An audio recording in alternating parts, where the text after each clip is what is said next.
Yeah. Hey, how's it going?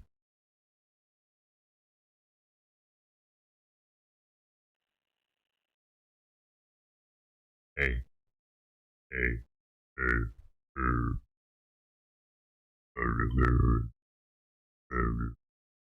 hey, hey, hey, hey, hey, hey, hey, hey, hey, how's it going?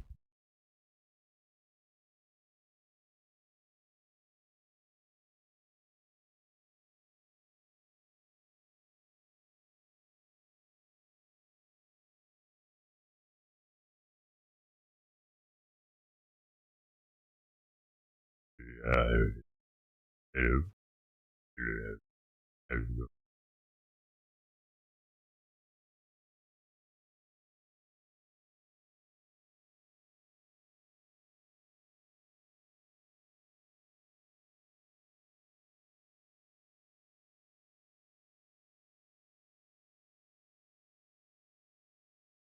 How's it going?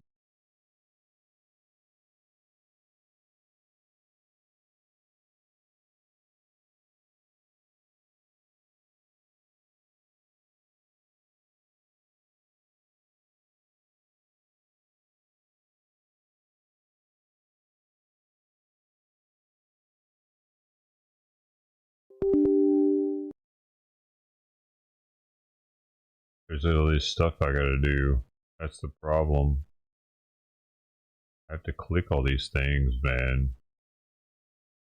Do you know how much I gotta click? You should. Should I? Should I? Should I keep clicking? I have to.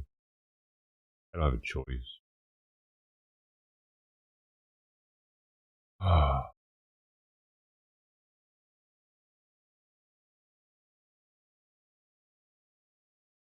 don't have a choice but to keep on clicking.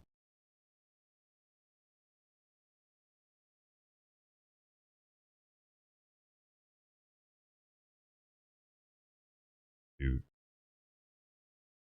Uh, Now I gotta type something.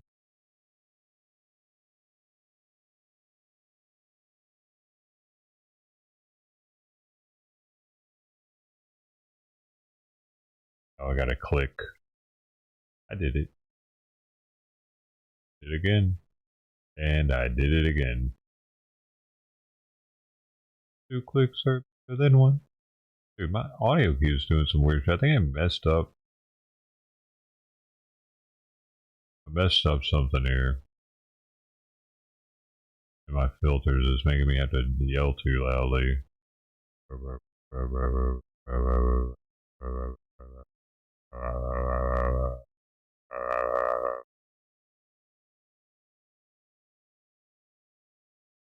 don't know.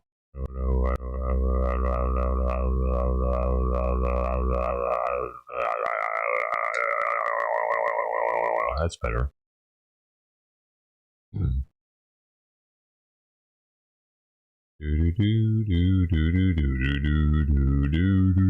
Yes, way better.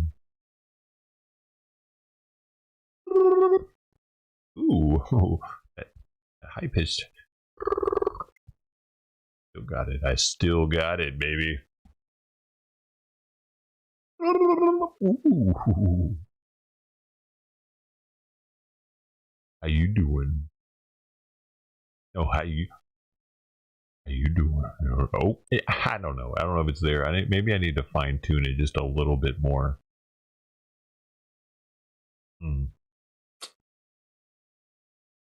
Let's see what this gives me. Give me something nice. Ah, we're going with the Kermit the Frog still, huh? What's this one gonna give me? Tuesday, Happy Tuesday. Oh, okay. Okay, get that one.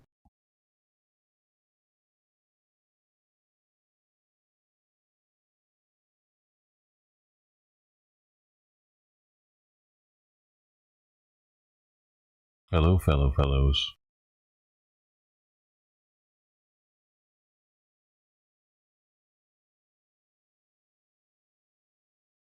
Well, hello there.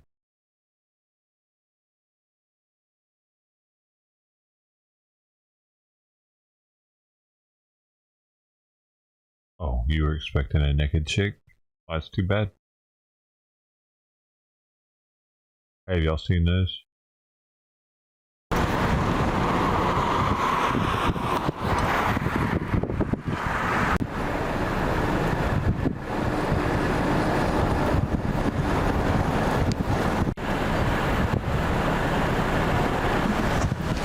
Easy peasy, Japanese.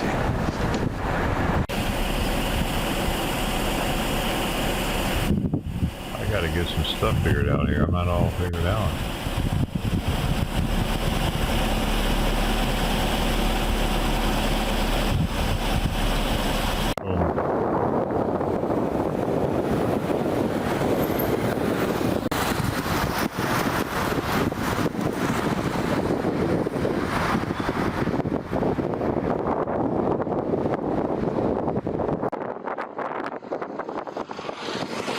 NHT Dog TV ET99 everybody else Dog TV. Hey, thanks for getting that timestamp for me before when I was trying to figure out if I'd given the pills or not. Yo, this whole building got messed up here, not just one floor. Damn.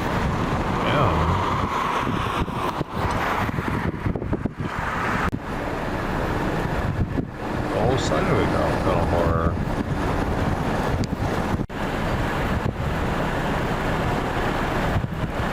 Does Iran just not like Bahrain or what? There's also this. Trump says combat operations in Iran will continue until all objectives are achieved, as the US and Israel continue trading blows with Iran. In the less than 48 hours since the US-led operation began, there's been the first confirmation of casualties of American troops, as well as deaths in Israel and rising casualties in Iran. Iran has struck 3 US and UK oil tankers near the Strait of Hormuz and is warning against ships using the trade passage.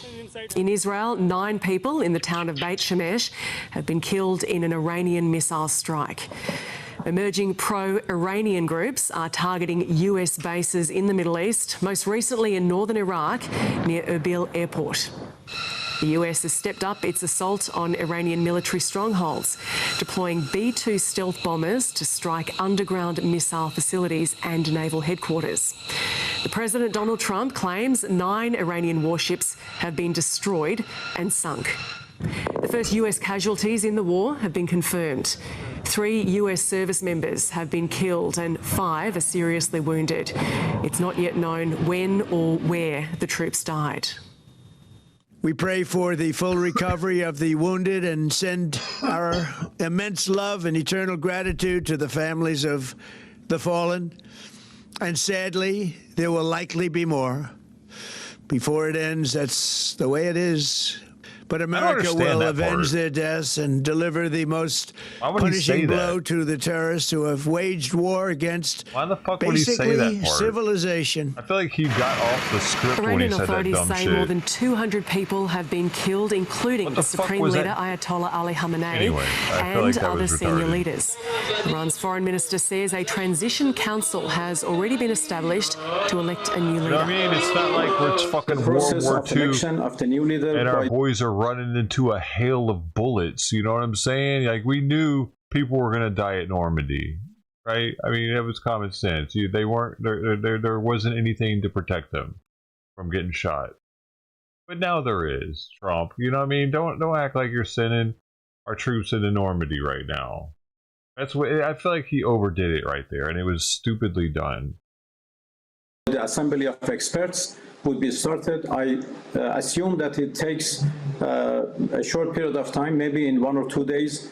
They will don't give Iran, don't give them that. Why would he give them that? I'm sure they're going to take out some more of our troops. Fuck that. Why would they? Fuck that. They're not going to take out anybody else. They suck. Their fucking missiles suck. We're better than them. Why would he do that? That's all. Am I the only one that thought that was a bad thing to say right there? A dog. Thank you. A new leader. But that doesn't make people want to join the military, does it? What do you mean? You're going to let Iranian missiles get through our defenses and I might die over... What? Yeah, I thought we were better than them. for the country, inshallah. This assassination would make this confrontation more complicated and even more dangerous. And there's this. Let's cleanse the palate a little bit. Says Abraham Lincoln. The USS Abraham Lincoln, which is home ported at Naval Air Station North Island in San Diego, has been positioned in the Arabian Sea for weeks. The military releasing this footage of aircraft taking off from the flight deck as part of the U.S.-Israeli strikes in Iran. This is a long-time tradition between the Chargers and the Navy. I toured the ship with the LA Chargers back in July in celebration of the Navy's 250th birthday. It's a nuclear-powered vessel known for its role in various operations, including support for Operation Enduring Freedom in Afghanistan and Operation Southern Watch. Man. The Lincoln is providing a mobile airfield for U.S. Navy and Marine Corps aircraft supporting this mission. Got about 70, 75 aircraft of different types on there. It's a floating city. That's crazy. It even has its own television 75. station. You've got thousands of enlisted sailors on there. That's Armin Kurdian, a retired U.S. Navy captain pilot who once called the ship home for 6 months. It's got 2 nuclear reactors at the same time. You can launch aircraft. It's got 4 different catapults. The way this ship can launch and recover aircraft, it is a well-oiled machine. According to a post from the U.S. Central Command's X account, Iran's Revolutionary Guard Corps claims to have struck the USS Abraham Lincoln with ballistic missiles. But CENTCOM says that's a lie, citing that the Lincoln was not hit and that the Lincoln continues to launch aircraft in support of CENTCOM's relentless campaign to defend the American people by eliminating threats from the Iranian regime. Iran, I think, has lost a little bit of their opportunity, because if I was them, I'd be going all out trying to take a hit on a U.S. carrier. I'm sure the idea is not something new to them, but they've wasted a lot of their combat power shooting missiles at a lot of the other Gulf states, getting them all upset about going after them. But your Californians are out there fighting a good fight, and I think we just need to support them for their safe return. Pray that this is over quickly. Okay. I think that they understand. Iran probably understands that, for one, it's going to be really hard to hit a carrier because it's highly protected. The destroyer will use every missile it has to protect the carrier. Same with the cruise ship, the cruiser. I mean, yeah, they shut their whole arsenal. But the thing is, do they even know where it's at? They'd have to know where it's at. They'd have to get in close enough to. They'd have to track it. Does Iran have satellite tracking?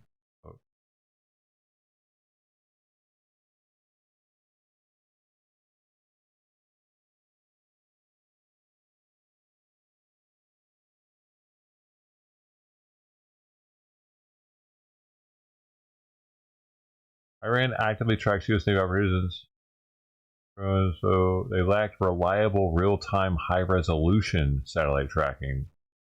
So they couldn't really know exactly where it's at, but I don't know how their subsonic missiles work. Why don't they? Let's see. It's probably because they don't want an all-out war.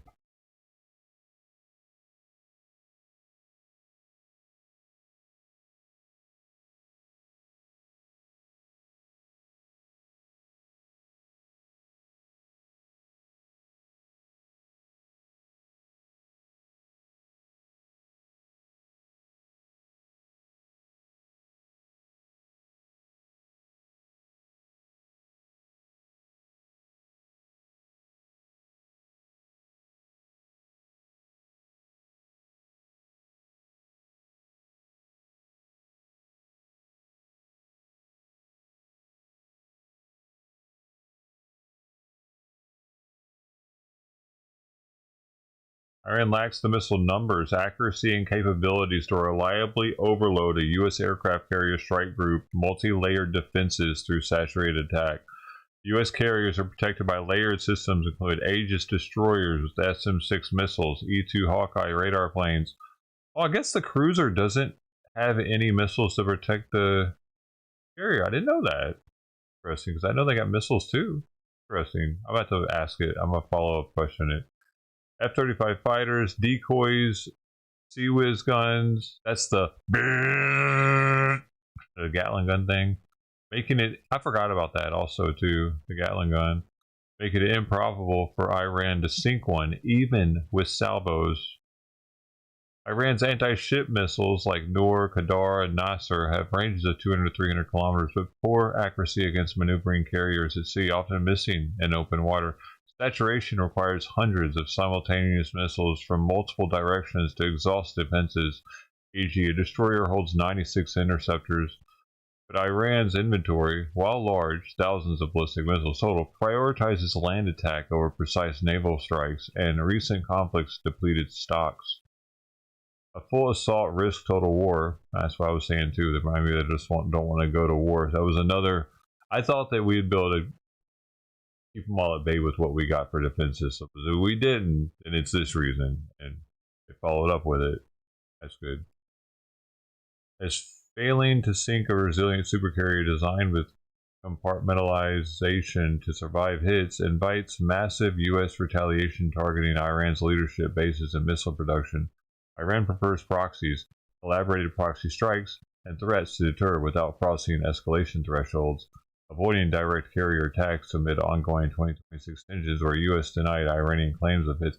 Yeah, they would more than likely try to do it with their proxy. So, but you know what I mean, it wouldn't be as much as they want to take credit for shit. It wouldn't be worth it for them to take the credit. There's oftentimes they won't take credit for shit just so they can attack us through proxies.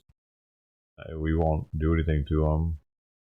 In 2026 escalations, Iran claimed strikes on USS Abraham Lincoln, but U.S. refuted damage. Carriers operate beyond easy range with air superiority disrupting launches. U.S. pre-positioned dual carriers to neutralize Iranian missile preemptively, underscoring the. So I don't know what this dude's talking about, acting like he doesn't know why Iran. This motherfucker, you were on a carrier. You know it's extremely defended. And yeah, they don't want an all-out war with us because they know we would fuck them up. Because we got the nukes, baby. Shit. You remember who's got the nukes, motherfucker, Iran? You know what's up. See these cats soon.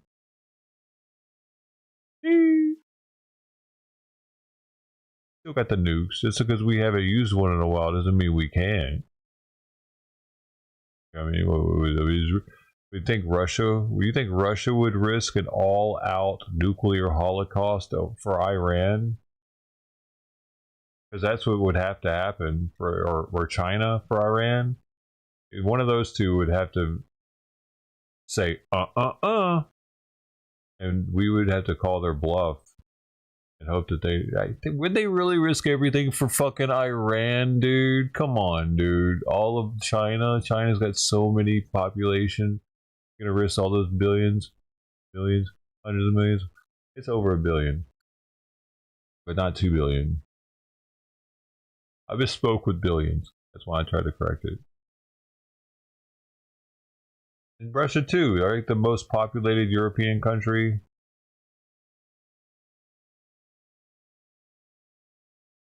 Would they really do that?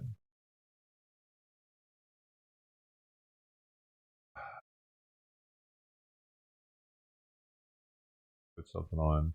Bong, bong, bong.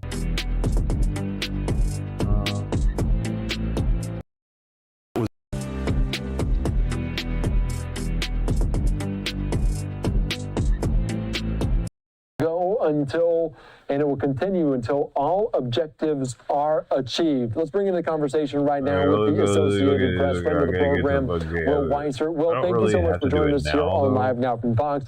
We did have a brief video on social media from President Trump talking about this, saying they will avenge the loss of those 3 service members. Are we surprised we haven't heard from him more about this major conflict in the Middle East?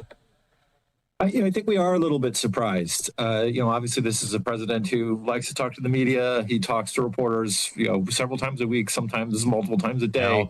After the strike in Venezuela in early January, there was a press conference at Mar-a-Lago the next day where he took questions and talked about what happened there. In this case, he was talking to world leaders from around the Middle East. He was also briefed on the shooting in Austin, the White House said. But he didn't have any sort of press conference. The only sort of contact that we had was, as you mentioned, the online videos, and also some reporters called him on his cell phone, and he picked up and sort of talked about this in sort of sporadic, short conversations. But there's also no word on whether we'll get any kind of national address, right? Now that he's back in Washington, he could go to the Oval Office and set up and do a sort of an address to the nation. But that's not on the schedule yet, and not been scheduled from what we hear. Doesn't mean it won't happen, but so far there hasn't really been as much sort of public discussion of this, at least from the president himself, as we might have expected. And they're probably pissed off with the about the Supreme leader being petrodollar. taken out by the U.S., you might have expected that. You also noted Venezuela with Maduro when the United States captured that, how he held a press conference. Does it speak to anything, the complicated nature of this, that President Trump focused on this subject rather than addressing the American public? Can you just dissect some of the similarities but also differences between the two? Yeah, exactly. I mean, the similarities are that that was an operation where they were able to remove President Maduro very quickly. It was very sort of successful, and he was able to sort of detail it quickly after it happened. In this case, as you mentioned, the supreme leader was taken out, was killed, and that was also potentially it's not the fucking supreme leader. It's their fucking supreme leader. You know what I'm saying? It's their motherfucking. It's not it's not mine, it's not yours, it's not Ted Thomas. Where the hell's he at? Yo, go Navy. It's their MFing supreme leader. Stop saying the supreme leader. Huh? Why do they keep doing that? Is he the supreme leader of the whole planet? Economy and sort of affordability, and talking about how his policies have really made people's lives better. Well, what's going on now? It reiterates it for them or something. You know what I mean? They hear Western media call him the supreme leader. They're like, yeah, he is the supreme leader. That's right. You better throw some respect on his name. Well, markets, especially oil market, that like stability, right? And we sort of anything but things are sort of anything but stable right now in Iran. All of this could still be very much a win for them. Now, I want to go back to... It's not necessarily just because we haven't seen them doesn't mean that they're... Al Jazeera, what the hell are they talking about? Happen because the hits that took place tonight, this evening, and through the late hours of Sunday have been heavy. But whether they caused big damage, that remains to be seen, because we've been hearing from the Israeli Revolutionary Guard as early as Sunday morning, after the announcement of the killing of the Supreme Leader Khamenei, that they will be cracking down on Israeli military sites. And that is a place where Israel deals with a lot of sensitivity, in addition to trying to prevent anyone from sharing any information about casualties in residential areas, for example. So just to give you an example, yesterday when we were reporting early on Sunday about the strike in Beit Shemesh, which is a city near West Jerusalem, we only knew the number of casualties, which was 9 killed and 11 missing, just hours and hours later. So it will be a while until we get to know what happened during these strikes that could have been caused by the projectiles themselves or remnants of intercepting missiles. That's Nida Ibrahim live there from Ramallah. Now, more explosions have been heard in the Iranian capital, Tehran, in the last few hours.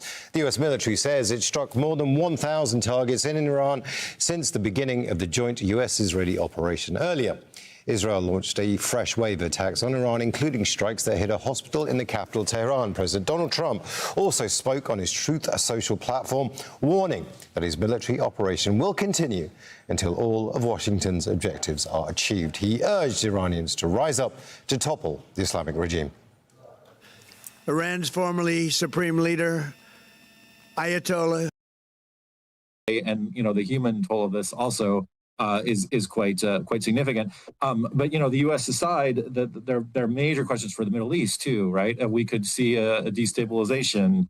Iran was in a lot of ways sort of one of the pillars of the region, and the way things work there was because Iran was sort of, supporting different things and pulling strings, not always for good, right? Sometimes for bad too, depending on your sort of perspective. But no matter what's likely to come forward is going to be serious changes. And, we don't know exactly how that's going to play out quite yet. The one other thing I wanted to say was, you mentioned that the president talked about how this could be like a 4-week, entanglement, because and one of the points he made in some of the interviews he's given was that Iran was such a big country that he felt like it would be 4 weeks.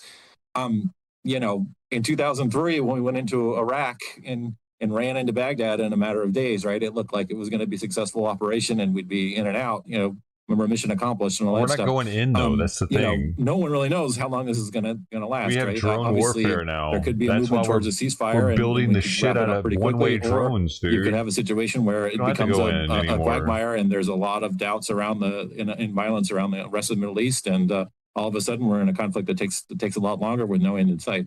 Yeah, the regime changes are always a little complicated, always a little messy. Back here at home, though, we know that obviously Congress frustrated by the fact that they don't get information in regards to this. There might be a war powers resolution later on this week. Navy potentially largely symbolic. Is going to be the how much main weight man would now, that have, and how much are lawmakers Navy's concerned the main hitter. about President Trump just going Army and about Marines. and doing this on his own without not really. Congress? Navy was always the one that was doing the big guns. I think there is concern. Obviously, Democrats are quite concerned. They tend to be very opposed to a lot of what the president does, and this is an issue where they have expressed concerns. But this has also been an issue among some Republicans, right? I mean, they basically say that the White House and the president can't act unilaterally, doesn't have the power to sort of go to war, without prior authorization. And we saw lawmakers stand up in the past, as you say, was largely sort of symbolic, but kind of rebuke Trump, right, for overseas actions that they felt like where Congress wasn't consulted enough. I think we will get some of that. They've promised that they're going to brief lawmakers on the Hill, I think on Tuesday, right, at least starting on Tuesday, and then throughout the week. There'll be more sort of communication, but these are all things after the fact, right? The bombings have already had, the airstrikes have already happened, and in fact the fighting continues, and so I do think that will also be a point of contention, going forward with lawmakers. The other thing that I'm really interested to see is, the president with the midterms coming up was really 2 weeks, stressing about how his policies we're really going to start lowering kitchen table issues, right? And he said, well, affordability is a Democratic word. They're making it up, but we're helping to make, prices come down for everybody. Chubby cheek gas prices are a big part of that. And they've acknowledged, for months that they were really working hard on know how to make gas his prices face down. the normal shape. It's hard to see the prices can go up and down. The market can be volatile, but the longer this goes on, the more sort of easy it is to see higher gas prices, and that really is going to sort of send an economic message that the White House does not want. That's why I wanted to ask you about the pressure of it, because as the energy sector is so volatile with what's going on there, 8% already up heading into Monday, and you can imagine with the stock market, they live and die by certainty and uncertainty as well. How much pressure, how much is the White House keeping their eye not only on the stock market, but those inflation numbers from last week, SCOTUS striking down tariffs, seems to be piling up. How much pressure is there on them in terms of those kind of factors in the economy?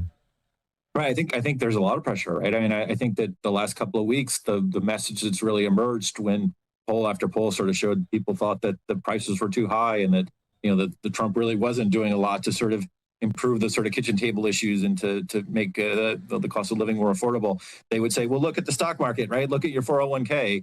They both are doing really well. And he tells stories about, riding past gas stations in his motorcade when he goes to campaign in different states and seeing gas prices come down. All of that is potentially a jeopardy, as you mentioned. Volatility in the oil market could very well affect the stock market as well.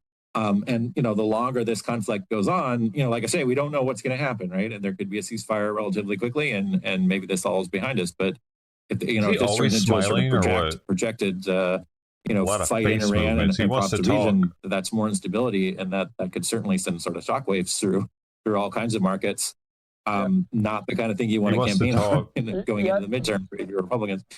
It's the commercial longer time. Shut it up. takes is kind of the term that maybe we're leading on, because 4 weeks is just the timeline, because you have no idea the indefinite nature of this as he campaigned so fervently on no forever wars. If we're sitting in a similar position in 2 weeks, how much is President Trump sweating about this? How much concern is there looking back on the decision that was made? Right.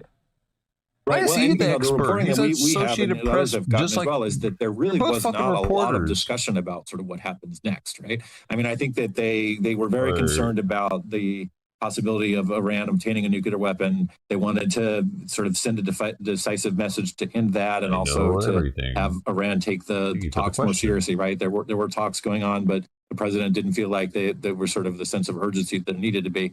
You know, I don't think they expected to take out the supreme leader as quickly as they did. That was certainly a, you know, if you're in the White House perspective, that was an unexpected but a big victory. But you know, it's a question of, as you point out, this could just be the beginning, and I think that there will be more questions, and frankly, they're not going to be easy to answer as we go forward. I want to ask you, because now we know he doesn't want to answer anymore. Did you hear him? But potentially there is the objective of this is to get rid of that nuclear program, to never have that. They obliterated it last year, now potentially considering it again. Is negotiation, is a deal potentially still in the possibility for President Trump? Would the White House be open to that still, or is that window closed? Well, I think they are open. I mean, President Trump has made clear in the comments when he's picked up his cell phone, right, that he says that he's willing to talk to the new leadership, even though we don't know exactly what the leadership of Iran looks like. You know, even though we don't know who ultimately might end up in power, it is at least possible to imagine that new person or that new, you know, regime or a group of people may be backing off, right, and capitulating to demands and saying, look, you know, we're going to abandon the enrichment part of this, and, you know, nuclear power for civil purposes, you know, we can maybe obtain through other means, and we don't need to sort of work towards a weapon. You know, that's certainly a possibility. That, you know, that would be a positive outcome for the White House for sure. But, you know, that's a lot of steps that we just talked about. And right now we've still got active fighting, right? So even if there's a discussion, the discussions are ongoing, they're certainly not going to be easy, and they're going to be more complicated than they were before. The levers of pressure might be more on Iran right now, but if we're talking 2 weeks down the road, it might be on the White House to try to make a deal. So this is not one of those extended wars. Will, anything else you're keeping your eye on? Obviously heading into a new week. This happened all early on Saturday. Now we're 36 hours later. What are we looking at this week? Anything on Trump's schedule? Anything else you want to note? Yeah, I mean, he's got a Medal of Honor ceremony that was previously scheduled for tomorrow, right? And so we might get comments about the service members who were killed and wounded in this particular action there. He's also supposed to meet with the German Chancellor on Wednesday. And, you know, he's a lot of sort of private policy meetings already scheduled. You know, this is certainly going to be a continued topic of conversation. And I'll be really interested to see if he does come out and speak to reporters and answer questions, or if we get an address to the nation. Because, you know, even looking back to the State of the Union, a couple days before that, he also kept a low profile, and then he kept a low profile sort of last week. You know, we had the event in Texas, and he spoke to reporters on the lawn before he left, took some questions about like Iran and Cuba and Ukraine and a couple other issues. But, you know, they've been very careful to simply just talk about this in video messages where he can control the narrative. You know, the longer we get into this, the harder that's going to be control. And the other thing is we'll start to see, you know, more reliable polling, right, on what people feel on how this is going.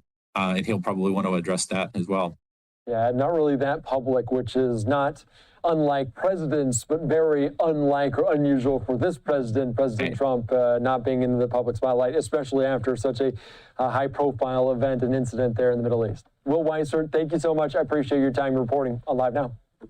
Thank you for having me. All right, thanks so much. All right, great conversation, as always, dissecting the latest. President Trump did return to the White House tonight. No real comments to reporters about what unfolded there with Operation Epic Fury. A live look right now there in Tel Aviv here on this is now it's Monday morning there in Israel. I'm Andy Mack. We're back after this.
All right, welcome back in here to Live Now from Fox. I'm Eddie Mack, looking live there in Tel Aviv in Israel here on this Sunday night, actually Monday morning there in Israel, following the latest with these counterattacks, these counterstrikes by Iran back into Israel. We do know that 3 U.S. service members tragically losing their lives. So I do want to put up a live picture there in Washington, D.C. at the White House, diving into the latest with everything going on. Let's take you out to this conversation I had earlier on today with the FDD, talking about what happened with Operation Epic Fury and, more importantly, what comes next. To Live Now from Fox, I am Andy Mack. 36 hours since the United States launched that Operation Epic Fury into Iran. We're looking live right now there in Tel Aviv in Israel, and it looks very quiet. This as Iran saying they're threatened to retaliate in a major way. We're also learning new information here on this Sunday as 3 U.S. service members were killed, at least 5 seriously wounded in this war against Iran. This from the U.S. Central Command, the first American casualties since the U.S. and Israel launched those strikes on Saturday. And of course, the United States also taking out the Iranian supreme leader earlier on, as well as plenty in his inner circle. Let's be joined right now here by friend of the program, FDD Executive Director Jonathan Schanzer. Jonathan, thank you so much for joining us here on Live Now from Fox. What can you tell us at this point? What are you monitoring? What's key to this retaliation and how the United States, as they say, will achieve all of their objectives? What are you watching? Well, a couple things I'm watching right now. I think first is that it appears that Israel and the United States have achieved air superiority inside Iran. That means that the air defenses of the Islamic Republic are really no longer. This is what happened during the 12-day war last year when Israel was dominating the skies over Iran. I think we're seeing this pretty much again. And I think that's important because it just means that the Israelis and the United States are going to be able to go hunting for the top leaders, for the missiles, for some of the other, military infrastructure that they're looking to dismantle. So I think that's number one. Number two is, of course, the complete disarray within the upper echelons of the Islamic Republic. It's not just the supreme leader, but he had a replacement that I don't think lasted more than 6-7 hours before he was killed. The defense minister gone. The number that we heard yesterday was something like 40 different senior officials, all liquidated within the first 24 hours of the conflict. So it does raise questions about how much longer the regime can hang on for. As far as the division of labor, I think that's also been interesting. I mean, it looks like the Israelis were going after the top leaders and hunting for missiles. The United States was looking for nuclear infrastructure and apparently now also underground infrastructure, including some of those missile silos. Obviously, the regime has been able to squeeze off some shots. And we've seen some pretty significant strikes in Israel. A number of people killed, a number of people injured. The same now that we've learned where sadly 3 U.S. service members and another 4 or 5 U.S. service members were injured after the 3 were killed. So we're learning a lot right now about the kind of the pace of this battle. Everybody on the U.S. and the Israeli side seem to think things are going well. And I think the regime is hanging on for dear life, but I do get a sense also that we could be in for a full month or more of this, according to folks that I'm talking to. And of course, that's going to be a grueling thing for American service members out in the Middle East, and it'll be a grueling thing for Israelis. And don't forget also all these other Arab countries that are coming under fire by the Islamic Republic. This is, this is no joke. This is a real war in the Middle East, and it may last for a month or more. Yeah, Trump kind of reiterating that, saying 4 weeks it might last with this until all those objectives are achieved. You mentioned the supreme leader as the United States, Israel taking him out and several around him. Is there a power vacuum right now? Who's in charge necessarily of the IRGC? Well, so there's a guy named Ali Larijani who is the secretary of the Supreme National Security Council. He was actually tapped by the now deceased Supreme Leader to be the man who would be in charge. We're also seeing a pretty significant role being played by Arakchi, the foreign minister. So there are individuals that are stepping up into the breach, although I've got to say, I'm not sure how long they're going to be around for, because the Israelis are clearly hunting for those top leaders, and they're taking them out one after the next. They don't see the difference between pragmatic and radical leaders within the Islamic Republic. It's their assessment that if you're part of the Islamic Republic, then you are part of the problem. This is, I think, it's a broad brush that they're painting everyone with right now. But I think ultimately the Israelis and the Iranian people are probably on the same page here, which is that you don't want to see remnants of the regime taking over and making deals, let's say cutting down their nuclear stockpile by half or their missiles by half. At this point, from the Israeli perspective, I think from the Iranian perspective, probably from the United States perspective too, this is binary. Either the regime is in power or it's not, and they would prefer that it not. There are questions, though, about who comes after. And that, I think, is probably the thing that is the most befuddling to analysts and, the news, the news outlets that are covering this. A lot of people have been talking about Reza Shah Pahlavi, the crown prince, so-called crown prince in waiting or crown prince in exile of the former Shah. The idea that he would take over or that we would install him is not sitting well with a lot of people. I think for obvious reasons. As a democracy trying to bring stability to the region, the idea that we would install a monarch does not sit well with some. There are others. There's a group called the MEK, Mujahideen al-Khalq. They are a Marxist radical organization that's been designated as a terrorist organization here in the United States. They're trying to make a play for power. So I think there's a vacuum that folks are seeing that is likely to open up. And I think we've got days and weeks ahead where there will be some confusion about who steps in. It'll be important that we pick the right people for this role. And you mentioned this might not be binary, or this might be binary. It's either one way, the IRGC, or an entirely different path. But is there any potential possibility for diplomacy that they can say that, hey, they're not going to try to access any nuclear weapons? Is that window closed entirely? Look, I don't want to say that it's closed. I do actually see maybe some room for what we would call the Venezuela option, right? Where the United States could be on the horn with folks from within the Islamic Revolutionary Guard Corps, from within the IRGC. They're several rungs down from the top leaders. Maybe they're more pragmatic. Maybe they're afraid of American weaponry. Maybe they just don't want to see their country get destroyed from weeks of war. And so there is the possibility that they're doing outreach to the Trump administration, the CIA, the DIA. Maybe those conversations are happening right now. But again, I think, there's going to be some friction. The Israelis don't want anybody from the IRGC taking over, nor do the people of Iran, who truly hate the regime that has kept them poverty-stricken and devoid of rights for decades now. There will be, I think, some friction over this.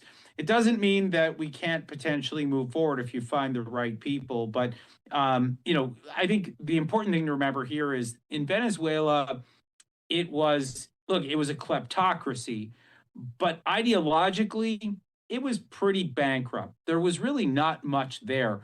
With the Islamic Republic, people have been brought up on this radical ideology. They are true believers.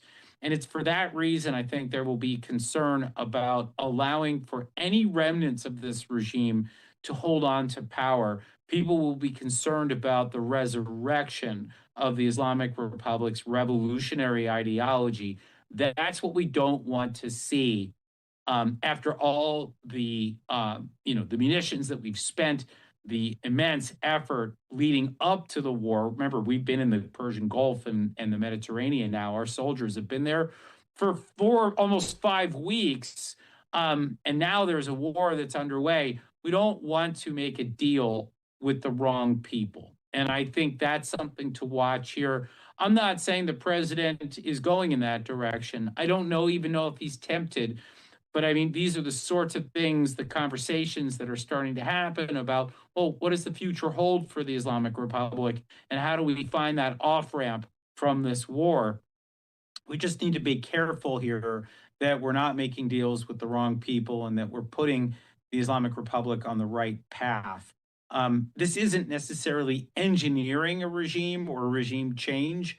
At least that's not where we are now, but it could be where we steer things in another couple of days or a couple of weeks. And that will take some time. And also another interesting note from President Trump's his most recent comments. He also said it again several days ago, talking about immunity for some of those that probably trying to get out of that. Is that the olive branch from President Trump to say, hey, you can no longer be a part of this. We will kind of grant you that immunity?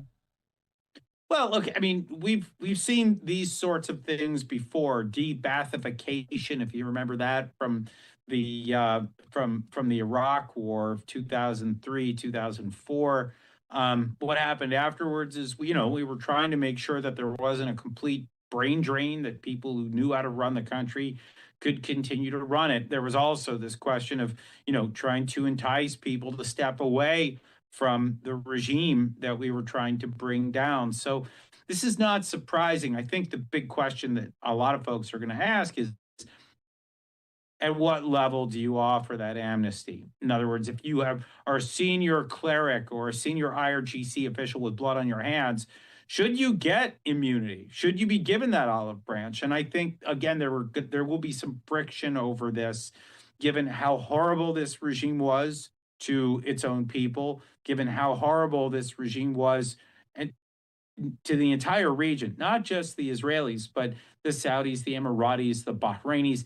They've all suffered at the hands of this regime, including just over the last 24 hours or so, right? A lot of these countries have been hit with missiles and drones fired by the regime. There will be a long memory here of the way that this regime treated the surrounding neighbors, and neighbors may not be willing to allow for that olive branch. That's what I was going to ask you, because you mentioned how the United States, how Israel, they're hunting some of the leaders and also kind of the missile silos or bases there. In terms of what Iran is doing in their attacks on Israel and other neighboring countries in that region, does that strategy signal anything to you, and why potentially they are doing this?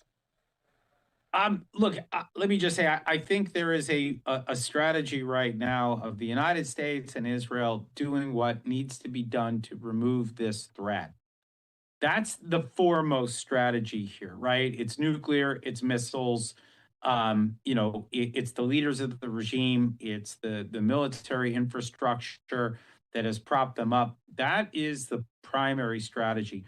There is, I think, kind of a broader question, which is, now that the entire region is enjoying the defensive architecture provided by the United States and Central Command, and that we're watching CENTCOM provide intelligence and provide missile defense, not just to the Israelis, but to everyone in the region that is part of that American-led alliance structure. What does this do? Does this start to forge new relationships? Is there an understanding that being part of the U.S.-led alliance means letting go of ancient grievances and letting go of, some of these long and nasty memories that have kept the Palestinian-Israeli conflict, the Arab-Israeli conflict alive in the region? I think we could be watching a reorientation, if you will, but I think so much of this is going to hinge on success. In other words, do they topple the regime? Can they maintain a certain amount of stability in Iran after the regime has been toppled? And if the answer is yes, then I think there is a wider strategy, a diplomatic strategy that feeds into that military strategy that appears to be working so far. But let me just say, Andy, there is still a lot of fighting to be done. Air defenses are not hermetic. You're seeing some of those air defenses let some missiles through. That means damage in the Arab world. It means damage in Israel. It means damage to American, vessels.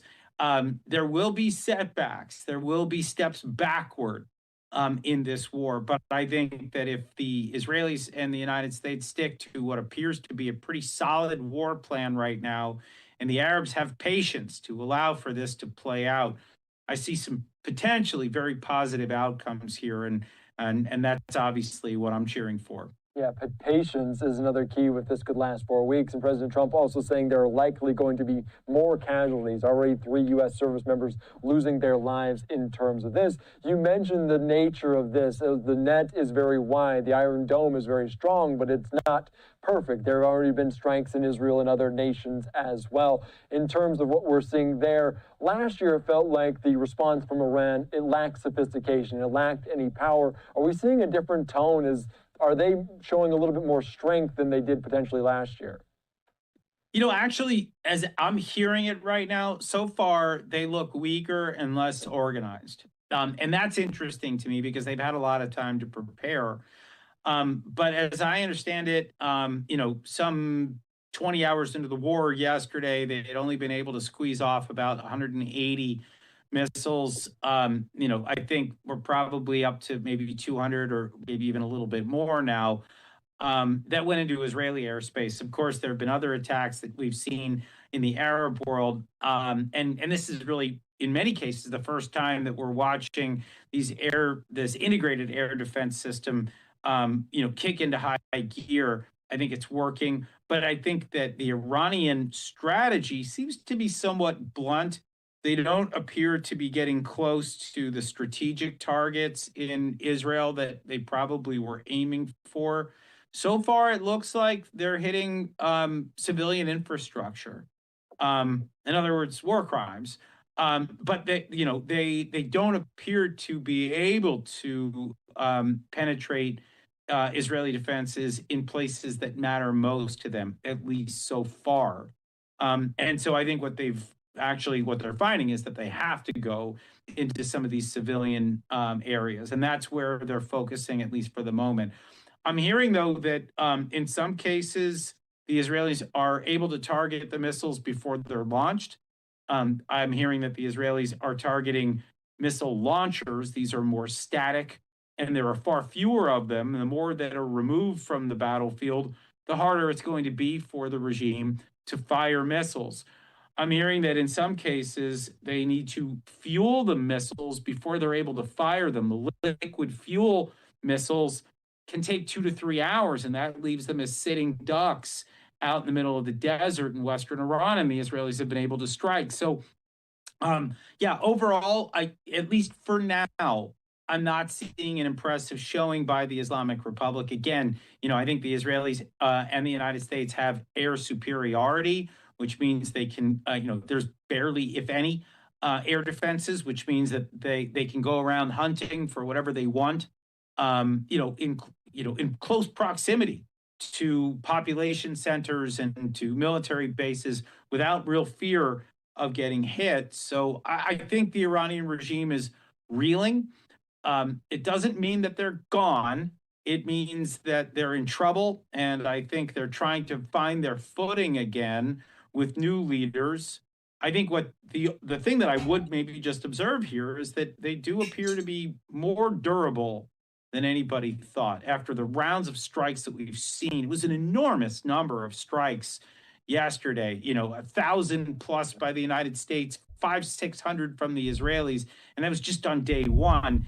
And the regime is still holding, at least for now. Yeah, the patience, the persistence of all of this, because the United States also launching those B-2 bombers with 2,000-pound bombs to take out some of those those missile kind of bases for Iran. I do want to ask you about what's going on there, because you mentioned that it's going to take some time. They're durable for this time being. They kind of put the window at 4 weeks, and then there's obviously a rough timeline of things. If we're kind of moving forward over the next several days, what signals are you looking that it might be moving in the right direction, that the shift might have been felt in Iran? Well, I mean, I'm definitely watching the people of Iran. They just suffered immense tragedy. 30, 40,000 people slaughtered in the streets for the crime of coming out to protest their oppressive regime. They went back inside and they didn't want to come back out again. I think we're starting to see some additional protests. But I mean, I think the big question, and Donald Trump has called upon the people of Iran to come out and, and reclaim their country. I'm watching to see the signs of that, because I think they felt abandoned at one point. They felt like we had left them out to dry. Now I think they're probably really feeling like, we're absolutely in their corner, and it will be up to them to retake the initiative. So I'm watching that. But I think the one thing that I just want to counsel here is, there's a sense in the United States and maybe around the world that, we're the most powerful military. The United States military is second to none. And so it should just be easy to do this. I think what folks need to understand is there is no handbook for taking out a rogue state. There is no step-by-step process. I don't know shit. So Simon, hey, thanks, dog. Thanks for the 200 bits. I do appreciate it. I do appreciate you very, very much. Don't you ever stop watching? Don't you, motherfucker 2 with 2 motherfucking peppers. Hey, y'all. Just right now, why it took me so long? Simon is so smart, dude. For one, he doesn't like me making him eat the pill pockets, and I put the pill in there. I gave him the furosemide. I put it in his mouth, and I talked about this morning how he tries to sling the pill out of his mouth, because we've been doing this for 3 years now. He's learned his little things he likes to do to try to fucking not take the pill. Well, I've learned that. And I didn't learn it today. I've learned it before. That's why I knew to keep looking. It took me forever to give him his medication. Because I've learned that what he'll do is he'll even sling it, and then he'll act like he's chewing the medication. He'll act like he's got it in his mouth and like he's chewing it. So I give it to him. It looks like he slung it out, and I'm like, "Fuck! Did he sling it out?" And I'm trying to look in his mouth with my fingers, but he's consistently acting like he's chewing something. And then I'm like, he's kind of looking in my eyes, like, is he buying it? And he's like, I'm like, I don't see anything in his mouth, but he's acting like he's chewing. I'm like, fucking weird. So I'm like, I don't see it. When I first looked under the TV stand or whatever it is, I couldn't see it. So I went and got a flashlight, and I still couldn't see it. I'm looking, there's a bunch of dust bunnies and balls and shit underneath there. I'm not seeing it. I'm about to give up. And I'm like, you know what? No, something this ain't right. He was chewing. There wasn't nothing there. I think he slung it. And meanwhile, he's down the hall, just doo-doo-doo. I didn't do anything. I'm not even hungry anymore. There's still food left in his bowl, but he's doing something else. He's just getting away from the evidence. And I kept feeling, and I couldn't even see it. But then I was like, I wasn't giving up. I didn't know for sure, but I just had a bad feeling that he didn't take that fucker. And then I felt bink. I'm like, you God dang, Simon. And there it was. There it was underneath there. And he definitely tried to get one over me right now with it, dude. He's so smart. Because there wasn't anything in his mouth, but he was acting like he was chewing something. He knew that he had popped it out. He was trying to trick me.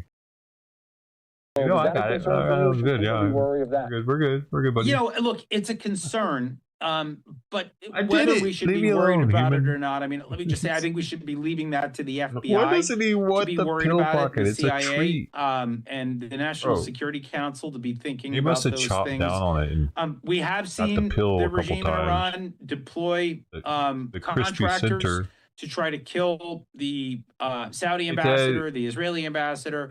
We've seen plots against Masih Alinejad, a prominent activist on behalf of the Iranian people trying to bring down the regime. We've seen, plots against Brian Joe in Hook LA? and Mike Pompeo, and Joe's in Donald LA Trump already. himself. Mo, thank you for buying me a coffee earlier. Kitty's done. Kitty's done eating. Kitty's done. He's at Figueroa. So he got here a little late, I think. Unless there's something planned for tomorrow. Did you eat all of...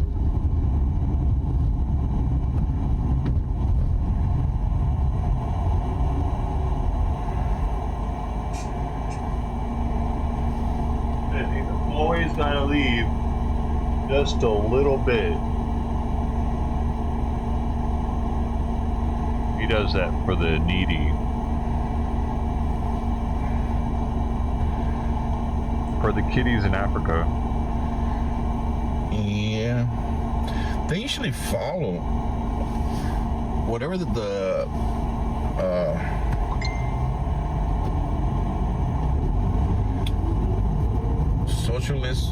Socialism and Liberation Group, PSL, puts out. They usually follow 8 or 50, 51 organizations, and they come out when they get the big crowds, and then when they finish, the troublemakers stay behind, and they pull as many people as they can to go do what they want to do. Start spray paint graffiti all over the place and throwing stuff and so forth.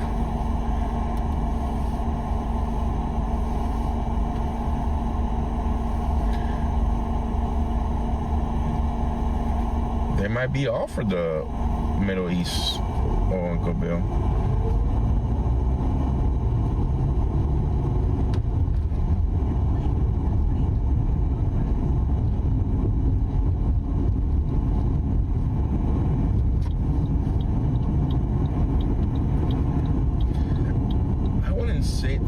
There's a few paid protesters, and those are the ones you always see at the major protests throughout the whole nation, like the Barney girl. But most of them are not paid protesters, guys. The people getting paid are the NGOs, the organizations like the PSL and so forth, the ones that are getting the grants to print out the posters, the flyers,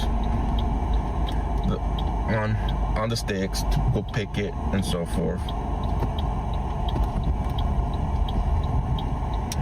Those are the people making that money, and then they have a large following online that they just post it online, and people show up, and then they show up in the trucks and they start handing out all the stuff to the people who actually showed up.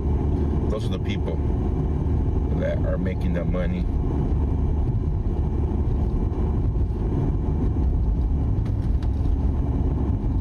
The speakers and so forth.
George. How's it going?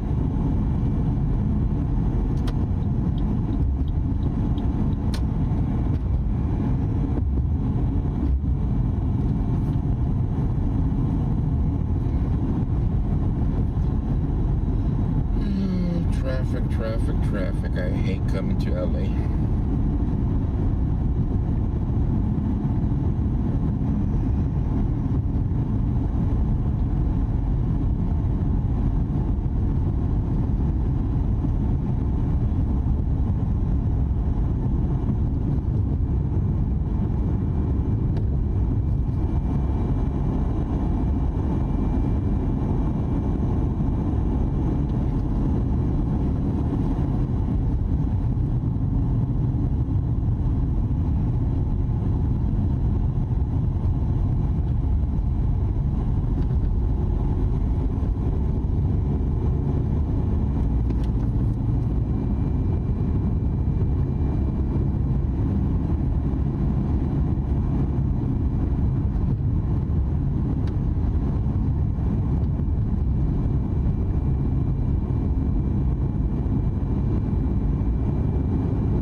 Yeah, guys, the hotels here, the crappy hotel I've stayed before on was like 140, 150 with taxes.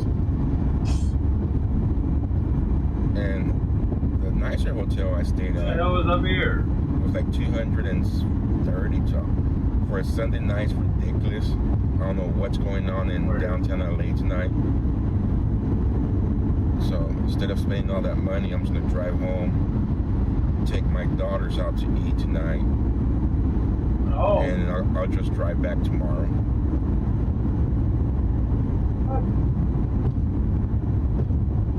Daughters have to eat. Why don't you stay home with your daughters? What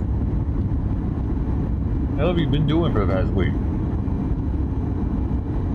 Just 2 daughters. I didn't know it was more than one.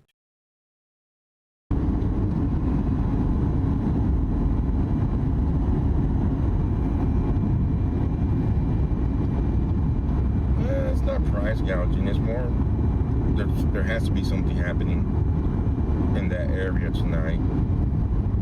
Oh.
Oh.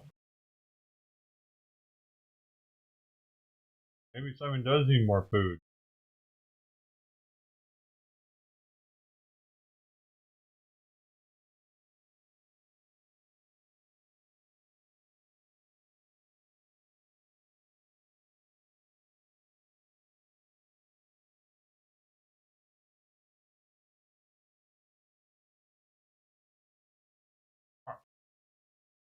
Good evening. As we come on the air tonight, the events unfolding in Iran and the Middle East are moving very quickly. The U.S. now confirming 3 American service members have been killed. They died during an Iranian attack in Kuwait. At least 5 other Americans seriously wounded. A short time ago, President Trump arriving back at the White House. Earlier, his first comments about the American deaths, paying tribute and calling them, quote, true American patriots. The president vowing to avenge their deaths and warning, quote, sadly, there will likely be more before it ends. Right here tonight, we have new reporting on the U.S.-Israeli military operation targeting the supreme leader and Iranian leadership. Sources telling ABC News the CIA had been tracking the Ayatollah for months, right down to his daily routine before the deadly strike was launched. Sources say when intelligence officials learned the supreme leader was above ground in his office and meeting with Iran's top leaders, they struck. Sources say he was killed in the first round of attacks. Tonight, what President Trump is now saying about how long this U.S. military operation could last. Our John Carl talking with President Trump just a short time ago. He says the Iranians have reached out to him. And when John asked the president who will now lead Iran, the president saying the attack was so successful, it knocked out most of the candidates. It's not going to be anybody that we were thinking of because they are all dead. Second or third place is dead.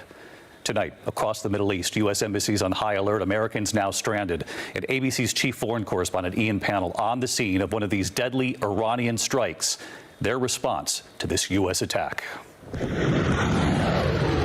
Tonight, the first American casualties of the massive U.S.-Israeli war on Iran, as Iran retaliates for the assassination of Supreme Leader Ayatollah Khamenei. U.S. and Israeli military striking at the heart of the Iranian regime, sending shockwaves across Iran, the Middle East and beyond. The brazen daylight assault, dubbed Operation Epic Fury, beginning at 9:45 a.m. Saturday in Iran. President Trump releasing this 8-minute pre-recorded message from Mar-a-Lago shortly after, laying out his case for war. A short time ago, the United States military began major combat operations in Iran. Our objective is to defend the American people by eliminating imminent threats from the Iranian regime, a vicious group of very hard, terrible people.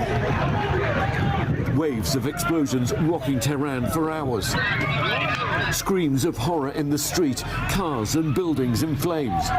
Satellite imagery showing extensive damage to the Supreme Leader's compound, buildings leveled, smoke billowing from the scene. And tonight, stunning new details on what led up to this massive operation to topple the Iranian regime. A source telling ABC News the CIA had been tracking the Supreme Leader for months, down to his daily routine. An Israeli source briefed on the joint strike telling us Israeli intelligence discovered Khamenei spent quite a lot of time above ground in his offices and not in his bunker. When the US learned the Supreme Leader would be meeting with top Iranian officials in Tehran on Saturday, the source says the timing of the attack was moved up.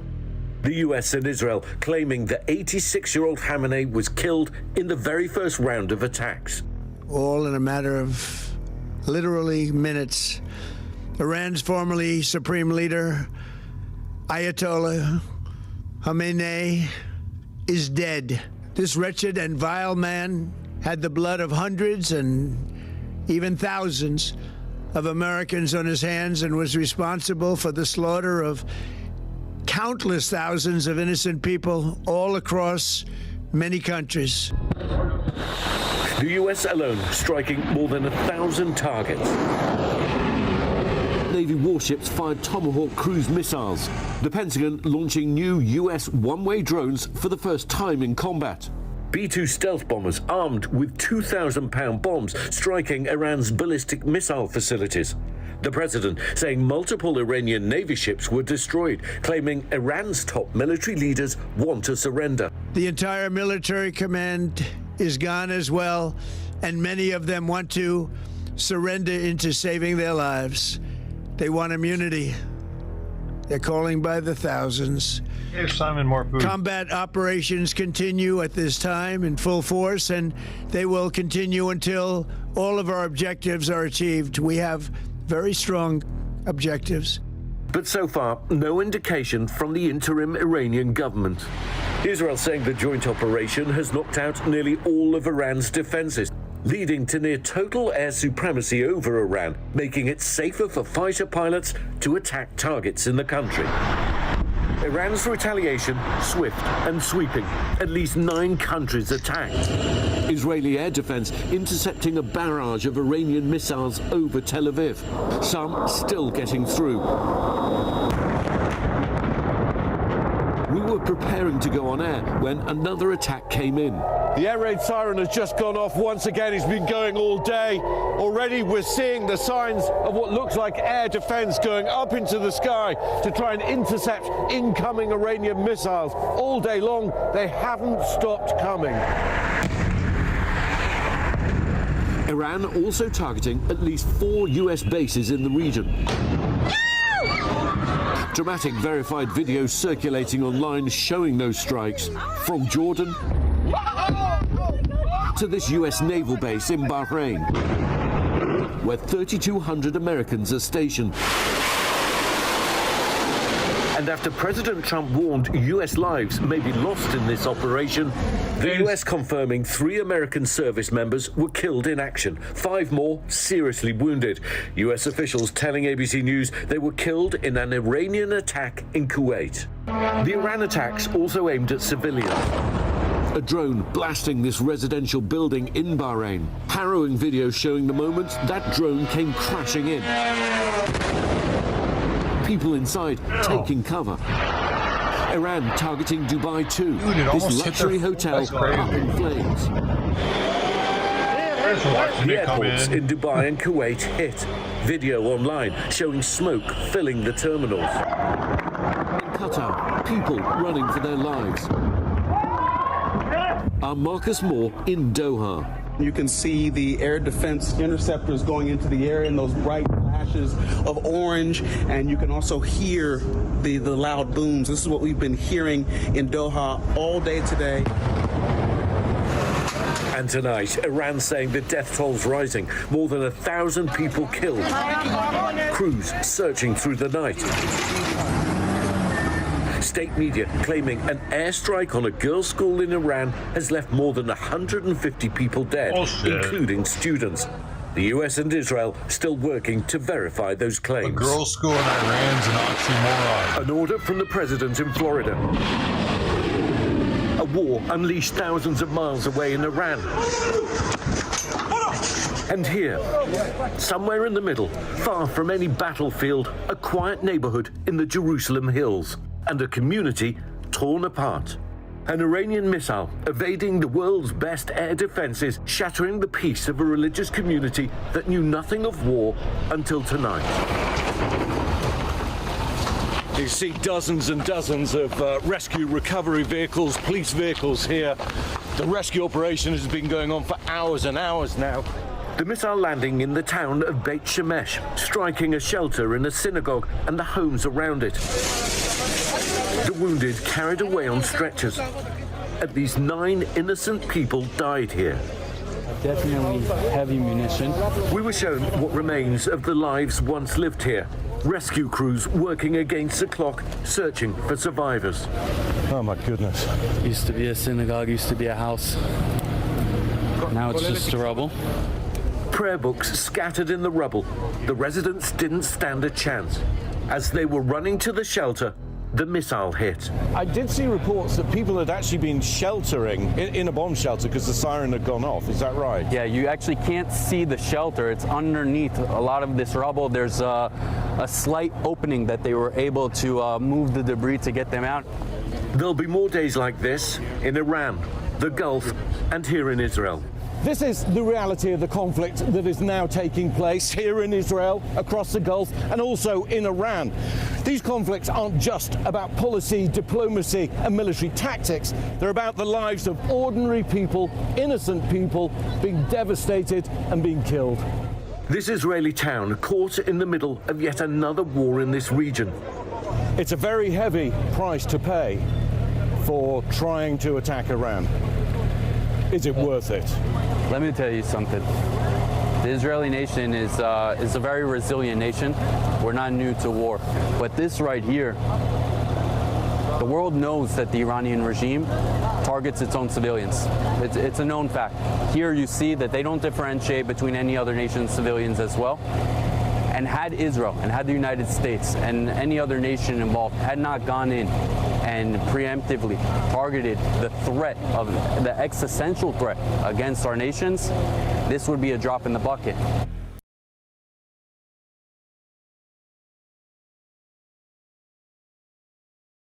The bot's saying I can give Simon more food because he's still hyperthyroidic. It'll last a while after getting him on a higher dosage of methimazole. Gave him some more food. Now I can feed him an extra half a can to a full can. Plus, it's pretty much saying feed him all he wants.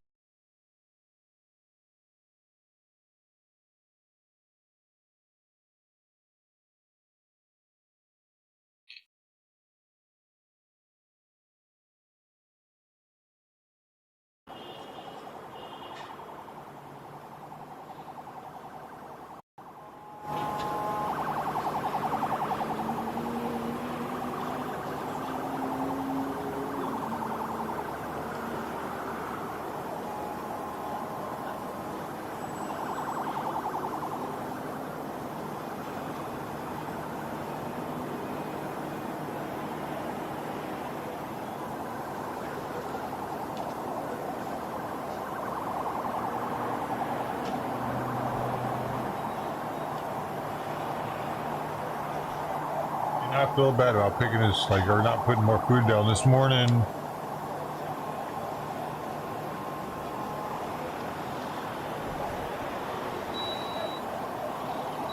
It already feels like he's getting weight back. Besides,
something happened. Well, ambulance.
Where is the stuff happening?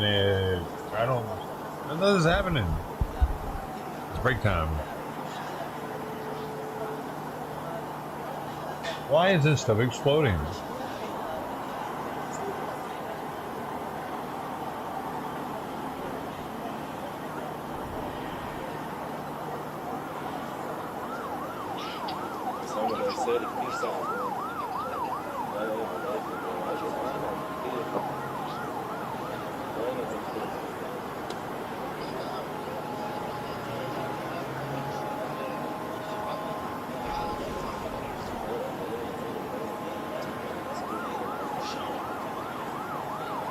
Do they just constantly have sirens in Beirut?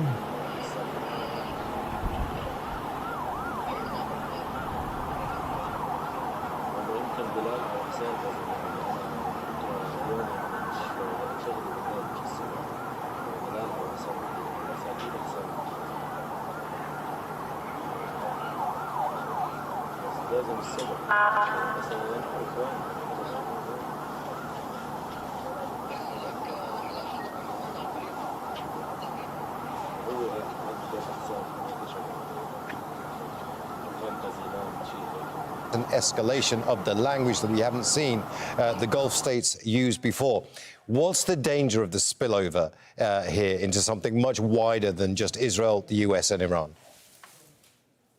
Well, it's quite significant. In fact, it's already happened with all these retaliations by the Iranians against, at least in principle, against American assets in the region. All over where you are. It's happening all around you. In fact, where you are included, and going all the way north to, I've seen actions by pro-Iranian terrorists in Erbil, in Iraqi Kurdistan. So that tells you how far all this goes. So this has already happened. But the real question remains what you were addressing earlier. That is, what is exactly the end game here? Because if the end game is one of the goals declared by the Trump administration is regime change in Iran, then we're in for a very, very, very long slog. This is not going to be easy at all. We've done this before. Not very successfully. Maybe this time they got a better idea.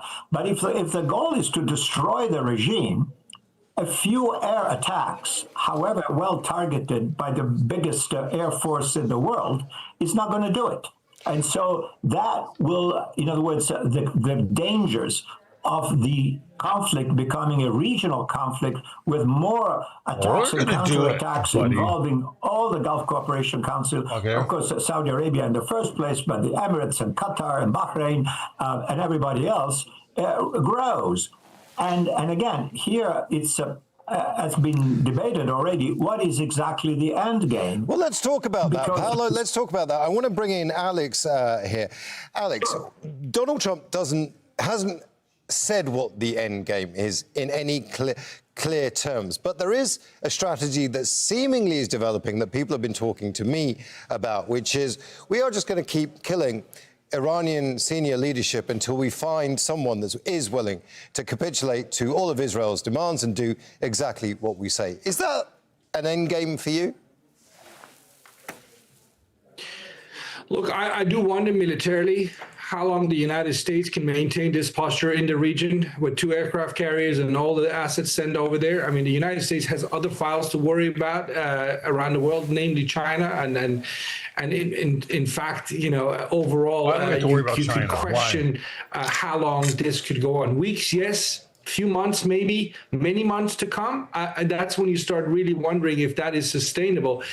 And which takes me to the issue of if the United States, I mean, let me give you an example. During the course of the 12-day war, the Israelis alone hit about 1,500 targets during the 12-day war.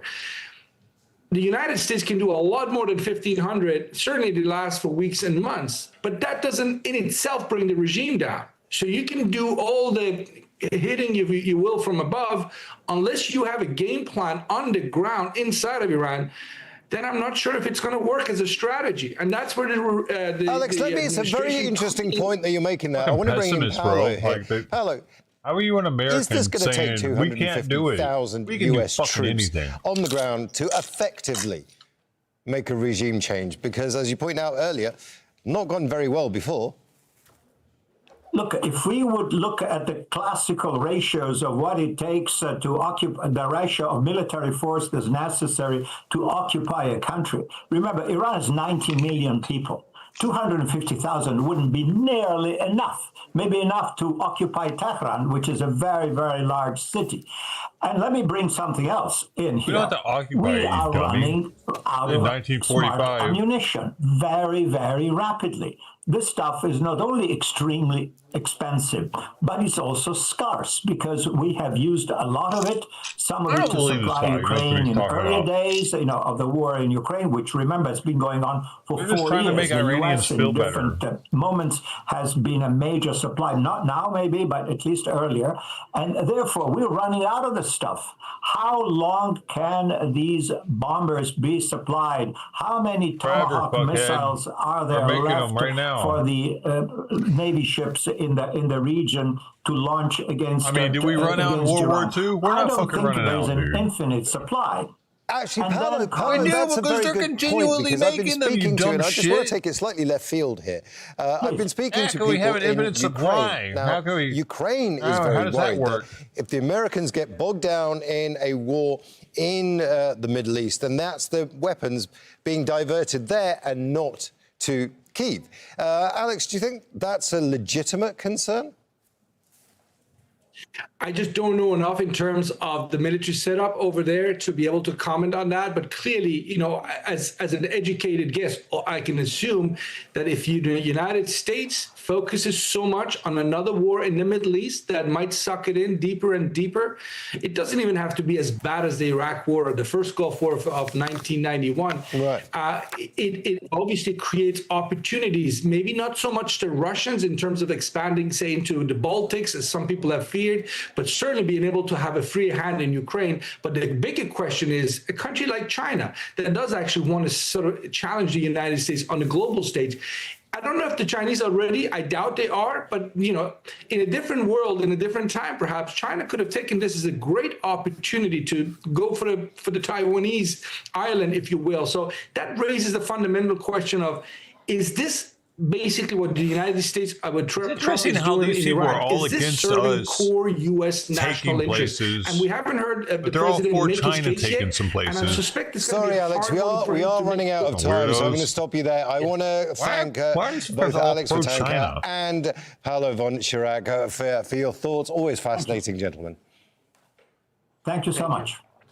This is our continuing extensive coverage of the joint Israeli and U.S. attacks on Iran that is widening into other regions. The Israeli military is ordering people in Lebanon to forcibly evacuate from nearly 50 villages. The military is warning of possible retaliatory strikes after Hezbollah fired rockets into Israel. In the last hour, Israel said a senior Hezbollah commander had been killed in Lebanon. Earlier, Hezbollah claimed responsibility for strikes on Israeli territory. Hezbollah says its attacks were in retaliation for the killing of Iran's supreme leader, Ayatollah Khamenei. Israeli strikes were also launched at Bekaa in southern Lebanon. Scenes from the area show buildings on fire and the damage that's been left behind. Lebanon's prime minister has condemned the rocket fire launched at Israel. Now let's speak to Zaina Khudush, who joins us live from southern Beirut. Let's talk about the evacuation orders first. It's not 1, 2, 3, it's 50 villages. We haven't seen that kind of evacuation order since Israel and Hezbollah went to war. Villages? Do they have idiots? Yes, scenes very similar to September 2024, when Israel launched a wide-scale offensive against Hezbollah, against areas or targeting areas where Hezbollah has influence. We are at one of the entrances to Beirut's southern suburb, and I think the picture speaks for itself, Imran. You can see tens of thousands, if not hundreds of thousands of people are making their way out of the neighborhood of Beirut's southern suburbs. And the scene is similar along the highway from southern Lebanon to Beirut, because those evacuation orders were issued for dozens of villages in southern Lebanon. There is panic, there is chaos, there is anger. We've been speaking to people here. They're tired. It's 5 a.m. and it's Ramadan. These people were supposed to be having their final meal before they fast. They fast during the day. And you ask them, where are you going to go? And they say, we don't know. And it really, the same scenes that we saw back in September 2024, when people were sleeping in their vehicles, parking their car wherever possible. Israeli strikes targeted residential buildings in Beirut's southern suburbs just after midnight, following Hezbollah's launching of rockets towards the south of Haifa. Now, Hezbollah claiming responsibility. It came as a shock, really, to many here that Hezbollah decided to join the war, decided to take military action in support of Iran, because it is such a difficult decision for Hezbollah to do because of this. Because its supporters will be paying the price of any action that it takes. In fact, we've been speaking to people here. What they're saying is that what Israel does is displace people, punish people, collective punishment. Now, we are hearing reports as well that these strikes could have been assassination attempts against high-ranking Hezbollah officials. This is the reports coming out from Israel. We are still to confirm that. So Imran, as you can see, hundreds of thousands of people are on the move. And Lebanon, the Lebanese political leadership has been trying to prevent this country from being dragged into the conflict between Iran, Israel, and the United States. What is clear is that it failed to do so. Zaina, we've both reported from that crossing. I'm very familiar with it. I understand that, you know, the scenes that you're witnessing are so reminiscent of the scenes that we both witnessed when that war was taking place. Sorry there. I hope you're all right, Zaina. I've also been nearly run off by a moped before at that crossing. It's okay. At that crossing. But what I want to talk to you about is something very serious. A lot of those people who are now fleeing, they only just got back to their houses after the war. They only just rebuilt their lives. And look at them, they're going back. This is going to be, you touched upon it, but I want to expand on it. It's going to be a political problem for Lebanon as well, because it's going to put Nawar, the Lebanese Prime Minister, the Lebanese President, on a collision course with Hezbollah once again. Yes, most of these people, a lot of them, lost their homes, either destroyed, either damaged during that massive air bombardment back in September, October, and November of 2024. But we have to remember, tens of thousands of people remain displaced, unable to return to their homes along the border with Israel. Why do you want to smell it so much? Villages along the border with Israel have been leveled to the ground, and any attempt at reconstruction, never mind the fact that this government does not have the money to rebuild homes, and most of these people are too poor to do that. But any attempt to rebuild a house in southern Lebanon comes under fire. So tens of thousands of people still displaced, and many buildings. If you drive through Beirut's southern suburbs, you can see a lot of buildings still damaged. Reconstruction has still not begun in earnest. And you talk about the Lebanese Prime Minister. Shortly after Hezbollah decided to launch those rockets across the border, he issued a statement, even though he has been repeatedly saying in the past few days that, you know, Lebanon should not be dragged into a new conflict, referring and making reference to Hezbollah, telling Hezbollah that do not start a new adventure, do not open a new front from Lebanon. In his statement, let me tell you the words he used: this irresponsible and suspicious act threatens security in Lebanon and gives Israel a pretext to attack.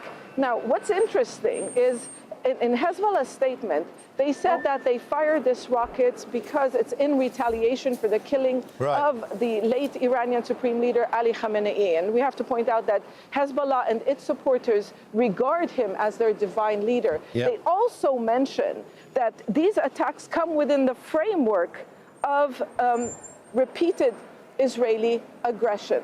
So trying also to justify that this wasn't just an act to support Iran, but an act to defend Hezbollah against repeated aggression. Now, yes. Zainab, thank you so much. Zainab Khoda reporting from Beirut. Several ships have been struck in the Strait of Hormuz by projectiles fired across the Gulf. Shipping companies have told their oil and gas tankers to drop anchor, bringing shipments to a halt. In total, around 150 tankers have stopped their journeys in or out of the region. The Strait's narrow passage offers few points of safety, and insurers of the ships are asking for high rates or reportedly trying to cancel contracts due to the conflict. The largest concentration of ships at anchor has formed off the northern coast of Oman, just east of the strait. Other groupings of tankers are near the port of Dubai, as well as off the coast of Kuwait and Bahrain. And 20% of the world's oil normally flows through the Strait of Hormuz. Markets in Asia have opened for the first time since US and Israel's attack on Iran. Oil prices are soaring and stocks are falling. Let's find out more on this. Let's speak to Jack Barton, who joins us now from Seoul in South Korea. I'm not really upset when traders lose money, but $1.1 billion U.S. radar wiped out in Qatar. What? Yeah, that's right. We've seen declines, most of it related to the conflict, and we've seen some gains there as well, such as in the Shanghai Stock Exchange, where any company related to the oil industry has made gains and slightly slowed that decline. In Japan, the Nikkei, we saw it drop almost 2% on opening before stabilizing around 1.5% drop. And companies related to defense like Mitsubishi and Kawasaki Heavy Industries making gains, rising 1%. But Tokyo Electrics, the big energy giant and the number 2 traded company, 5% decline, and that's because about 90% of Japan's oil comes through the Strait of Hormuz. According to U.S. statistics, more than 80% of the oil and gas that travel through the strait end up in Asia. And for China, India, South Korea, and Japan, that accounts for 69% of all the oil. So there is a huge concern here in Asia about where oil prices could grow from here. We've saw Brent, the futures jumping up above around 83 before declining back just below 80. But analysts here saying it could go up to $100, could go beyond. That would have a big impact here on inflation. So not just the markets, everything sort of feeding into each other. The government here in South Korea saying they have enough of an oil supply to last 7 months. The markets are closed today. It's a national holiday. But on Sunday, the government had an emergency meeting, and they also announced if there is excess market volatility, they have organized an emergency stabilization fund totaling almost $70 billion US dollars. And they say they are prepared to use it if this conflict continues and it does create excessive volatility which they can probably process. We can't process it. We don't have the refineries for it.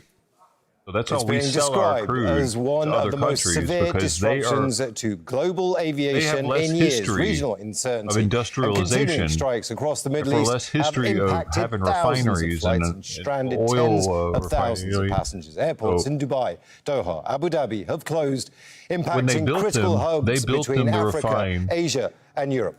Perry Wilton. Better oil.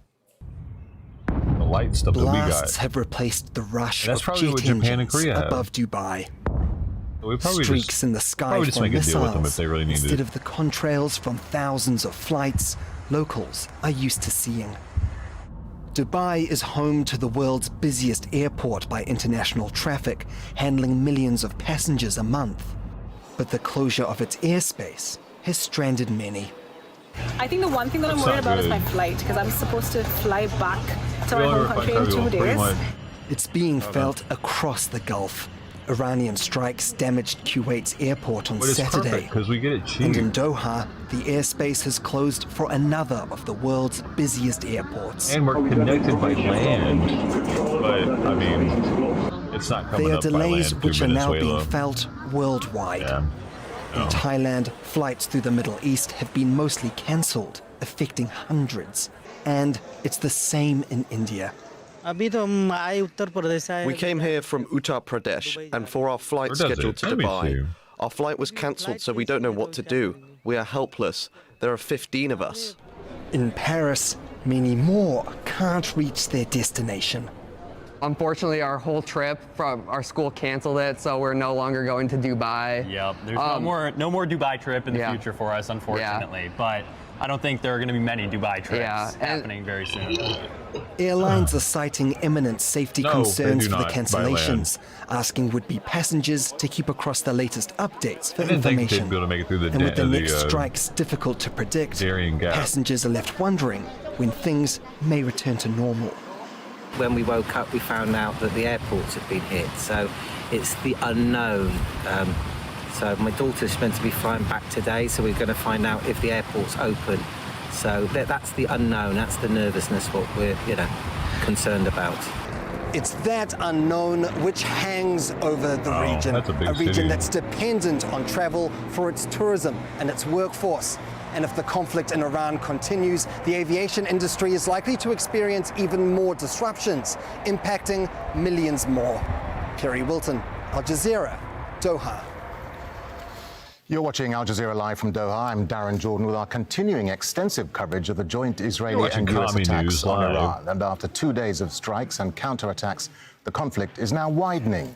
Hundreds of thousands of people are on the move after Israel launched strikes across Lebanon. And within the last hour, it's ordered a forced evacuation for nearly 50 villages. Israel already launched strikes on Beqaa in southern Lebanon. The military has warned of more strikes after Hezbollah fired into Israel. Lebanon's prime minister has condemned Hezbollah's rocket fire. Israel says a senior Hezbollah commander has been killed. Israel has been targeting Hezbollah positions in and around Beirut, causing destruction and fires in many parts. Earlier, Hezbollah claimed responsibility for strikes on Israeli territory. The armed group says its attacks were in retaliation for the killing of Iran's supreme leader, Ayatollah Khamenei.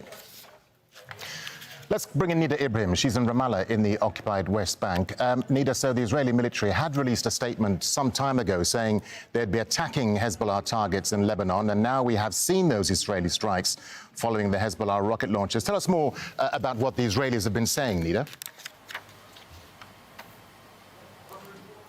Well, the Israeli army has been saying that they will be working to thwart any threat that is posed against the state of Israel, saying that Hezbollah is considered a threat to Lebanon. It will devastate it, and saying that they will act swiftly against the threats from Hezbollah. But it's important to note that while these rockets have been intercepted or fell in open areas, the threat remains very minimal. But it is Israel wants to relay this message. It is at a time that it wants to crack down on any of Iranian missiles, Iranian programs, but also any of the proxies that Israel believes work with Iran in the region to thwart any of their activities in the region. It's important to remember that this is the first attack of its kind from Hezbollah against Israel since the ceasefire was brokered in November 2024, but still Israel continued to break that ceasefire and attack Lebanese soil and attack Lebanese villages. So it is indeed an escalation from the Israeli side, but let's not forget that Israel has been the entity breaking that ceasefire time and again. Nida, we'll come back to you a little bit later throughout the morning. Let's bring in Zaina Hodder. She joins us live now from southern Beirut. Zaina, let's talk first about this warning in the last hour or so from the Israeli military to residents in parts of southern Lebanon to leave the area. Many, many villages. What more can you tell us, Zaina? Yes, the Israeli army issuing forced evacuation orders, dozens of villages, tens of thousands, if not a few hundred thousands of people are on the move this morning, not just from southern Lebanon, where those evacuation orders were issued, but here in Beirut. As you can see behind me, the traffic. Dahi, it's known as Dahi, Beirut's southern suburbs, a cluster of neighborhoods, is home to hundreds of thousands of people. Streets are empty. We've been talking to people here. Everyone is packing what they can and making their way to what they believe will be safer areas. Beirut's southern suburbs is considered They got money for hotels and shit? Are they just going to all sleep in their car? Repeatedly attacked during the last war in late 2024, I don't know, I'm just going. And on a number of occasions since that said last to go, war, I don't want to die, despite a ceasefire that came into force in November 2024. Who told them to move? One-sided Iran? ceasefire, which Israel has not respected. I've heard this story continuing 3 to times, carry I out still don't attacks, know it. accusing Hezbollah of rearming, accusing the Lebanese state of not doing enough to disarm the group. Right. So you can see the chaos. It's the early hours of the morning. It's also Ramadan, when people fast during daylight hours. The people, they're supposed to be having their final meal before fasting today. Instead, they are looking for shelter. I've been speaking to them. This scenes, we saw the same scenes back in September 2024, where people were sleeping in their vehicles. The government, this is a cash-strapped government that cannot help its population. There this shit's isn't getting enough, complicated, man. money in this country to be able to house these people. So, you see, what I'm talking about. people Like, are how, tired, what are they going to do? concerned, and they're worried. Everybody's sleeping in their cars somewhere up the road? This episode, if you like, Do they is have now rest over, stops? or will I there don't think be so, bro. a sustained American Israeli aerial I don't even remember seeing a rest stop in Austria, or actually any European country. Zaina, we're also hearing that a senior Hezbollah leader has been killed in those Israeli strikes. What more do we know, Zaina? I don't remember seeing one.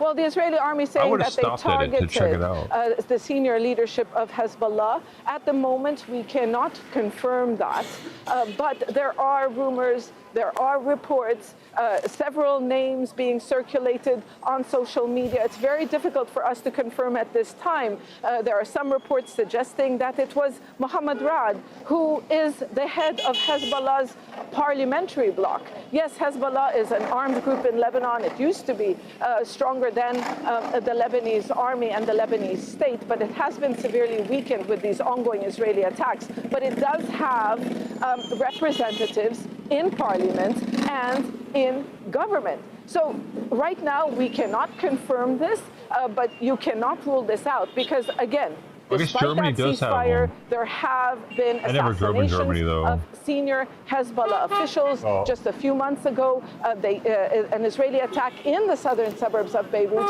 killed a high-ranking Hezbollah commander. So the situation is very tense, chaotic. People are concerned. Is Hezbollah, so far as we have seen, there has been only one barrage of missiles that has been fired. And Hezbollah calling this a warning. Is Hezbollah trying to de-escalate, trying to say that this is a one-off strike because we are retaliating against the killing of the late Iranian Supreme Leader Ali Khamenei? Or are they trying to de-escalate, and how will Israel's response be? We're getting reports now that the Lebanese cabinet, there's an emergency session in 3 hours from now. The Lebanese government, of course, has been trying to keep Lebanon out of this regional conflict, repeatedly calling on Hezbollah not to launch what it calls a new adventure, because back in October 2024, Hezbollah opened up a support front for Gaza. So Lebanese officials were telling Hezbollah, don't open up a support front for Iran because it will threaten the security in this country. So an emergency session of the Lebanese cabinet, but the Lebanese cabinet and government is weak. It is not clear what it can do to prevent Israel from escalating this conflict. A few days ago, the Lebanese presidency issued a statement and said that the U.S. envoy informed Beirut that Israel has no intention of escalating attacks in Lebanon unless there's a hostile action coming from Lebanon. So again, this country finds itself at a turning point, a crossroad, and all these people really don't know what their fate will be in the coming hours or even in the coming days. All right, Zaina Hodder live for us in Beirut. Zaina, thank you. Let's bring in Ali Rizk. He's a security affairs analyst who joins us live from the Lebanese capital. Ali, you've been with us throughout the morning. I mean, many observers say it was predictable that Hezbollah would take action after the supreme leader was killed. Did Hezbollah sense that perhaps the Iranian regime had been weakened and that they had to react? Czech Republic. And wait. That's one scenario, because obviously if the Iranian regime is in existential danger, that means Hezbollah would be in existential danger. So that's one possibility. But there's another possibility which can't be entirely dismissed. The fact that Iran enjoys much more influence over Hezbollah than it did when Sayyid Hassan Nasrallah, the previous Secretary General, was in charge of the movement. With Sheikh Naim Qasim, it said that Iran has much more of a say regarding Hezbollah's strategy. There were reports before the eruption of the war against Iran that many Revolutionary Guards figures are now in Lebanon. So that's also, I think, a scenario which can't be dismissed, that this was something which was inevitable, and it's about Iran's outsized influence over Hezbollah in the post-Nasrallah period. So indeed, that's something, I think, which again can't be discounted. It would explain very much so why Hezbollah chose to carry out this operation now, or why perhaps... Go ahead. Yeah, Ali, let me just jump in there. I mean, Lebanon's Prime Minister just released a statement saying that launching projectiles from southern Lebanon is an irresponsible and suspicious act. Does this now increase those long-standing tensions between Hezbollah and Lebanon's political leadership? It will. And as you just mentioned, the tensions already exist, particularly between the Prime Minister and Hezbollah.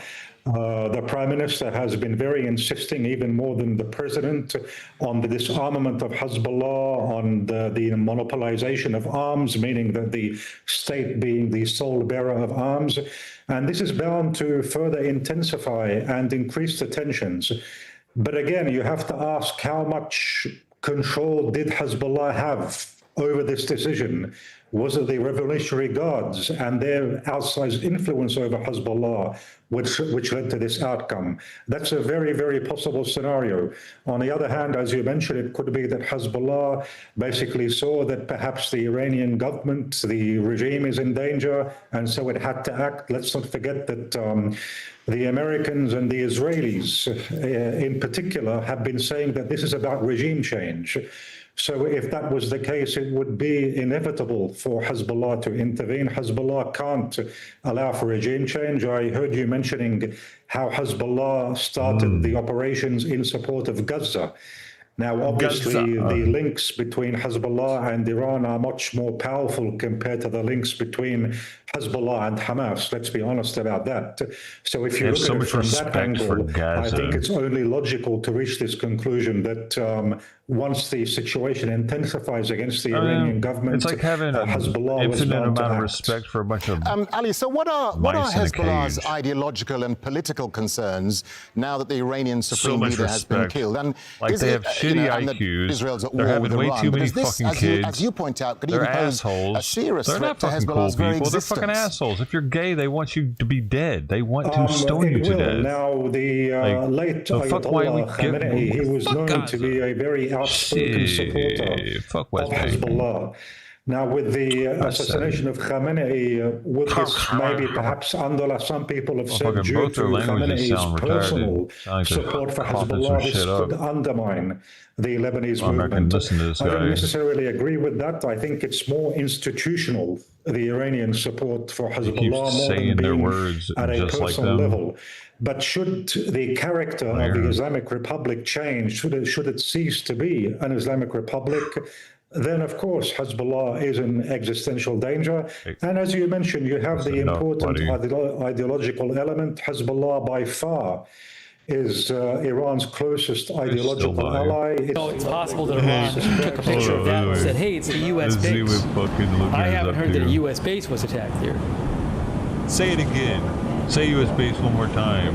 you little shit.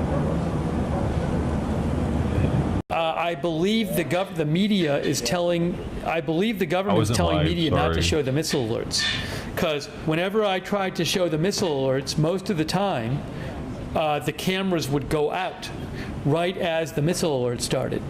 So it looked like the government was telling the media to not show it. He's gonna do it right here. Watch. No, what? The missile what? There was an alert in Haifa, and I tried two different cameras, and they both went out right as the alert happened, right as the missiles showed up, or right as the missile sirens went on.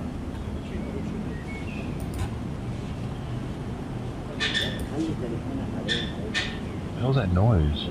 That must be on the video. So this is what Lugner's doing now. Holy shit, he used to talk shit about people to do this. He was the guy that found stuff out. Now he actually just sits here.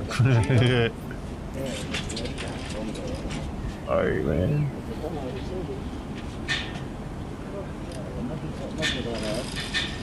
Hey, at least it's not like regular news. It like never stops. Like it sounds like they can't. They're not allowed to stop talking.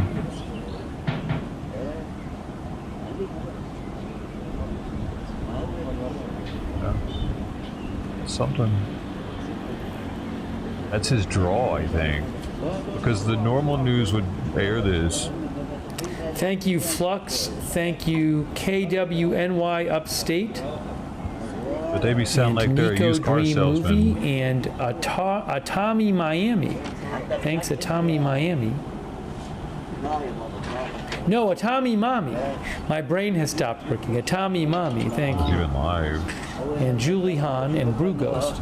Damn, dude, he's almost been live for fucking 9.5 hours already.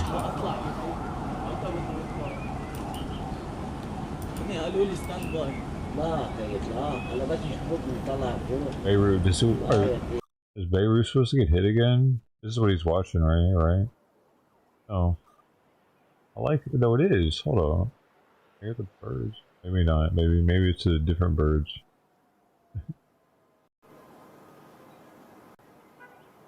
Guys aren't there. Yo! Thanks, man. Mzools 2. Are you a real person?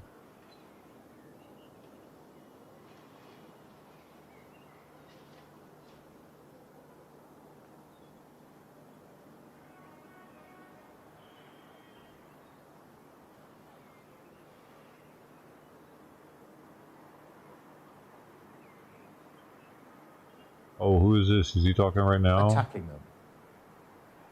Wait, no, he is talking right now. Hold on. Wait, is he? No, it was posted.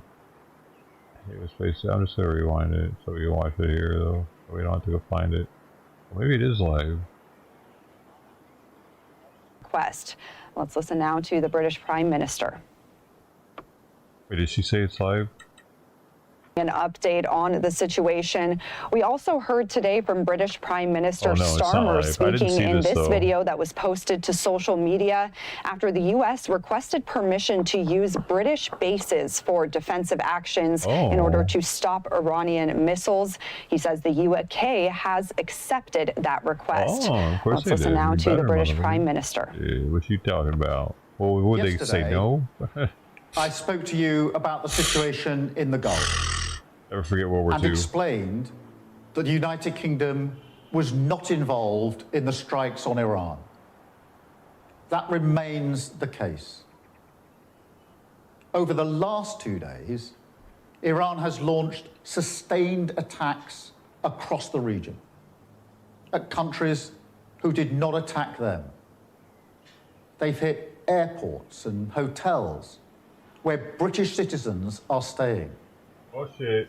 This is clearly a dangerous situation.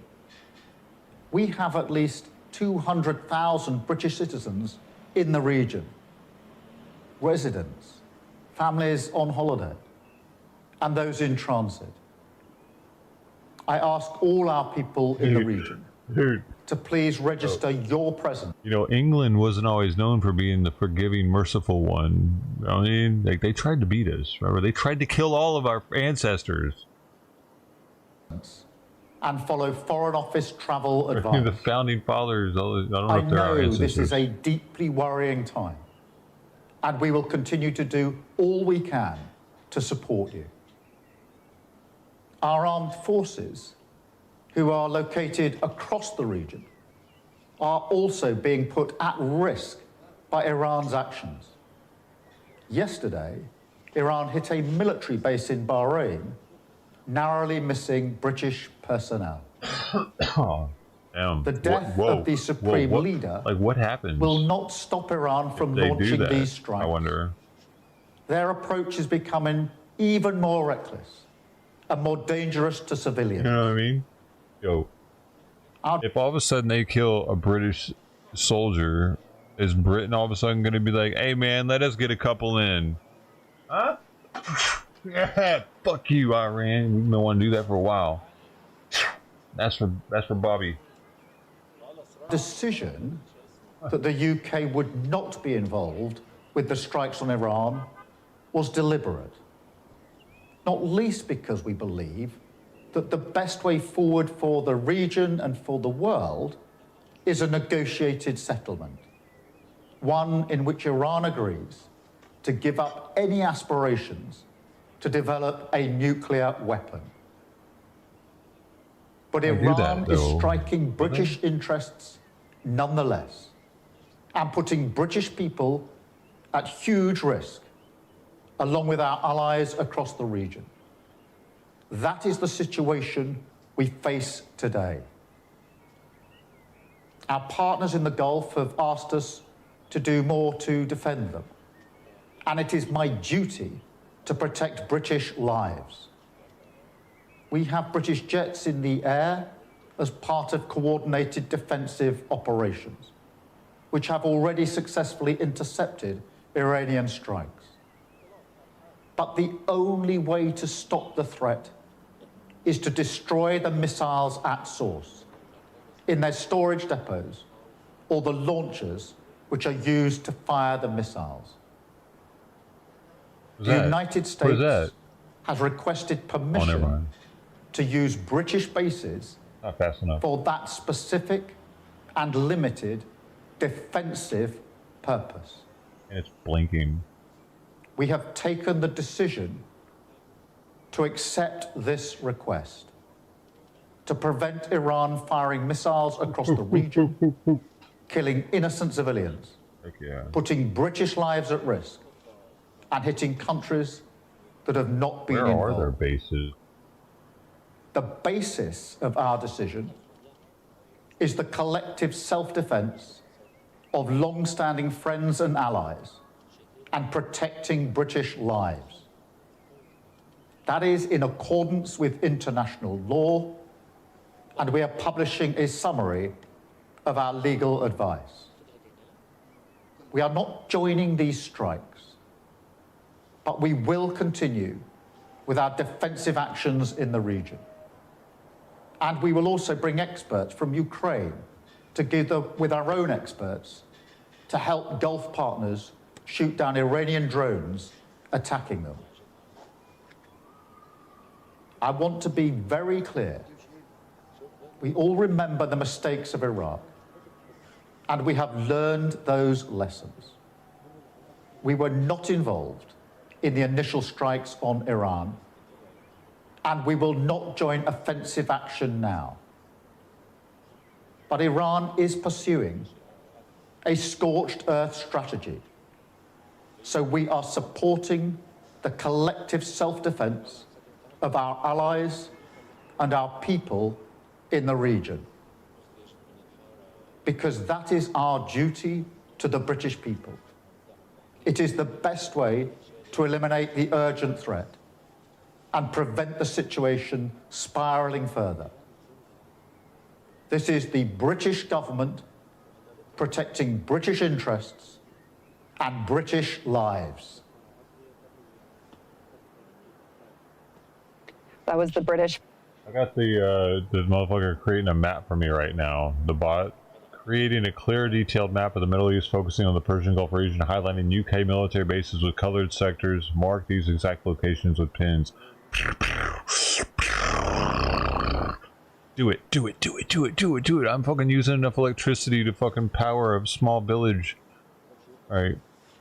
There we go. That's where now we'll be able to go hang out in those areas now. Tax free. Baby, baby. Got an air base, a logistics base, and here. I need this thing to also put here.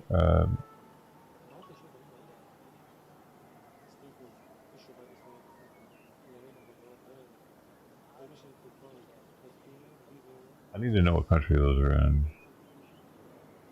Thank you. Hurry up. Use the generate image above. Where's that at? That's not. Use it. Give me.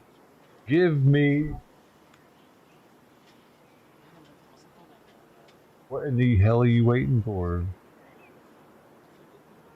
See the generated image above. I can't tell what countries those are.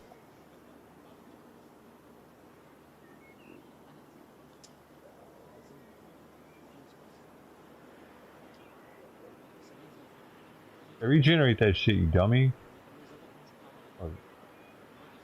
Sometimes you gotta smack the AI around a little bit. Why you gotta... How does it not know that? That's interesting.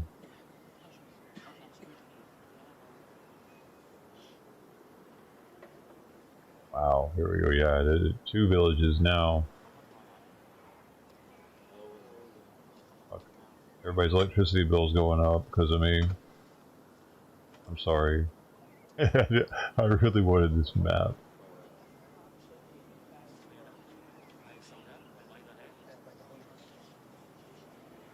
It's a hard task, apparently. Never seen it take this long for an image.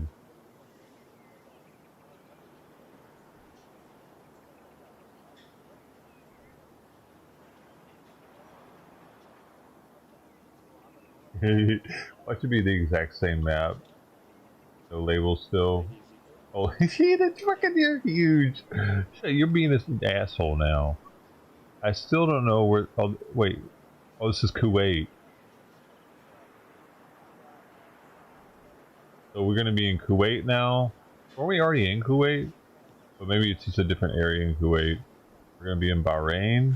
Oh wait, what is that? That's Saudi Arabia? Is Saudi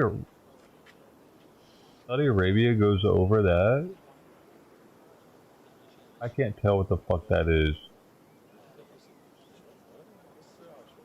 Okay, and then where's the last one? Saudi Arabia. Where's the...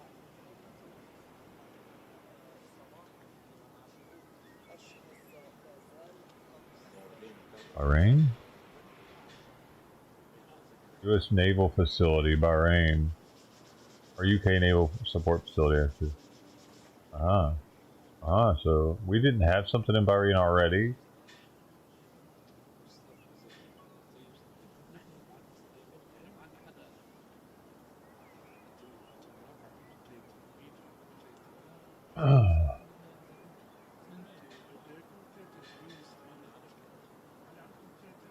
Yes, U.S. has a major naval presence right there in Bahrain in naval support activity. So, what base do we not have something near already? Wait.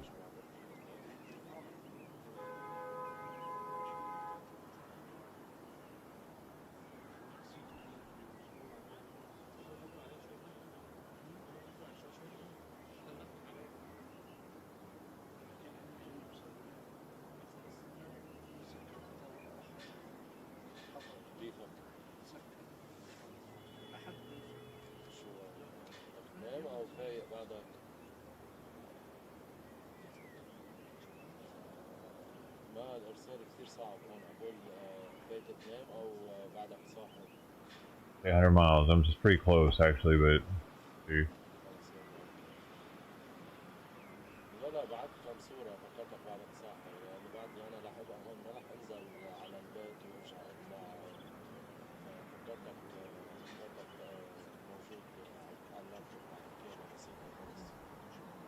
So there is one with the 376 distance. Oman. Oh, Oman. I didn't see Oman. Wait, which one of these is Oman? Oh, wait.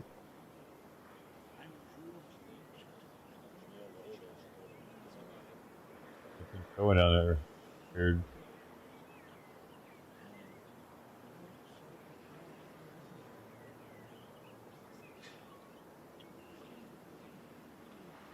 Other two we're pretty close to. So I don't know exactly what that's going to be doing.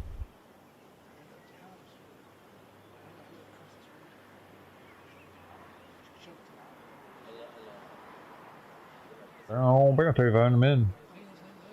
Hot, sexy man. Oh, it's just a TO, baby. Wait, he landed. What are they talking about? No sign Iran is letting up. Certainly, and frankly, I just flew into Honolulu out of Washington, D.C., and I saw several Middle East airlines that had been parking their aircraft in Washington. We couldn't fly back home. So yes, the regime is lashing out at any and all targets that they possibly can, primarily civilian targets, infrastructure targets. But again, as these airstrikes continue, I think you're going to see a lessening of Iranian ability to be able to reach out and launch punitive and retaliatory strikes, because as the war continues, as the air war continues, there'll be less of an ability for the Iranians to be able to command and control those assets, as well as actually those assets, the launchers that will still be available for them to strike, because as every hour goes by, there are less and less Iranian launchers that are still intact, and the ability for Iran's remaining military political leadership to actually be able to determine what to go after and how. Either one of them could be getting. President Trump says he'd be willing to talk to the new Iranian regime. How significant is this, and what signal does this send to the Iranians? Well, I think as we've seen throughout President Trump's tenure, both during his first term and now in his second term, he is willing to strike a deal, even with some folks that we might consider unsavory. So let's take, for instance, taking Maduro out of Venezuela in January. He is now has, it appears to be, a relationship with the new president of Venezuela, Delcy Rodriguez, who was part of the Maduro regime beforehand. So he's willing to strike deals with folks that may have been considered not necessarily the most palatable partners for the United States. So I think, again, it's still early days in this operation in Iran. Iran and Venezuela are definitely not the same types of scenarios. So we'll see who remains standing, if you will, in Iran to take the helm of leadership, and if they are willing to negotiate with the United States. Heiner, just a final thought to you. What is the Israeli narrative here? I mean, Israeli airstrikes started this conflict and torpedoed those nuclear talks. I mean, they have for now killed any diplomatic effort to reach a deal. This pretty much serves Netanyahu's political and military interests, doesn't it? Interesting. Well, I certainly wouldn't characterize what the Israelis have or have not done as having torpedoed anything, candidly. It was the United States and Iran that were involved in bilateral negotiations. So I would take that argument off the table. I think the Israelis, who have faced the brunt of the Iranian terror regime's actions, both directly through the use of missiles and drone attacks on Israel, but even perhaps more profoundly in the decades-long financing, training, and organizational support to terrorist organizations such as Hamas, Hezbollah, and the Houthis. It's obvious that the removal of the Iranian regime's top leadership and being able to defang the Islamic Revolutionary Guard Corps and other assets, military assets, is in Israeli national interest. Heiner Klink, many thanks for your time, sir. Thank you. Welcome. Well, you're watching our continuing extensive coverage of the joint Israeli and U.S. attacks on Iran that is widening into other regions. And after 2 days of strikes and counterattacks, the conflict is widening. Hundreds of thousands of people are on the move after Israel struck areas across Lebanon. And within the last hour or so, the Israeli military has ordered... I had 2 of them. Most of the English-speaking news in Austria or anywhere that I saw English-speaking news in Europe was always with that English accent.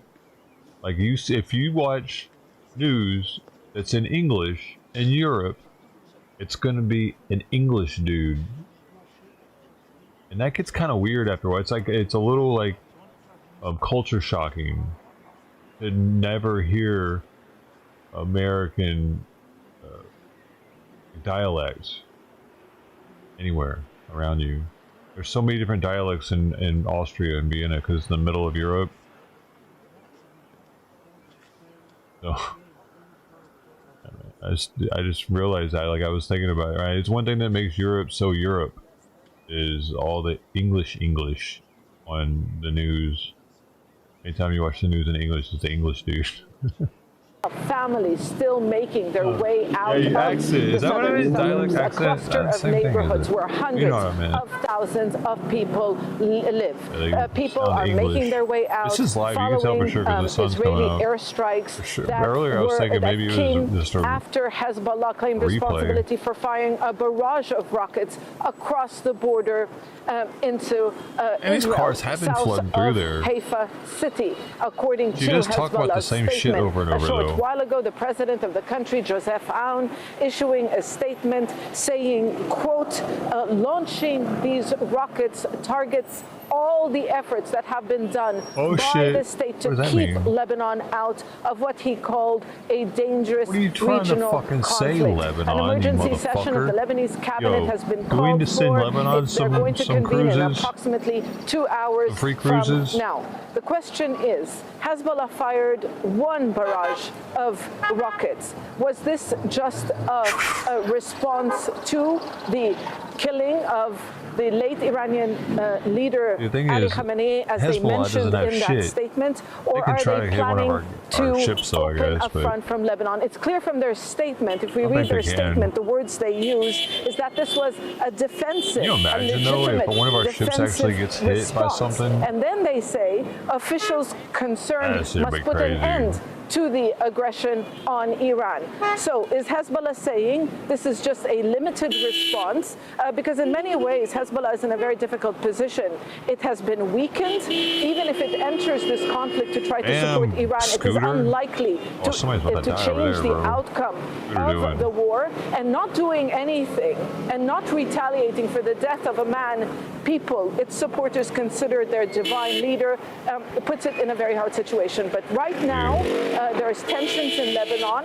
I can tell you that, this country has always been divided. And Hezbollah and its arms, it's a very divisive issue. Hezbollah's action is drawing a lot of criticism in this country. And Zaina, reports that a senior Hezbollah leader has been killed. What more do we know?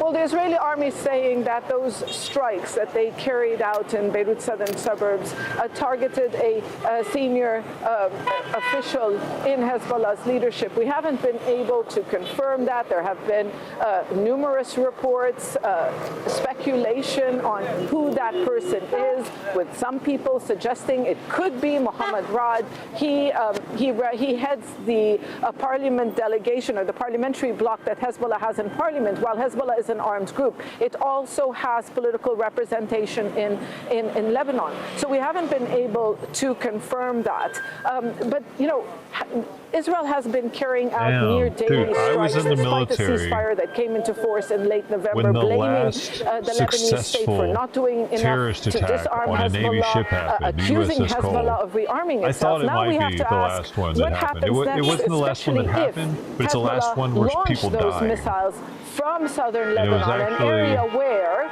the Lebanese army says it has full operational control, and that it has been able to clear the area from any armed groups. That will even put more pressure on the Lebanese state and the Lebanese government, which is already really under a lot of pressure to disarm Hezbollah. It's been so fucking even on 26 the statement years that was since issued something by like the that's president, happened. or a few hours ago, the prime minister issuing a statement saying that something just blew up in South Beirut. What was that? Was that those live? rockets were irresponsible and it threatens Lebanon's security. In both those statements, they avoided to use the word Hezbollah because, like I said, it is a very divisive issue in Lebanon, and also internal stability Looks is like Israel's at still risk. hitting Beirut, So, as you possibly. can see, people, families still on the move. It's 6 a.m. in Beirut. It's Ramadan. When the sun rises, always be people hitting start each other fasting. when it's they haven't been fucking able to have religious shit their going last on. meal before starting Israel their will be day like, of "Oh, fasting.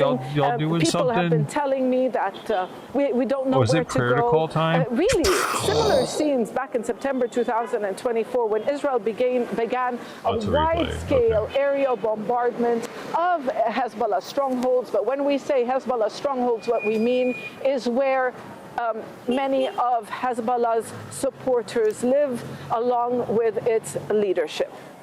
Zainab, thank you. Well, as you mentioned, the US and Israel have launched new strikes across Iran. State media says an Israeli attack caused widespread damage at the Gandhi hospital in the north of the city. Patients had to flee from the building. 2 nearby residential buildings were also severely damaged. Well, earlier, smoke was seen rising in the heart of the capital, Tehran, near the country's tallest building, the Milad Tower. A police building and nearby homes were also hit. Local officials say there were deaths and injuries. State media says parts of Iran's national radio and television headquarters have also been attacked. In the southeast of the country, there have been explosions at the Shahid Beheshti port in Chabahar, and fires have engulfed large parts of the port area. Well, in response, Iran has launched waves of strikes on Israel. Sirens were heard in Haifa, and these are images from Tel Aviv, where Iranian missiles can be seen overhead. Some strikes have broken through Israel's aerial defense system. Earlier, 9 Israelis were killed in an attack on the city of Beit Shemesh in central Israel. 11 are still missing. Rory Challenge reports. That boulder. Israel has kept tight restrictions on information about Iranian strikes. But the damage at Beit Shemesh was too much for secrets. Mangled cars and shattered concrete. Police say most of the dead were hiding in a bomb shelter. Israel's air defense has made hundreds of interceptions, but it can't stop everything. This is what Iran has been retaliating for. The latest strikes on Tehran, part of an ongoing US and Israeli onslaught that has killed Supreme Leader Ayatollah Khamenei and up to 40 senior Iranian figures. President Masoud Pezeshkian, speaking from an unknown location, threatened to leave Iran's enemies hopeless. The United States and Israel should know that this will bring them nothing but shame. And our dear nation, who are mourning the passing of this great martyr today, with their presence and their participation in mosques and on the streets, we must join hands and thwart the evil plans of the enemies. While some Iranians have been celebrating the Ayatollah's death, there has been mourning too. Dressed in black, thousands filled Tehran's Engelab Square. They spoke of their shock and grief. We kept saying from last night until the morning, it's a lie. Unfortunately, it was the truth.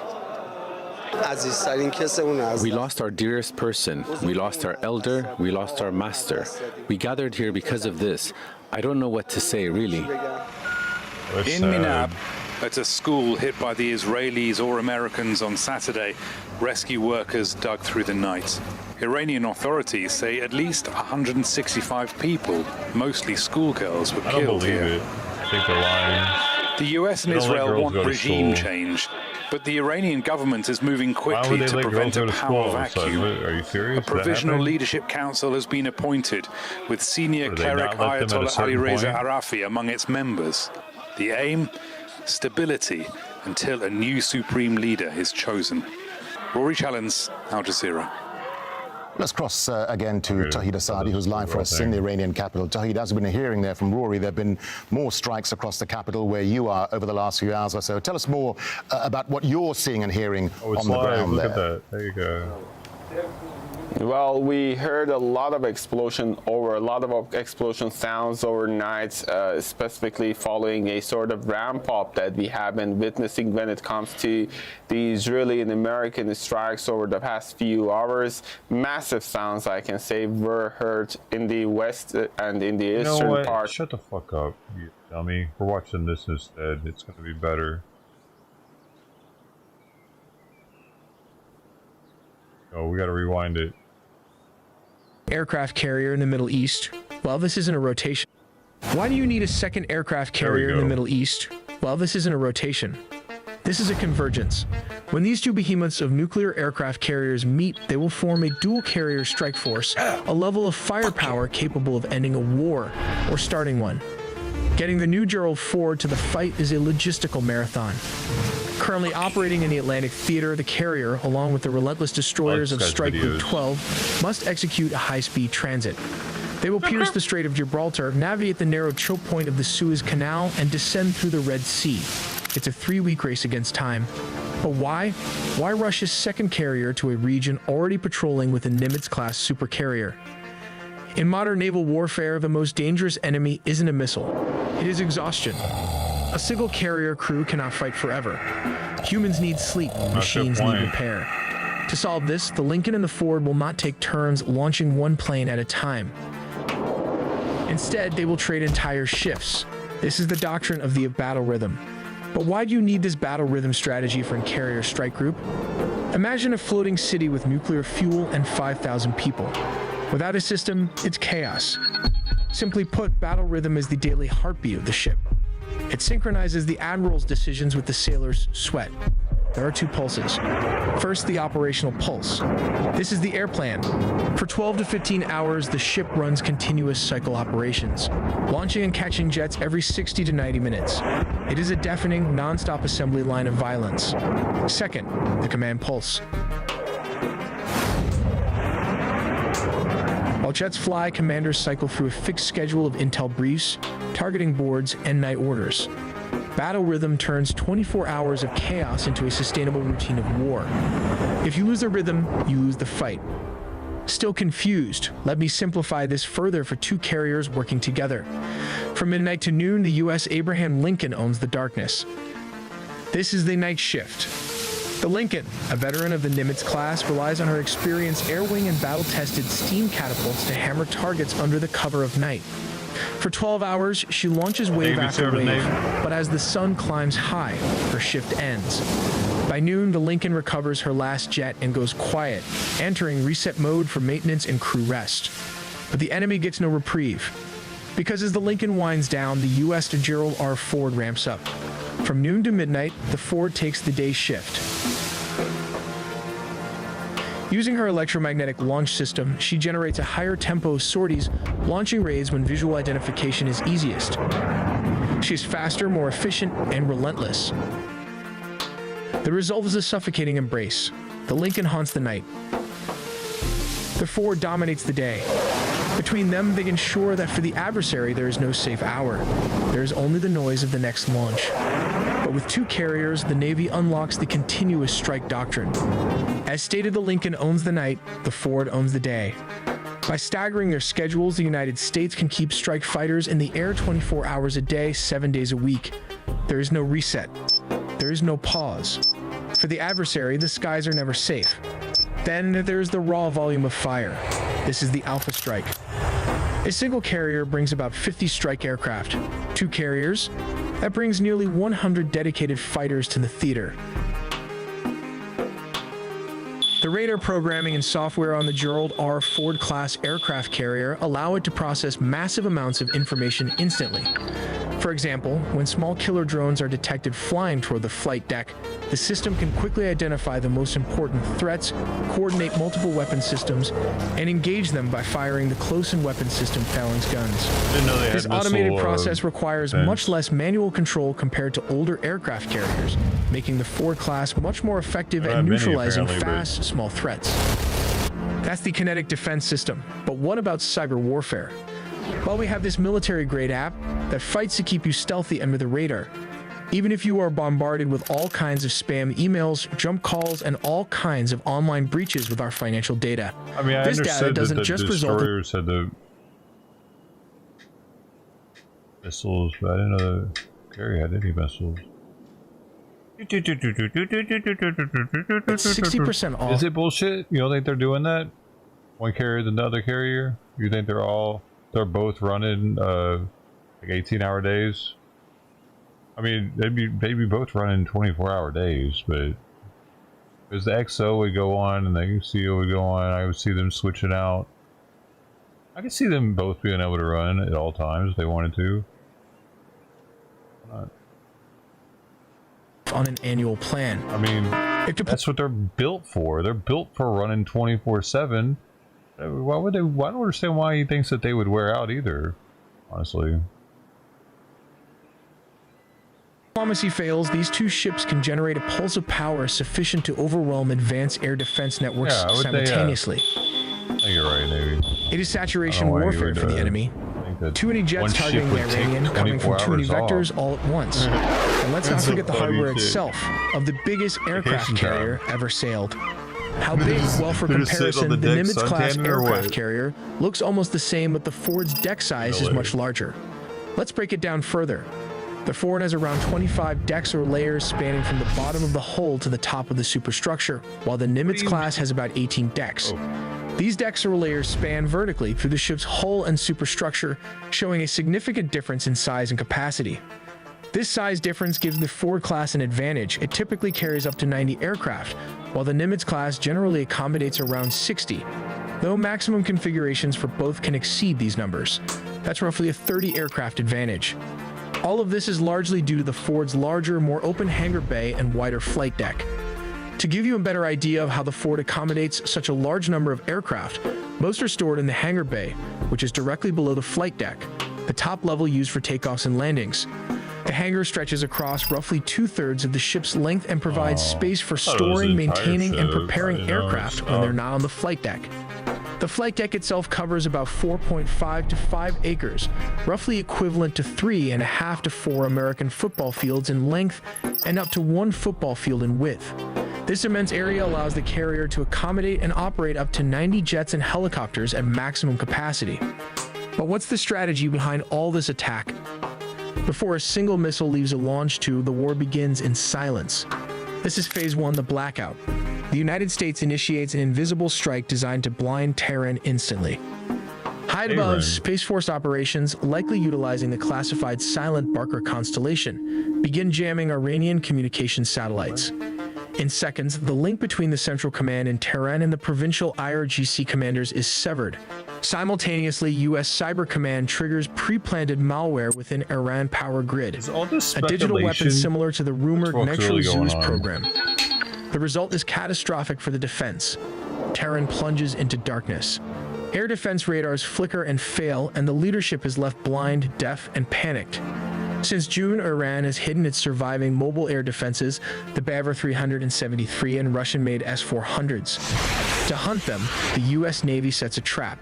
They launch hundreds of ADM-160 MALDs, miniature air-launched decoys. To an Iranian radar operator staring at a chaotic screen, these look exactly like a squadron of F-16s or F-15s screaming toward the capital. The bait is taken. Iranian radars light up to track the invasion force. That is the moment they die. Flying silently in the shadows, F-35s and F-22 Raptors lock onto the electromagnetic signals of the active radars. They unleash this advanced anti-radiation guided missiles. The Iranian air defense network isn't just suppressed, it is dismantled. Let's look at Phase 3. With the sky blinded and the defenders dead, the heavyweights arrive. This is the core of the strike, Phase 3. Taking off from Whiteman Air Force Base in Diego Garcia, the B-2 Spirits approach the hardened mountains of Fordo. Since the first strike, Iran has poured deeper concrete. A single bomb might not be enough, so the U.S. Air Force executes a tactic known as double tapping. The first bomber drops a GBU-57. It's a massive ordnance penetrator. It slams into the mountain, blowing open the newly reinforced blast doors. Seconds later, a second bomber drops its NOP directly into the crater created by the first. The second bomb travels vastly deeper into the mountain before detonating. The resulting shockwave doesn't just damage the facility, it collapses the mountain from the inside out. The final phase marks the biggest shift from 2025. We aren't just hitting nuclear sites anymore. We're targeting the regime's survival. From the depths of the Persian Gulf, the U.S. Georgia launches a salvo of Tomahawk cruise missiles. Their targets are not factories, but people and command centers. IRGC barracks and intelligence HQs are struck to sever the chain of command fueling the crackdown on protesters. Finally, to prevent a retaliatory strike on Israel or Saudi Arabia, the U.S. targets the missile cities, the vast underground depots in the Zagros Mountains. The goal is to trap the regime's ballistic arsenal underground, burying their sword before they can swing it. The second strike is designed to be the final word. By combining cyber warfare, space dominance, and the heaviest conventional ordnance on Earth, the U.S. creates a scenario of total overmatch. We also made a deep dive into the sea, air, and land components of the nuclear triad, so subscribe for more videos to not miss a beat. I can't listen to that song anymore. I'm sorry. I was the most I can do of that. I can't get it out of my head now.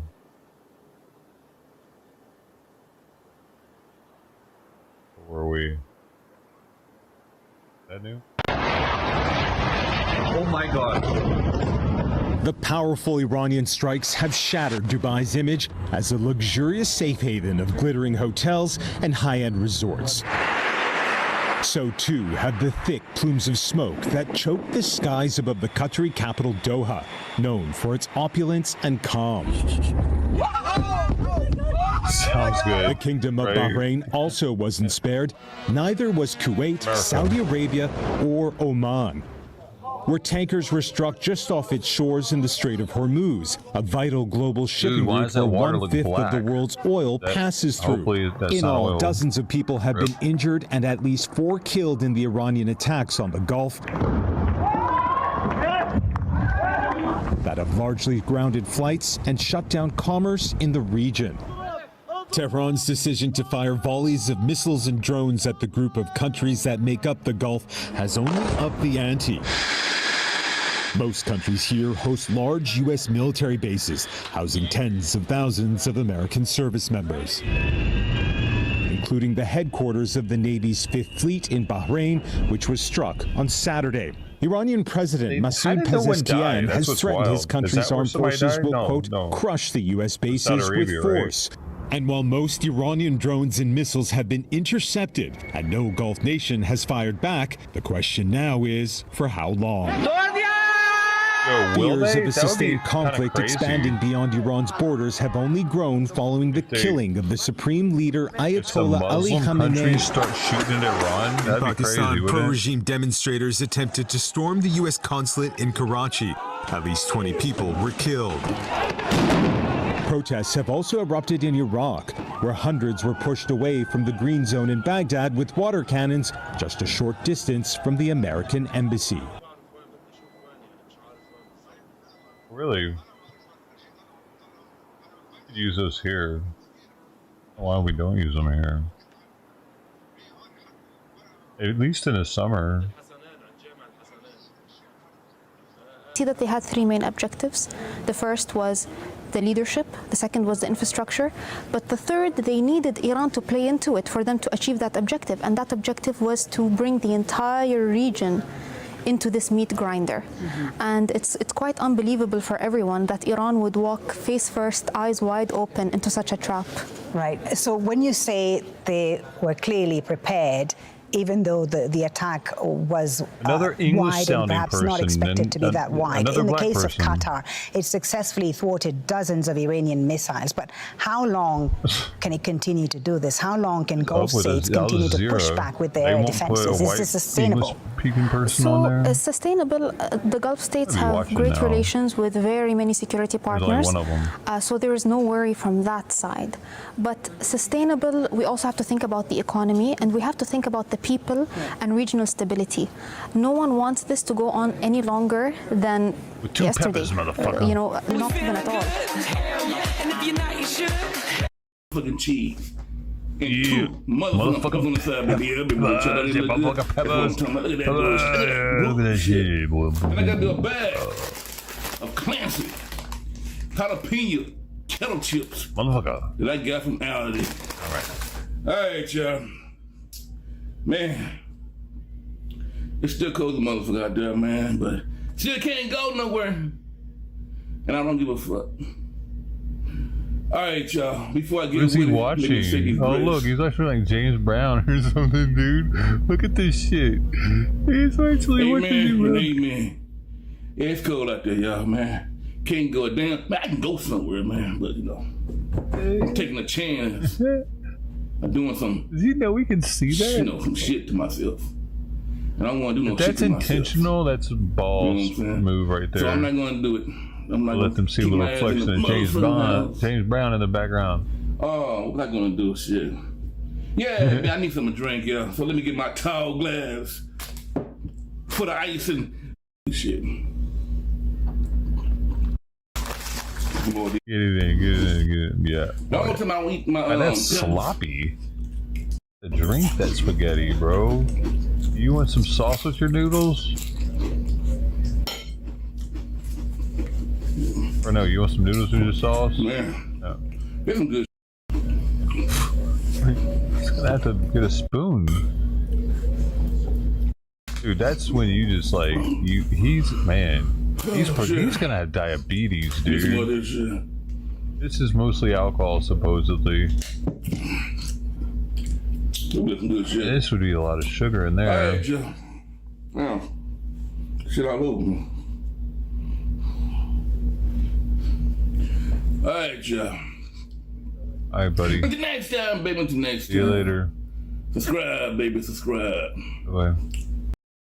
He's an up and comer, y'all. Let's see what happens in Portland right now. Stupid. Until you develop some. There's like 3 trannies hanging out with each other. That's not news. Go back over here. Freedom. Like, I never thought this would happen in my lifetime. And like getting the opportunity to be here, out here with the Iranian American diaspora and stuff, and people who had relatives who suffered under revolution, who had people who were executed. I just cannot tell you like how much of an honor this feels like. Similar scenes are unfolding across Los Angeles, home to the largest Iranian diaspora outside of Iran.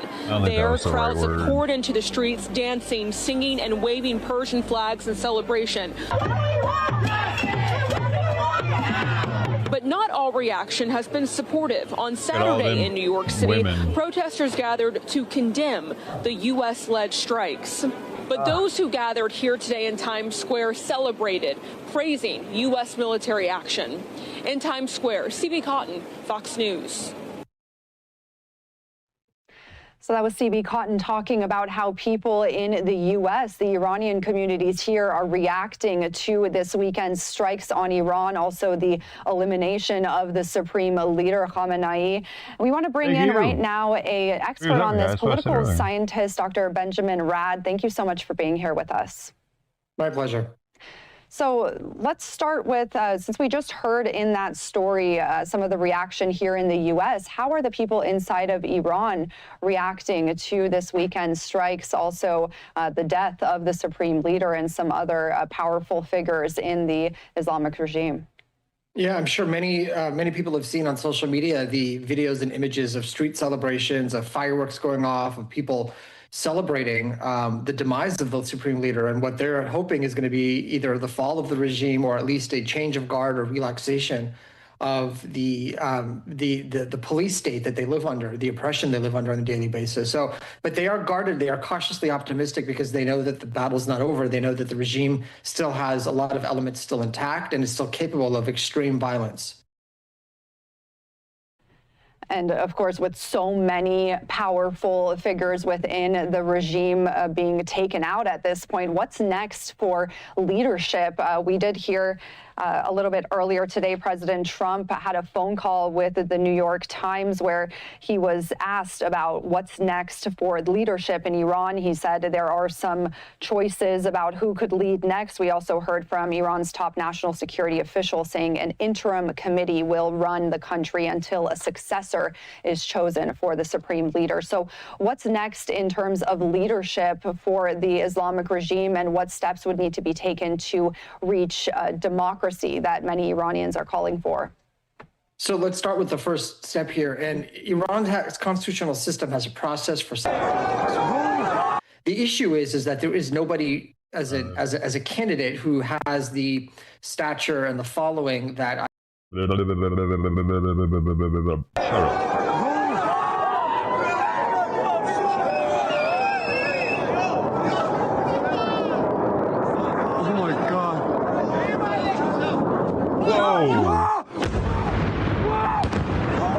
That's a trip, dude. It happens so fucking fast. It's like, yeah, they're hitting them, and then shoot. They didn't hit that one. No way! Oh my god! No way! Oh my god! No way! Oh my god! Oh my god! Oh, holy fuck! Oh my god! That's wild. Oh even my god! Iran can send missiles so far away. God. They don't seem to be very accurate, though. Oh my god! Oh my god! Are they just hitting random shit? That's retarded! It actually hit right here! Oh my god!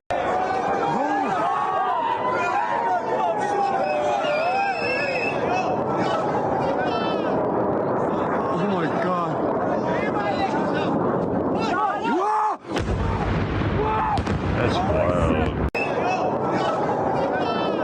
How did it get hit, man?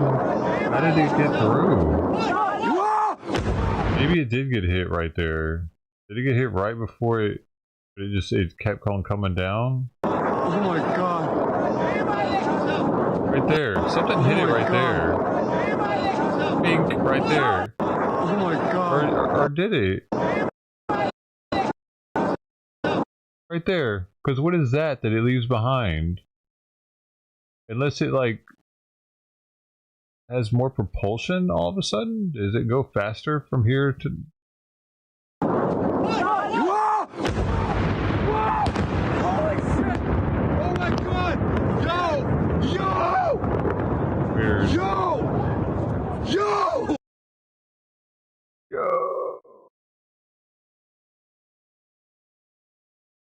Still not clear if that is the case. Now, he is considered to be a politician, not a military commander. But what we've seen since that November 2024 ceasefire is that it's been a one-sided truce. Israel carrying out near daily strikes against Hezbollah members, leaders, Hezbollah's facilities, assets, accusing Hezbollah of rearming, accusing the Lebanese state of not doing enough to disarm Hezbollah.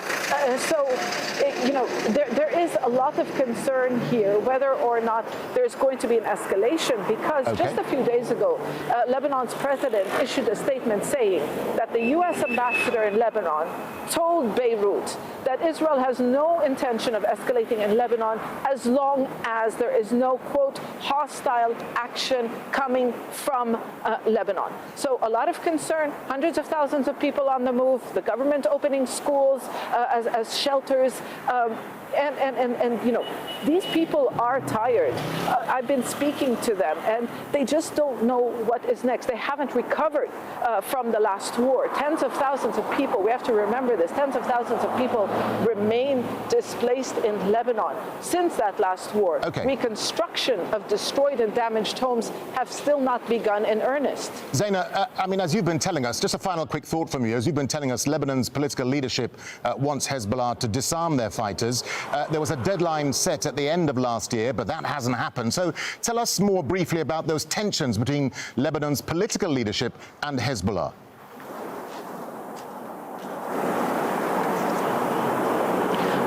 out the Lebanese state is under U.S. and Israeli pressure to disarm Hezbollah. But if you talk to Lebanon's leaders, what they say is this is a national decision as well, that the state wants to reclaim sovereignty. The army says that it has now full operational control of the area along the border with Israel, and it completed the first phase of its plan.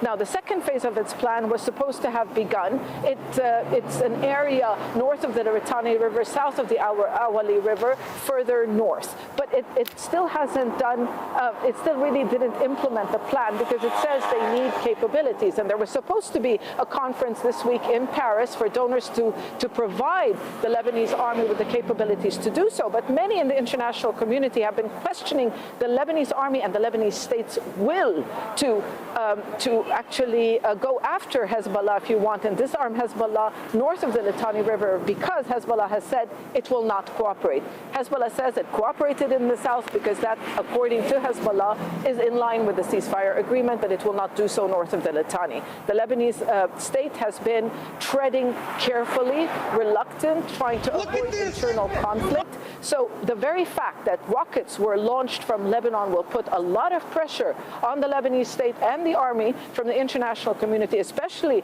the United States, to tell them that they have really not succeeded. People across Pakistan have been non-state actors. Now look at this. We got some migrant news. We got some trucker migrant news, folks. Look at this. You know, this is a trailer parking. This is not a single truck parking, brother. This is not a single truck parking. Hotel cannot be parked like that.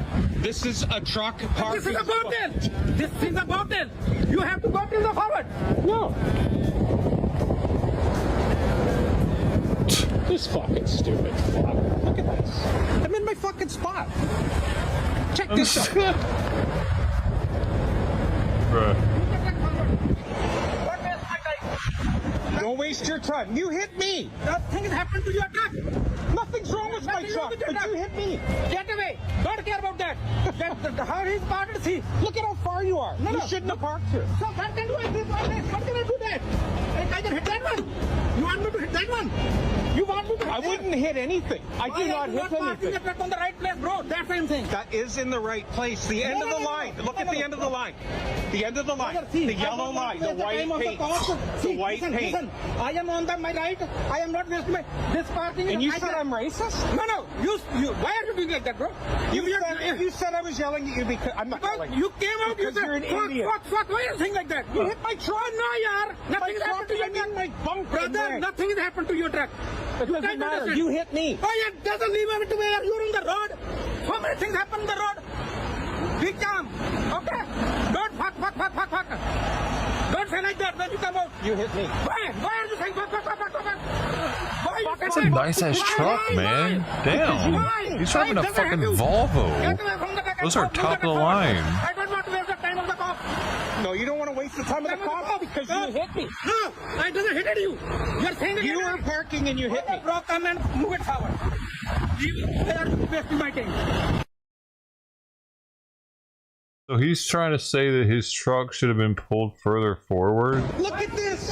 You know, I don't know how it works. Parking. This is not a single truck parking, brother. This is not a single truck parking. Hotel cannot be parked like that. This is yeah, but why would that? How would that make him hit him though? It'd be harder to hit him with not having a trailer, wouldn't it? Stupid. It's a park vehicle, blames a park vehicle. So we need to make sure he knows. Well, you know, he does know. He knows. Never mind.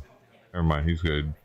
It does, and I think that now what everyone will be anticipating is how is the Lebanese state going to act? Now, there's going to be immense pressure on the Lebanese state to be much more stern and firm against Hezbollah. Now, until now, the Lebanese Army Command has called for caution, and the Lebanese President, Joseph Aoun, has called for caution. He wants to avoid a civil war. Prime Minister Nawaf Salam has been far more outspoken in terms of the necessity, far more confrontational in his rhetoric towards the Lebanese Shia movement.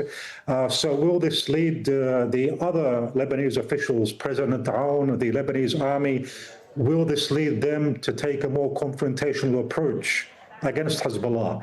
If they don't, where does it leave the Lebanese state? Will Israel go ahead and carry out attacks against Lebanese state installations, like the airport, for example, like Lebanese infrastructure?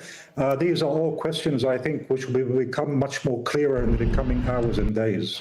Ali, what are Hezbollah's ideological and political concerns now that the Iranian supreme leader has been killed and Israel's at war with Iran? Because this could even pose a serious threat to Hezbollah's very existence, couldn't it?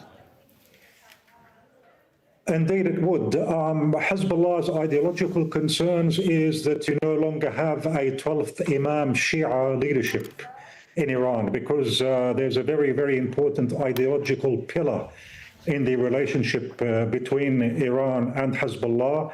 And so that's a factor, politically speaking. Also, if the Islamic Republic were to be overthrown, then basically that would spell the demise of Hezbollah, at least as a military group, maybe not necessarily a political group. It even could lead, by the way, to its demise as a political group. So the stakes are very high for Hezbollah, and that brings us back to the first question about why Hezbollah would take this action. In the end, Hezbollah's own existence is a very pressing priority, and so it's going to focus on that. And we have to see how the Hezbollah is going to handle the situation domestically. Now, your correspondent mentioned something about the Hezbollah statement referring to an act of defense. Is this a one-off, or is this going to be something that will continue? Ali, just a final thought to you, because we're just running out of time. I mean, Lebanon's political leadership has stated it wants Hezbollah to disarm. That deadline, as we know, passed at the end of last year. Realistically, though, Ali, Hezbollah isn't going to listen to Lebanon's leaders. So how is this standoff likely to play out going forward, do you think? Just briefly. Look, that's anybody's guess. The Lebanese political leadership has been very adamant, at least the president, in not heading into a confrontation, not having a confrontation with Hezbollah.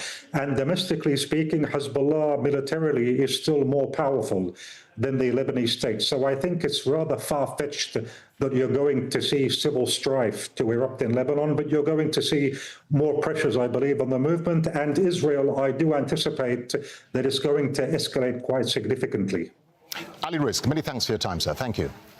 Let's bring in Nida Ibrahim. She's in Ramallah in the occupied West Bank. Nida, the Israeli military had released that statement some hours ago saying they'd be attacking Hezbollah targets in Lebanon. And now we've seen those Israeli strikes following the Hezbollah rocket launches a few hours ago. Tell us more about what the Israelis have been saying, Nida.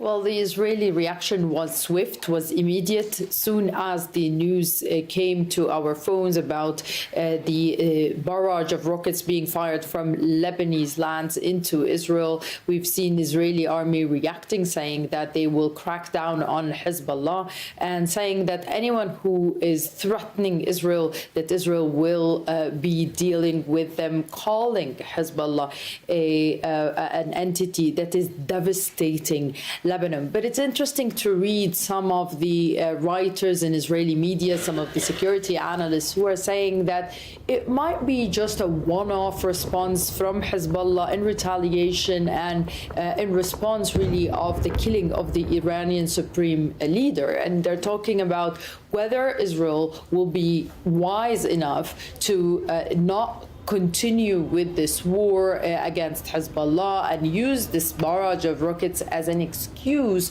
to continue what it already has been wanting to do by cracking down more and more on Hezbollah, saying that the party is refusing to disarm, for example.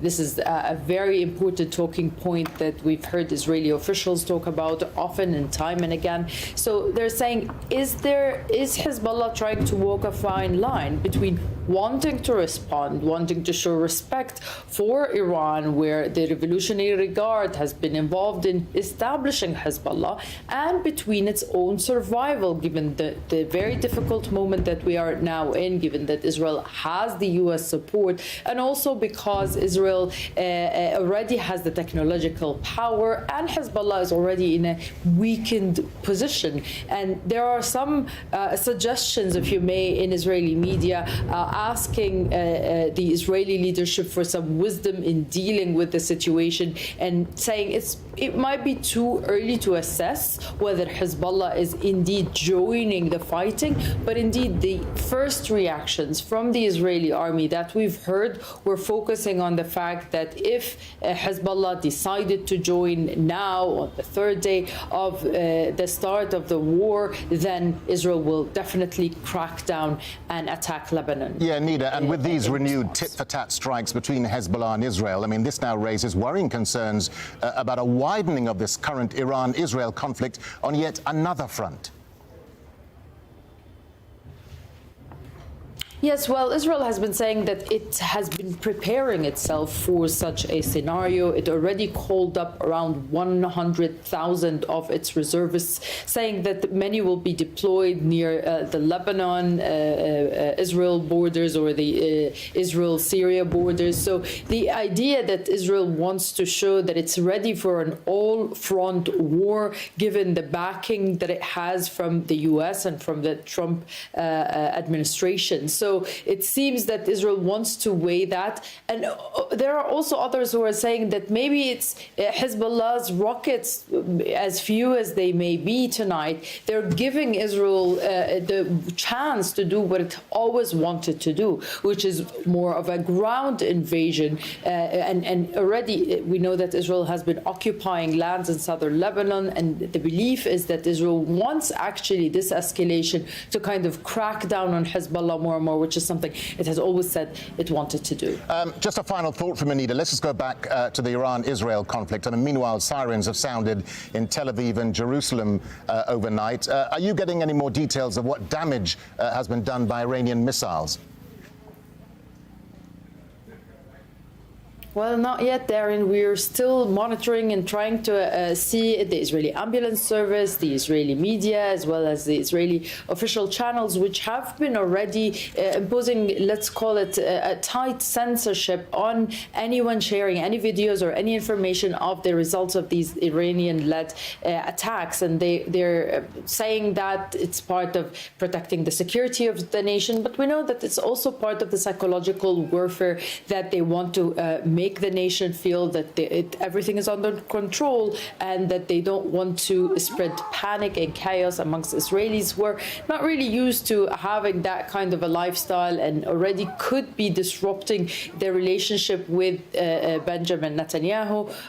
So there's this wide, let's say, media blackdown, or a way that it's hard for journalists and hard for anyone who wants to see the impact of these attacks. It's hard for us to know more. But we have been hearing from the Israeli ambulance service about the impact that took place in Jerusalem. We've been seeing very serious damage that happened there.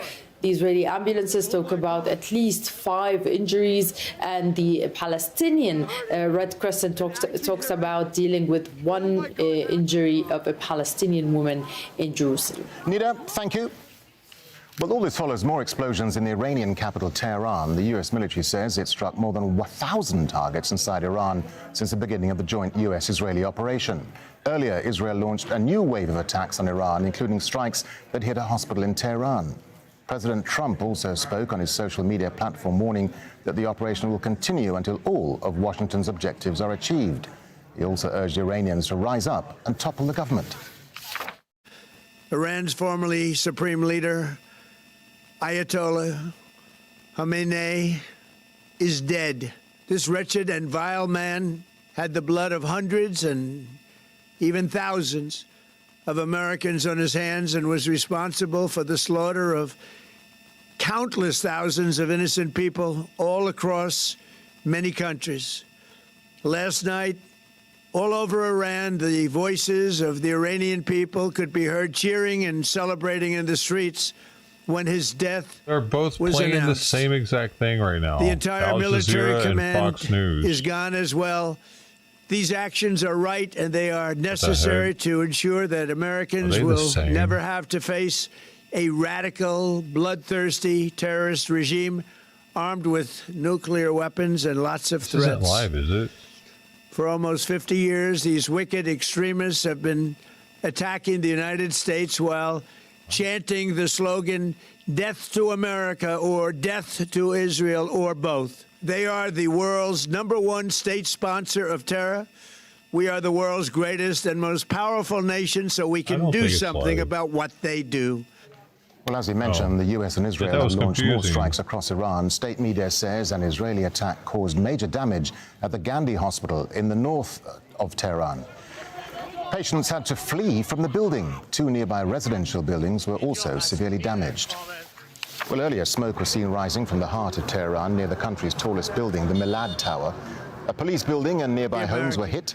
We cannot allow a nation that raises terrorist armies to possess such weapons that would allow them to extort the world to their evil will. Not going to let it happen. We're not happening to us, and we're not going to let it happen to others. Beirut suburbs. The United States has the strongest military the world has ever seen. I rebuilt our military in my first term. There's never been a military like we possess. And frankly, there's nobody even... He himself from saying there's never been a military like there is today, or like I don't know, it seems like he... Close, but we are now using that military for good. We want to have it for good purpose. We're undertaking this massive operation not merely to ensure security for our own time and place, but for our children and their children, just as our ancestors have done for us many, many years ago. This is the duty and the burden of a free people. These actions are right, and they are necessary to ensure that Americans will never have to face a radical, bloodthirsty terrorist regime here when there's not any armed missiles? with nuclear weapons and lots of threats.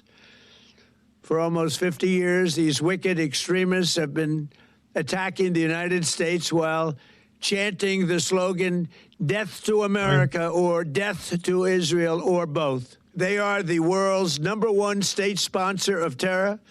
We are the world's greatest and most powerful nation, so we can do something about what they do. These intolerable threats will not continue any longer. I once again urge the Revolutionary Guard, the Iranian military, and police to lay down your arms and receive full immunity or face certain death. It will be certain death. Won't be pretty. I call upon all Iranian patriots who yearn for freedom to seize this moment, to be brave, be bold, be heroic, and take back your country. America is with you. I made a promise to you, and I fulfilled that promise. The rest will be up to you, but we'll be there to help. Thank you. God bless you to our incredible warriors, and God bless the United States of America. So that was President Trump speaking in that video posted on social media this afternoon, giving an update on U.S. strikes on Iran, also confirming that 3 U.S. service members were killed in the initial strike on Saturday. 5 others.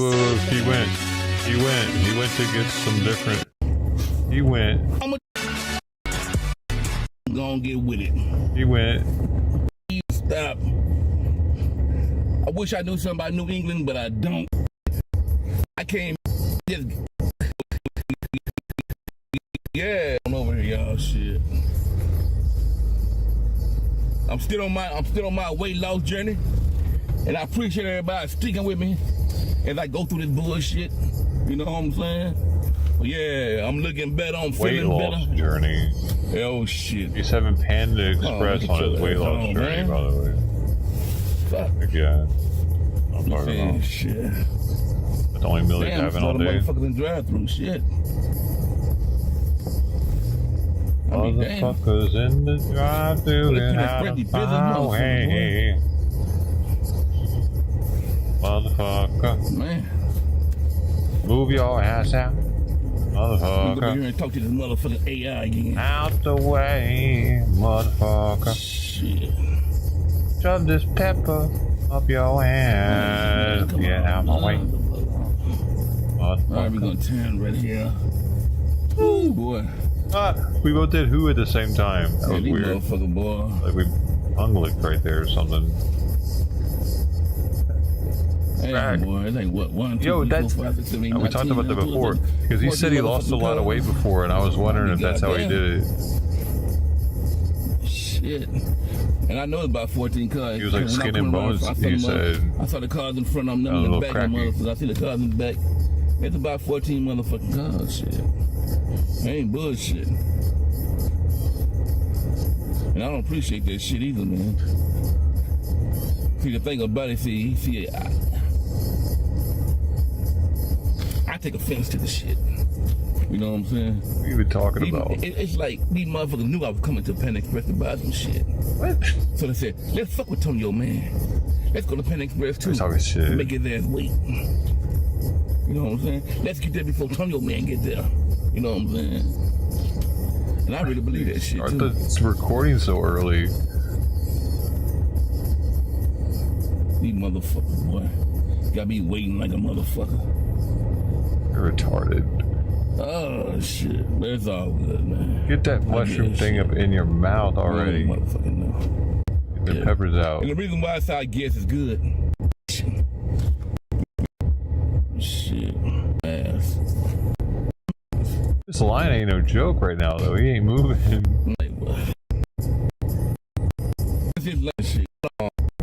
You fucking started so early. Fried.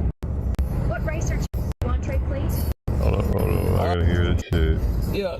No problem. Does he get mad at it again? Welcome to Panda. What can I start for you? Oh, yeah. Hold on, motherfucker. Let me see that picture again. No problem. Take your time and go ahead when you're ready. Yeah, let me get that mushroom and chicken. Would you like meal or a la carte items? Let me get the meal. Would you like 1 entree bowl, 2 entree plates, or 3 entree bigger plate? 3 entree bigger. 3 entree bigger. What rice or chow mein size would you like? What does that mean? Rice. I go with the half and half. Would you like white or fried? White. White. Last time I got egg. Interesting. Which 3 entrees would you like? Mushroom chicken. I'll mushroom chicken. Got it. What else can I get you? That's it. Yo, that line is some shit. There's like 3 cars behind him. Would you like to add a cream cheese rangoons? No rangoon. No. And then ask him again. What else would you like? That's it. Are you sure? Would you like to add a watermelon mango? Fucking actually.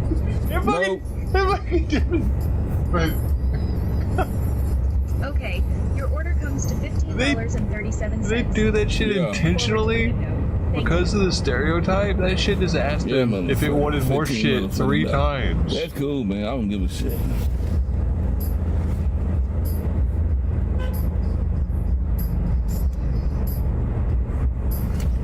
I'm paying cash today, baby. Last time it did that, I thought that it was just like, it was glitching out because of the way he answered you know why I'm it. paying cash today? I was walking down the motherfucking It street. actually asks 3 times every time. Looking both ways. Are you sure there's nothing else? Looking up and down. You sure you don't want one of these? What the fuck I saw? They're delicious. A $20 bill laying in the motherfucking street.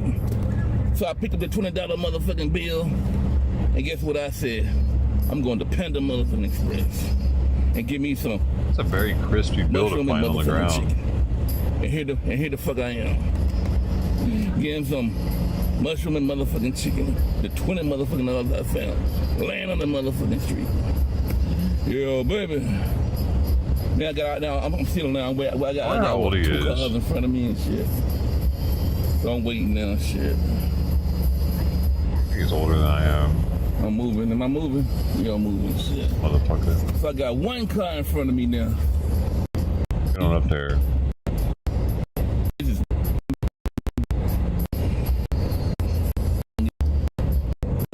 How you doing? Just sit there. Was it bigger plate in Rangoons? Huh? It wasn't bigger plate in Rangoons for you? Rangoons? Yes. Nope. No, I didn't want no rangoons. Just a bigger plate? Yeah, get the mushroom and chicken. God dang. Yo, they're still trying to sell him some more shit. That's the 4th time. Like, are you sure you don't want some of them ragoons? 13.10, okay? All right. Any sauces? The place is like a dope dealer. All right, I'll get some Ragoons Inc. Fuck. I'm either hoping somebody will, the people will do that, or. All right, thanks. All right.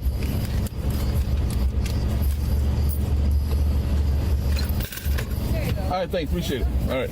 You too. I really think we mentioned something about it, because what the hell? I got my shit. No. And I'm leaving. I didn't sit there. So I told that motherfucking AI who took my motherfucking order. She asked me, did I want some Rangoons? I said, no Rangoons. I said, no fucking Rangoons. And I get to the motherfucking window. I thought that $15 was too motherfucking high. No I said, that should have been like $13. Added it on I there? get to the motherfucking window and she asked me, did I order Rangoons? Nah, I didn't order no motherfucking Rangoons, man. The AI can't even get, you know what? The AI can't even get your motherfucking order right. You definitely said no.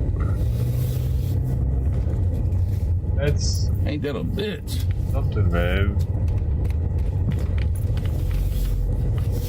I'm gonna eat this shit out. They hope that you'll just like, alright, I'll take them. Are you already charging for them? Whatever. Oh, and Express is hard up trying to sell some Ragoons. What's a Ragoon? Motherfucking AI can't get my cookie? motherfucking order right. Oh. And Express Ragoon. We looking like alright, shit. Cream cheese. All those things. We're gonna plug it right here. It's these things. Need this shit. Yeah, man. Those they just I don't know. Alright, is it just cream cheese around a cracker? Alright, let me get my card tray right here. Yeah, I put my card tray. See, some of y'all said. Somebody made a comment the other day talking about, Tony, just about you 2 card trays and you don't even use them. I use them motherfuckers. Y'all just can't see it because I hook them up. You can't see them really. I use my card trays right here. See that shit? You just can't see them motherfuckers. Oh shit. Yeah, man. So check it out, y'all. I'm showing you what the fuck I got. So I got my what's that shit? The white rice looks so plain. The rice zucchini. And I got this big old ass pepper. Y'all look at these motherfuckers. Ooh-wee. With 2 motherfuckers pepper on the side, baby. That's what I'm talking about. That shit look good. That's what I'm talking about, y'all. So let's take the peppers off. Let's put these peppers right here. Shit, I ain't eat these motherfuckers. Oh, shit. And they give me these little box. And shit. That. Oh, look at y'all. I guess it's my it's a mo. What? Chicken. What? And mushrooms and that shit. Why the hell is that in there? It was weird. Mexican. Chicken mushrooms. It was Mexican. I don't get it. I don't get it. Did you get the last of what they had in the bucket and they're making some new shit now? I don't know, man. That's a bad sign, boss. Shit. Oh, look at y'all. Got me a fuck, y'all. Oh, look at y'all. Look at that. Now, you can't see the rice now, shit.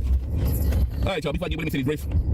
Hey, why would they give him extra food? Amen. Oh, shit. I got me a bottle of motherfucking water. Oh, shit. Nah, I need some water right now, shit. I ain't.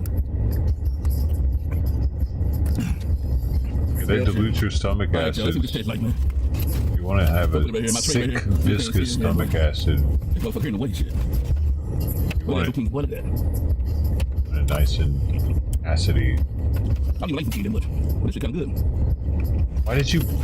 Why did you get white rice if you don't like it? You weirdo. It tastes like bleach kind of compared to the...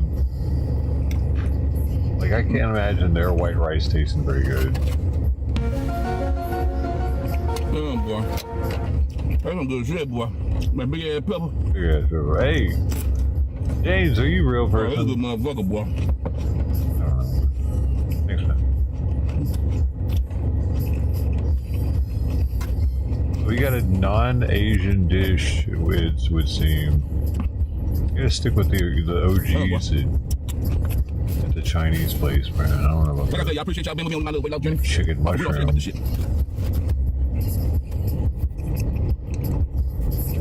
What would I get? I know some of y'all don't want to see. Chicken broccoli is probably pretty good. Y'all even told me in the comment section. That's what we got last time. Tony, I just subscribe to you to watch you eat no motherfucking stuff. I subscribe to you to watch you eat fried chicken hamburgers. Well, you know what I'm saying? Right now I'm not doing fried chicken motherfucking hamburgers right now. I don't know when I'm gonna start, but it ain't gonna be no time soon. Right now, this is what it is right now. What do you mean? Some people are bitching. If you want to see fried chicken and hamburgers, you gotta go find another motherfucker for that. But I'm not doing that shit right now. This is what the fuck I'm doing. Why would Anybody give a shit what he eats? Hey man, I didn't sub to watch this fucking Pan Express shit. I subbed to watch you eat burgers and chicken. With some grape soda and some watermelon, fucker. Like, I don't get it. Oh, boy. Is that what's going on? Is it a racist thing? That's good shit.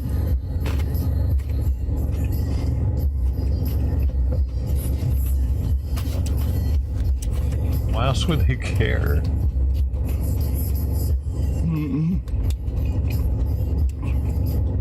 See, this is what Royce doesn't do, and I would bitch at him about it, because he didn't hold the... You have to let the people see the food at the same time that you're eating. Otherwise, there's a disconnect. You have to see the food leaving the plate. There's something about that. I'm not saying I'm not going to do no fried chicken at all. Or hamburgers or all that other bullshit. It's just going to be a while before I do that shit. And when I do it, it ain't going to be the way it used to be. What? They used to do it. You know what I'm saying? It ain't gonna be like it was before. Now I'm curious. Now I'm gonna have to go back and check out a chicken eating video. You know how to get us hooked, Tony.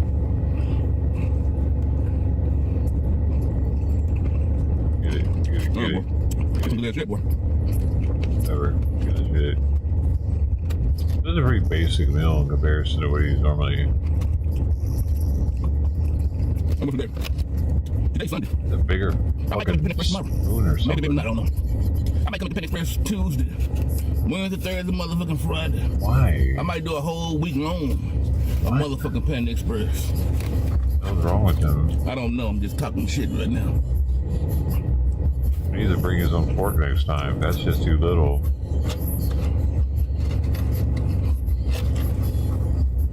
He needs one of them big ass salad forks.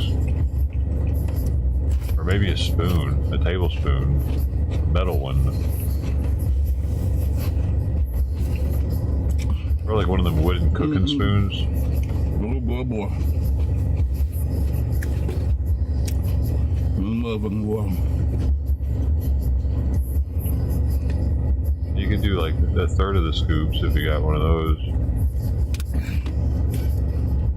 See, yeah, you know, I'm taking a break with alcohol too. Oh, no shit. Now, I ain't gonna stop drinking my motherfucking Thunder.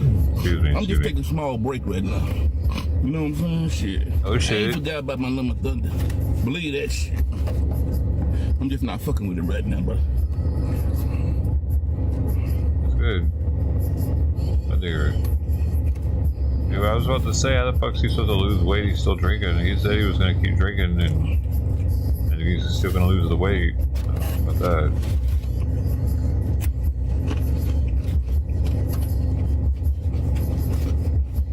How long he won't drink? Or will he just not drink on the videos?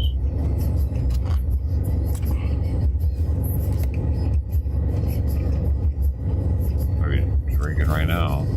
Probably no.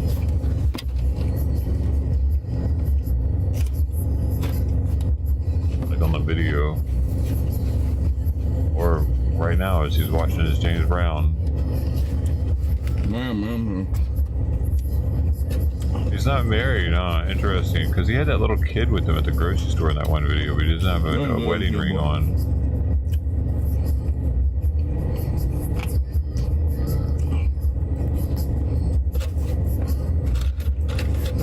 You could just like get a spoon and scrape it into his mouth from the container probably pretty easily, you know?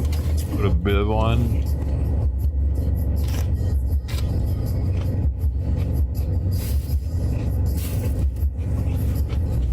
He always makes sure to eat them damn peppers though, doesn't he?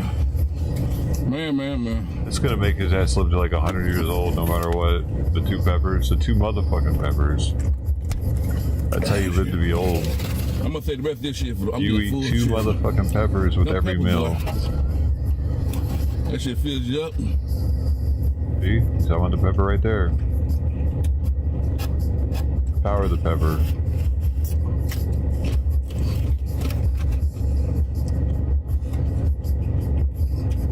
He's always alone in these videos, though. Is that the thing? He has to be. I think he had some from back in the day where there are other people in them.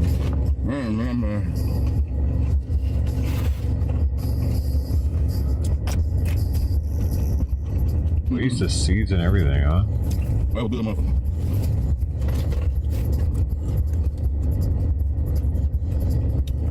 Go, go, go, go, go, go. Can we get 4 times? Let's go 4 times. We can only go to 3? Man. That's a premium mode. That's premium mode.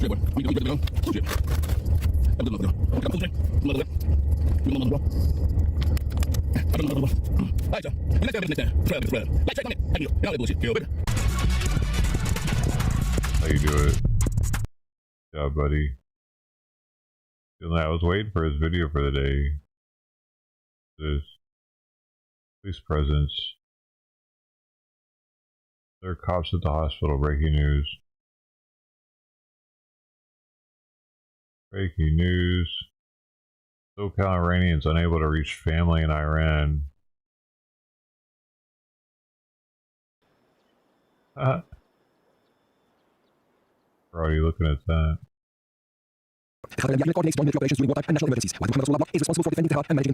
Man. That channel is just as bad in 4 times.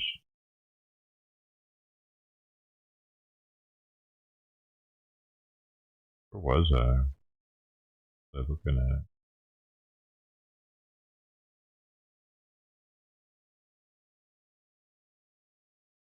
Why in the fuck can I get away from this peanut dude? Follow me around. I don't even click on it. What is this? It doesn't take much to figure out with animation. You know, every young girl in the airport. Jimmie, he's a pilot, handsome, stable uniform, leader, confident, always, and they anywhere in the world. Kathy, she's the airline stewardess, filling the traditional woman's role of caring for the wants and needs of the passengers. Dreams, well, we tell our children that dreams like these can be achieved with a little luck and a lot of hard work. For some children, perhaps, but it can never be more than a dream for Kathy nor Jimmy. Kathy will never have the opportunity to reassure an anxious passenger. Jimmy will never operate the complicated controls of a big jet liner. For Kathy and Jimmy are mentally retarded. Kathy will return to her doll, and her dreams of faraway places will be realized only through fantasy. He was so serious about it. And Jimmy will come no closer to a pilot's uniform than his imagination and a paper airplane can take him. But Kathy and Jimmy are not alone. There are, in the United States, hundreds of thousands not intended. For he will never operate the complicated controls of a big jet liner. For Kathy and Jimmy are mentally retarded. For Kathy and Jimmy are mentally retarded. Kathy will return to her doll, and her dreams of faraway places will be realized only through fantasy. Their names being there, fuck it up. For their number is legion, and wherever people live, there also live the mentally retarded. But who are the mentally retarded, and what are they really like? Did that just say they are retarded? There also live the mentally retarded. There is legion, and wherever people live, there also live the mentally retarded. But who are the mentally retarded, and what are they really like? Where people live, there also live the mentally retarded. This is a weird thing to say. 1963, before the Civil Rights Movement, so retarded people didn't have rights yet. Did they? Usually, the mentally retarded are divided into classifications. The educable, the trainable, and the custodial. Oh shit, okay. The educable, with IQs from 50 to 70, can usually profit from academic training. They can, for example, learn to read and write. The trainable retarded, with IQs from 25 to 50, usually are not capable of learning much in the way of academic material, even in special schools. However, they can be taught most of the activities of daily living, including the care of personal toilet and hygiene. Learning to dress and undress themselves is something most mentally retarded children can do. Even the more difficult dressing activities, such as tying a bow knot in a shoelace. I mean, even if they were like 20, they could still be alive now. Wow. They can usually be taught to button and unbutton a coat or dress. Some of these people might still be alive. It requires patience, of course, but patience is the key to all successful teaching, just as persistence and repetition of effort are the keys to successful learning. They can learn to feed themselves, and they can be taught to avoid the common hazards of normal daily living. These are all actors, actually. None of them are actually retarded. It's like what it's eating Gilbert Grape with the intelligence level of the custodial retarded is so low that they cannot be taught even these fundamental life requirements. As a result, they must be attended to by others throughout their entire lifespans. Fortunately, only about 3 out of every 100 of all mentally retarded people are so classified. Really, a very small percentage. Who watched this video? A mentally retarded person may be of any age. An infant, a young child, a teenager, high school, or a young adult. And many even live to be quite elderly. In fact, thanks to medical science, more and more of the mentally retarded are enjoying normal lifespans. Holy shit, that's wild. Those with physical disabilities may not be too seriously handicapped, so that only one function, such as walking, is impaired. But there is often more serious disability, so that the person is handicapped in many human functions. What the fuck is wrong with their feet, dude? Oh my god. What is that illness? Sometimes it's so serious that they're unable to perform any useful physical activity. Oh shit. Sensory disabilities are those involving defective vision and hearing. Usually, we include speech problems along with vision and hearing, although technically speech is not a sensory ability. Although blind, this little girl is being taught to feed herself. Whoa. The mentally retarded can also be classified according to the etiology or the underlying causes of the subnormal condition. They wouldn't even make a video like this nowadays. You know that? Because they're so like, protect the children. We can't let the children be seen. We can't let their faces be seen. No, they can't be in the video. You know what I mean? There would be nowadays. They would definitely not make a video about special needs kids. Why? Is it better we just ignore them, not think about them? Like we watch them at the Special Olympics. That's good enough. And secondary retardation. Like, why wouldn't we learn about them? There's a Primary lot of them. retardation has an hereditary origin. Defective genes and chromosomes bring about abnormal physical, organic, and glandular disturbances, which, in turn, may account for the defective intelligence.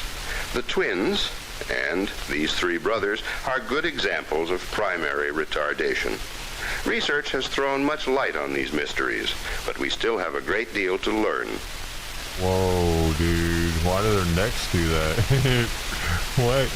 Like, secondary retardation is caused by external forces, such as accidents or disease. They can affect the person at any time after conception, even before birth. They can happen during delivery, at the same rate? in infancy, or in early childhood. They're not showing the same kid twice, it seems. So it's like, what the heck? That's regardless of the cause of the mental retardation, one fact remains clear. Serious retardation is frequently accompanied by physical abnormalities. It seems like more of them were in hospitals back then, and now they're all being taken care of by family or something. Like, because we don't have these, like insane asylums or whatever they were called back in the day anymore. So these people aren't grouped up in hospitals like they used to be back in the 60s. They're at home with their family members and stuff. Their families having to deal with it. Back then, the family could just be like, "Here, you take them. We can't do it. We got other shit to do." These can occur in a wide variety of forms. That's got to be why they're all there. One example is hydrocephaly. Oh, Normally, there is fluid inside the skull surrounding the brain and protecting it from shock. That sucks, dude. Sometimes there is faulty distribution and absorption of this fluid. Pressure builds up. The brain is squeezed and physically damaged, and the skull grows larger and thinner. Intellectually, hydrocephalics range all the way from those unable to feed themselves to people of average intelligence, depending on the amount of brain damage.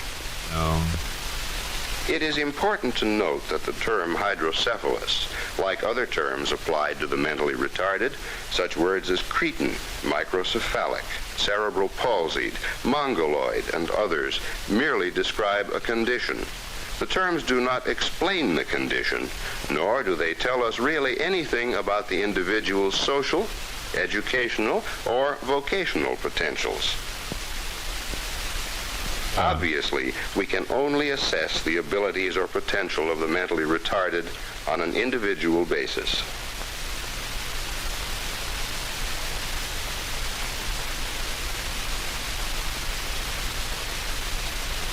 Seemingly random motions and movements are fairly common among the custodial retarded, and they may take many forms.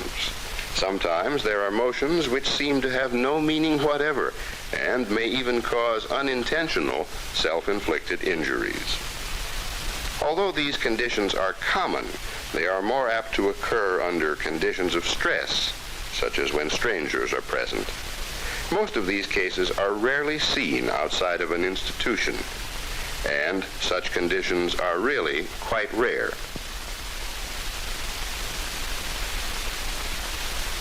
Oh, wow, actually, you can skate. Most mentally retarded people, like these boys and girls, look very much like the typical boy or girl next door, or any of the people you might pass on the street.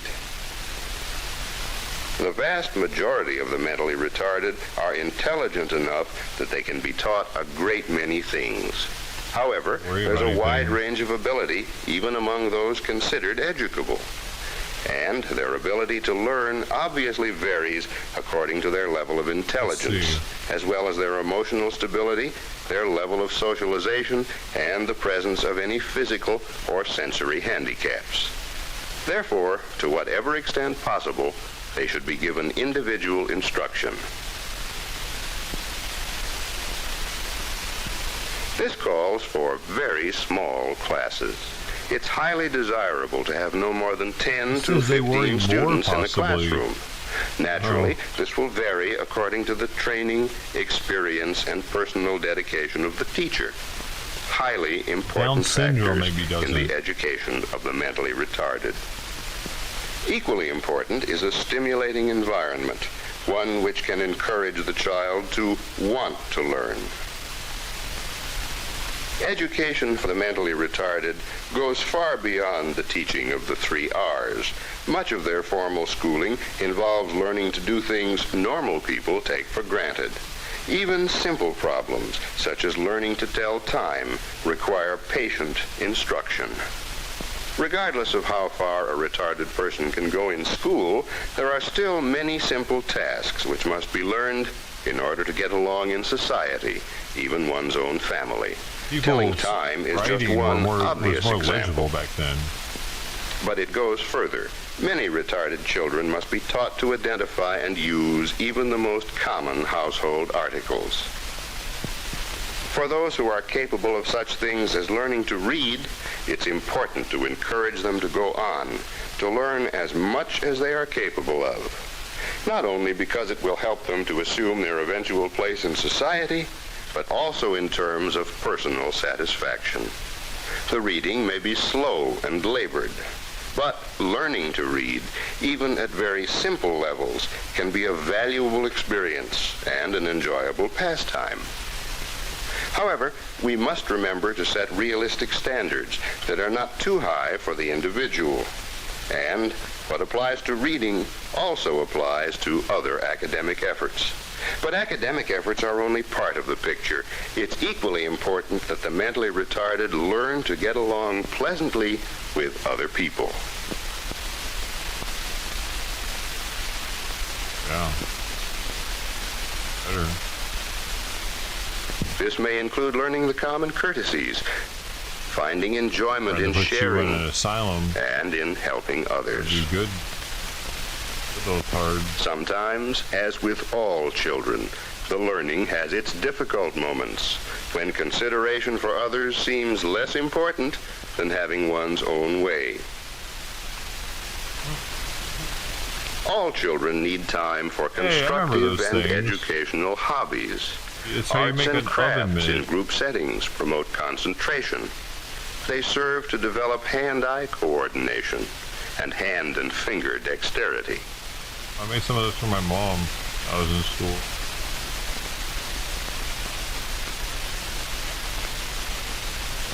That's because I was tarded. I did it in my tarded school, my tarded class.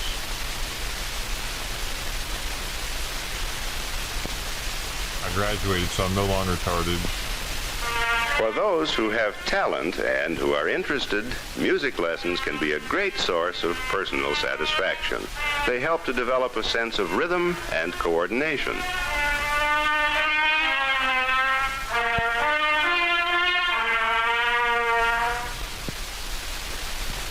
That dude looks kind of like me when I was a kid. Such activities as group dancing also develop rhythm and coordination. And while they're enjoying themselves, the youngsters are also developing poise and balance. Yo, y'all learned about cards tonight.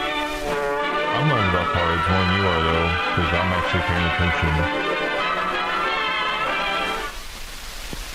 But the education of the retarded child must go beyond this.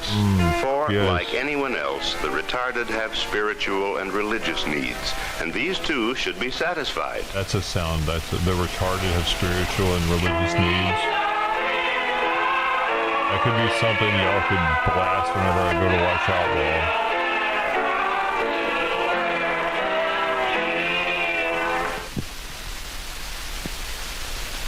Wholesome play activities are just as important to the mentally retarded as to anyone else. They help to develop healthy bodies, sound minds, and emotional adjustment.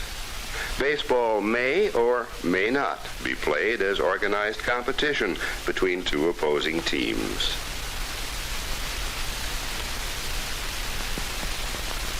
All children find the same kind of fun in playground activities. For like the past month, I think.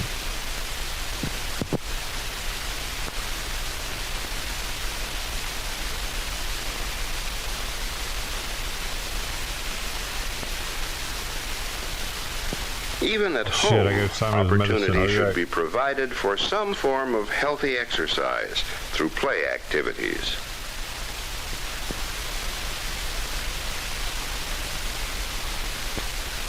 A vacation away from home with one's family is something any child enjoys, and certainly it is true of retarded children. It's not so much the kind of activity, but rather the emotionally healthy social interaction of having fun together, which is important.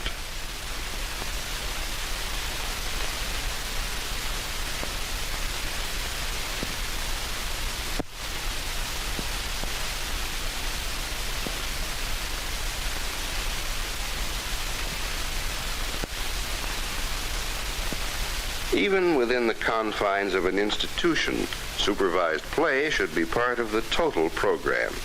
Such activities as swimming and mixed cookouts, for example, help to promote social interaction. The fact is, of course, most mentally retarded are cared for in their own homes. And in most cases, this is the most desirable environment for them. However, there are times when it may be wise or even necessary to provide the kind of care and training that only an institution can give. Such factors as the trainability or educability of the child, physical or sensory disabilities, and even the influence of a retarded child on the rest of the family should be considered. And of course, another important factor is the ability of the parents to provide properly for the child. A good institution must have certain basic features and characteristics: attractive buildings and grounds, classroom facilities, plenty of nourishing food served in enjoyable surroundings, a well-trained staff, clean and well-supervised wards, and there must be adequate hospital facilities for medical diagnosis and treatment, including such facilities as a physical therapy department and adequate laboratory services.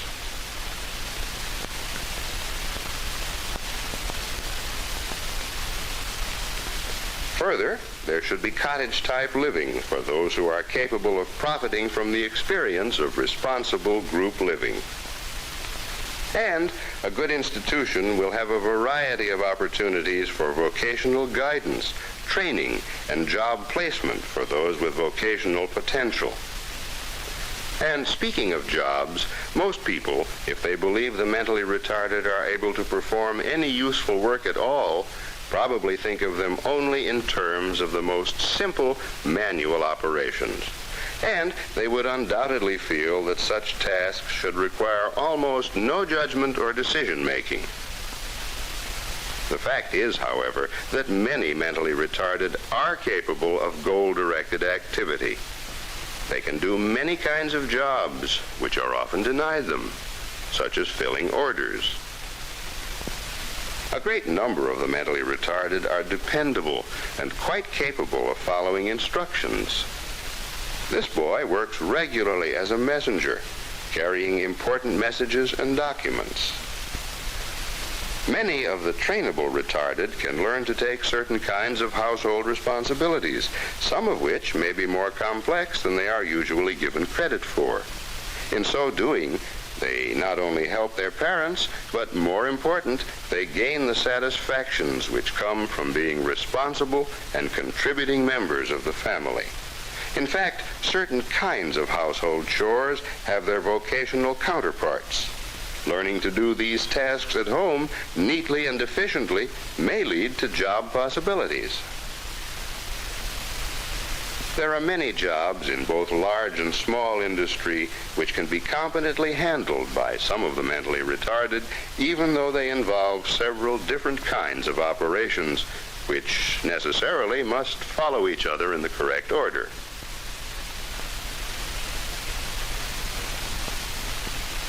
Some mentally retarded people can learn to do rather complex jobs involving delicate finger dexterity and close hand-eye coordination.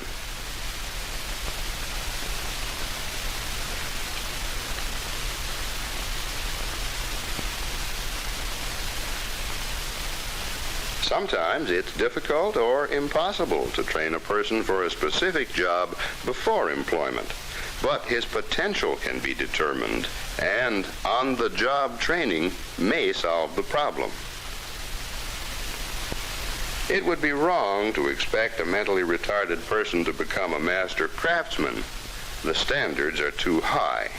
But even in the skilled trades, for example, the mentally retarded can be trained to become valuable assistants.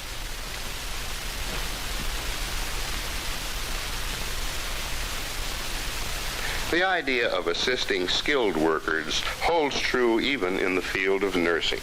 Many of the duties of a nurse's aide could be performed by many mentally retarded people if they were given the training, the opportunity, and the correct supervision.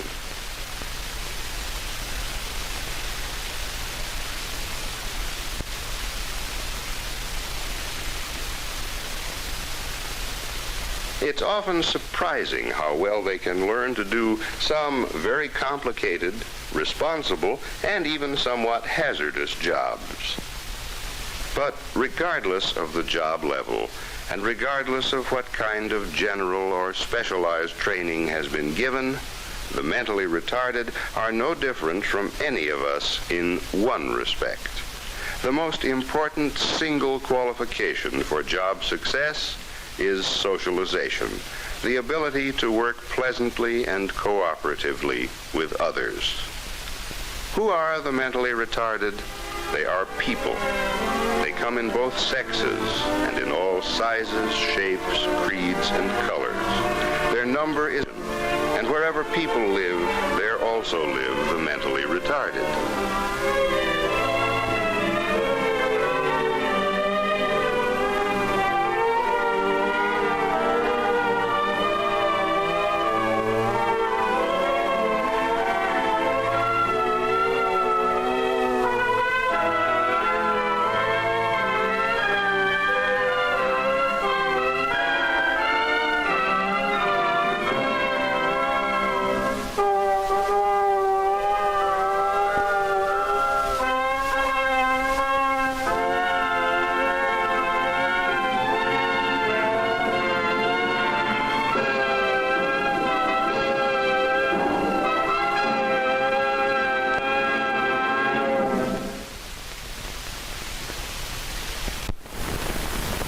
James having another half a can of food, and he is going in. He is going in on it. That was interesting. My God, they another one. Learning disabilities. They're all over. It was 35 minutes long. Jeez. They were going in on teaching. Look at this antisocial personality. Why are there so many old school black and white shits on? Why don't we have these now? Why are they making them so? Look, the government was making these. Department of Psychiatry, School of Medicine, Motion Picture Division, Theater Arts Division. Oh no, this is University of California. I wonder if the government was subsidizing them. Oh, I hope so. I don't want it copyrighted.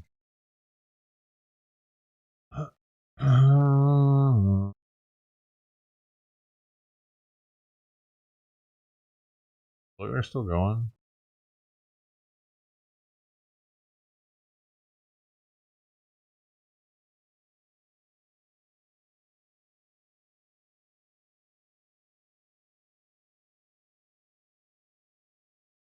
The fried apple pie went away. The McDonald's apple pie isn't just a fast meal, a dusting of sugar. The McDonald's menu warmed up. McDonald's international locations continue to embrace local favorites alongside nostalgic taste and longing for the good old days while searching for packaging. Need to know what happened to the pie.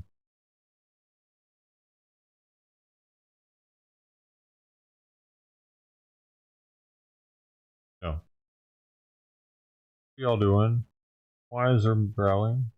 Oh, none of that. None of that. Thank you. We can definitely hear the sounds. They're quite loud, actually. All right, Anita, thank you for now. Let's bring in Joe Macaron. He's a geopolitical analyst focused on the Middle East. He joins us from the Lebanese capital, Beirut. Joe, thanks for waiting. I mean, look, many observers say it was actual something. Is for the global oil and gas trade, and then what would happen if it does totally close? Even motherfucking peppers.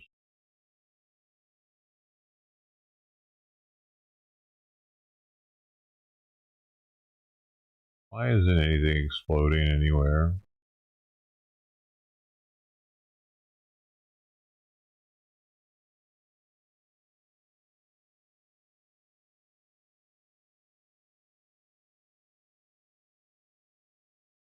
Simon, what's in? Come on.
Simon came in and he's done eating for now.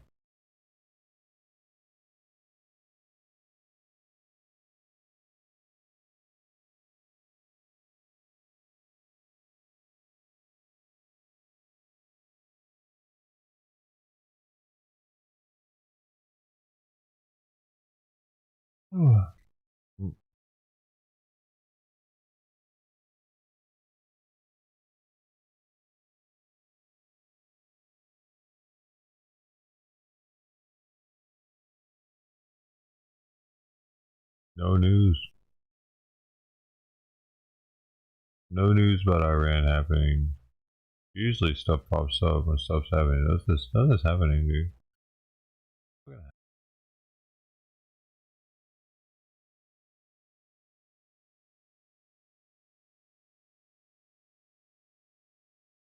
Nothing's happening.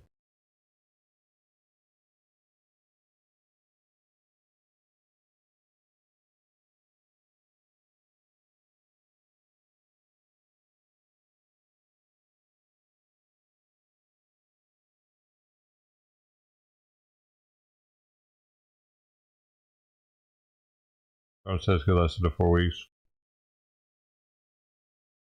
Yeah, we know that. That's right. That's right. Or maybe it could last up to 4 months, or 4 years, or 4 decades, or 400 years, 4 millennia, forever.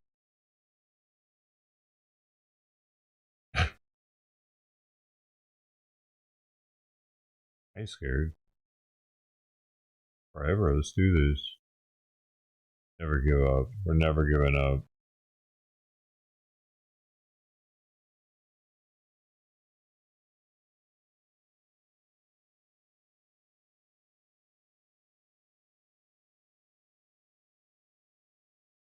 Yeah, nothing that's current. It's all like 12 hours old.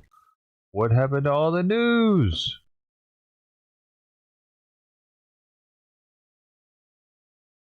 I fucking swear, dude. The same shit happened yesterday, dude. Nothing happened all fucking day. And then I go to bed and all hell breaks loose and people are dying and shit. I wake up, people are dead.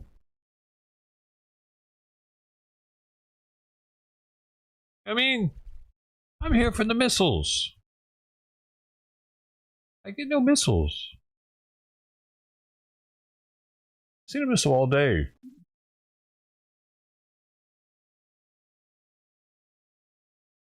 Even thousands of Americans on his hands, and was responsible for the slaughter.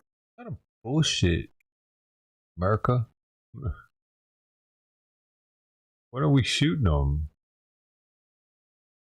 Can I at least see them flying over another country or something?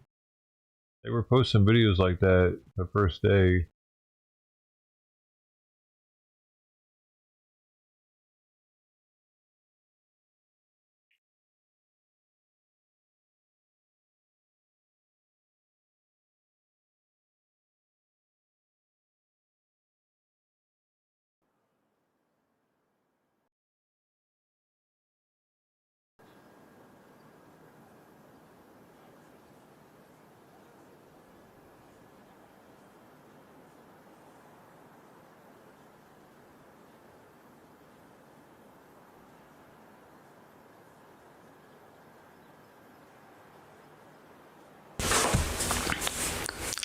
Hello everyone, I'm Jake Line back for another review. This time it's, as promised, prebiotic cola, cherry vanilla. Prebiotic cola? And, as well as prebiotic cola, regular. 30 calories, no total fat.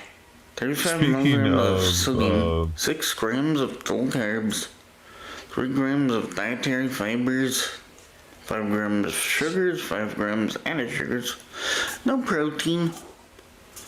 There's no vitamins and minerals in this one at all, if you're wondering. But I can tell you each one of these has 38 milligrams of caffeine.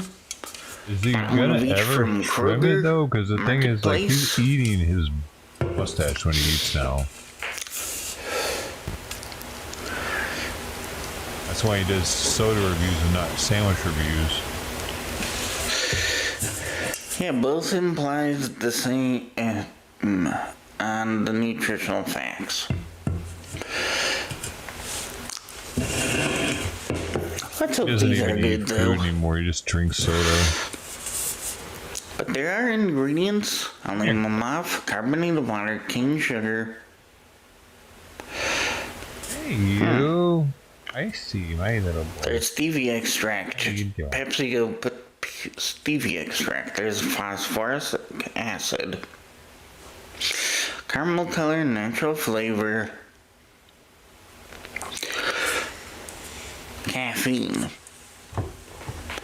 You get the picture, but I'm not sure. So, soluble corn fiber. Corn fiber? They're trying to keep us healthy now. But let's see if look into this. Can be healthy. First, we'll go for the cherry vanilla cola.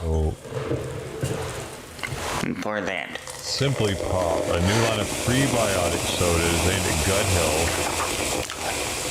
These feature 6 grams of prebiotic fiber, real fruit juice, no added sugar, and ingredients like zinc and vitamin C.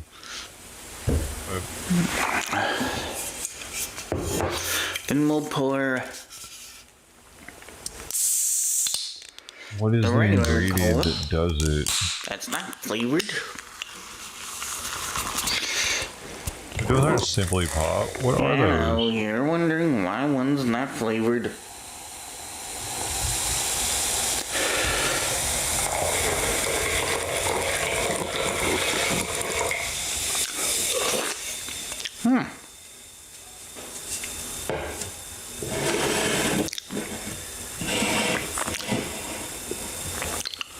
Man, you got to have that fucking mic cranked. Here's the color to the cola. Let's see how this tastes.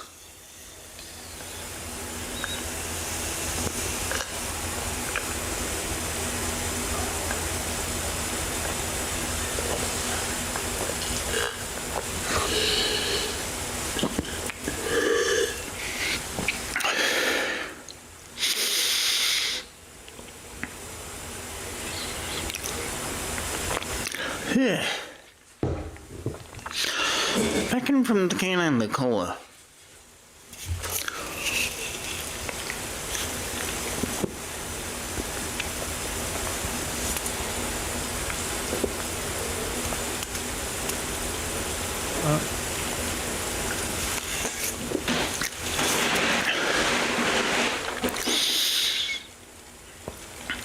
This is just a regular soda, so...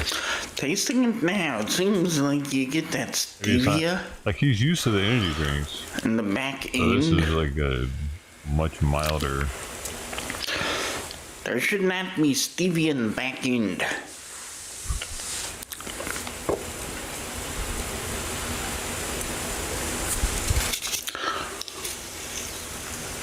Oh, it's got stevia in it?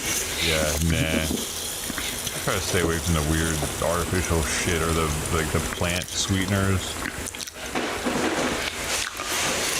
The leaf that's sweet, right?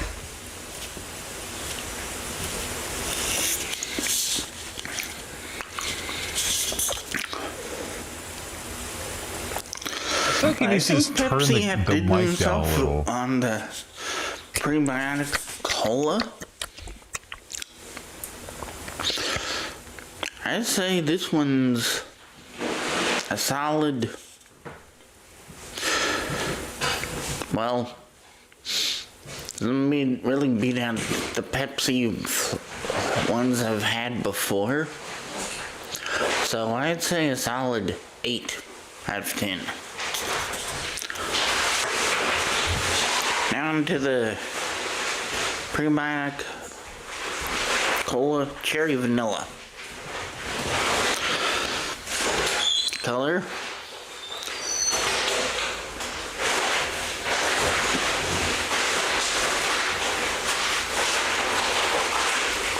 What's up with all these air fresheners, dude? Maybe farting up in there or what? Okay.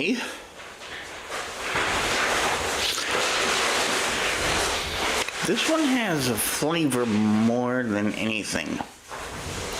That cherry vanilla.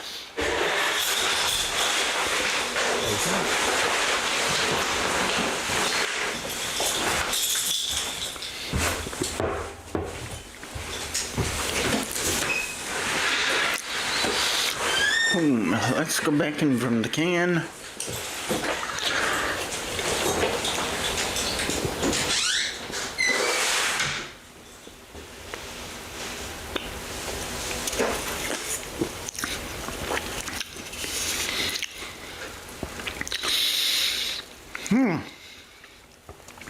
Yep, it does have flavor.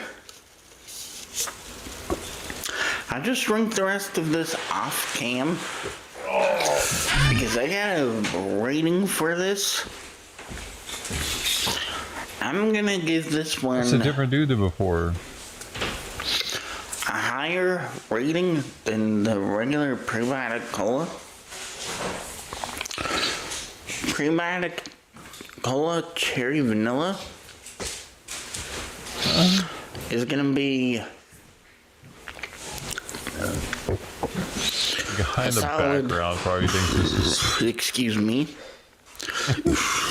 a solid 9. I realize this guy gets thousands of views. These are highly carbonated as well. That's only a 786. I'm giving that one a 10 on the carbonation wise.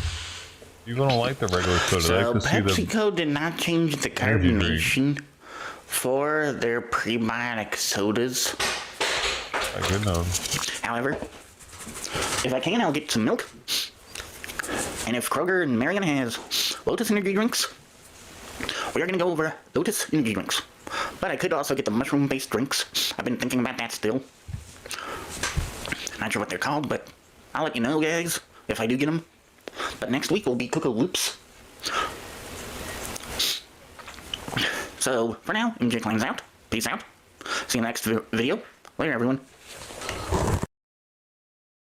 Still at it. I'm not even subbed to him, but every now and then YouTube will recommend him again. Yo, he's got 38 comments on this thing. People are like super stoked.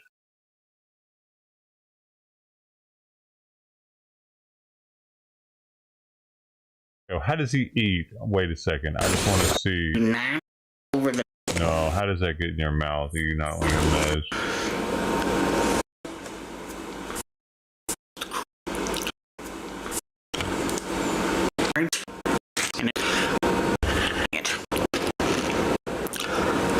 Oh, you gotta really open up. I see.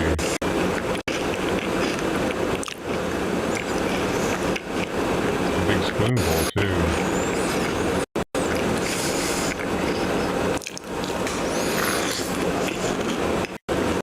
He's got it down now, huh?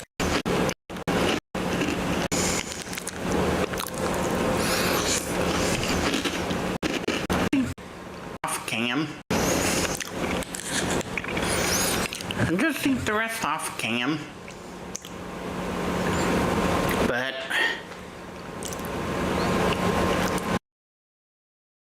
I guess not as hard as I thought. Or maybe I'm just retarded, because I had hard times. Retired colonel has more on U.S. drones used to strike Iran. Oh yeah, ABC News has learned that the U.S. military buildup in the Middle East, the planning for this had been in the works for months. So let's bring in retired Marine Colonel Steve Ganyard with us tonight. And Steve, we're just now learning of the scope of the U.S. assault on Iran, an operation that, as you know, continues tonight. U.S. Central Command saying that this conflict also marks the first time in history that the U.S. military used those one-way attack drones on the battlefield. How significant is this, these one-way drones, and what have they helped the U.S. accomplish here? Yeah, David, the U.S. has watched how the Russians have used these drones to devastating effect in Ukraine. But those drones that the Russians are using, they're buying from Iran. The U.S. has nothing like it. These long-range drones, one-way attack drones, very accurate. So the Pentagon got a hold of a copy. They found one in a field in Ukraine, and they reverse engineered it. They copied it. And so the drone that the U.S. is using to attack Iran now is Iranian technology. The irony, of course, being that Iran is being destroyed. Did we really need to copy And Steve, initially we had heard that this operation could last days. The president tonight, as you've heard right here, saying that this attack on Iran could last 4 or 5 weeks now. He's warning that more U.S. service members could be killed. I wonder, Steve, if the U.S. has taken out the supreme leader, along with much of Iran's leadership, more than 40 leaders, several naval ships destroyed, key military targets taken out. What do you think the U.S. military is still looking to go after here? It's a wing with a propeller It on seems it. like there's a two-prong approach, David, to the strategy here. They're going to continue to go after the senior leadership and try to decapitate the regime. But they're also going down to the people. They're trying to destroy the internal repression that's going on and give the people a chance to rise up. So from the top down and the bottom up is the hope that we can make this war end quickly. Using Iran Retired Colonel Steve Ganyard and an ABC News contributor, Steve, we always appreciate it.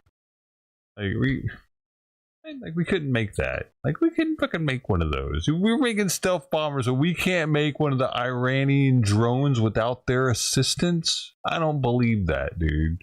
My bad. Out of here.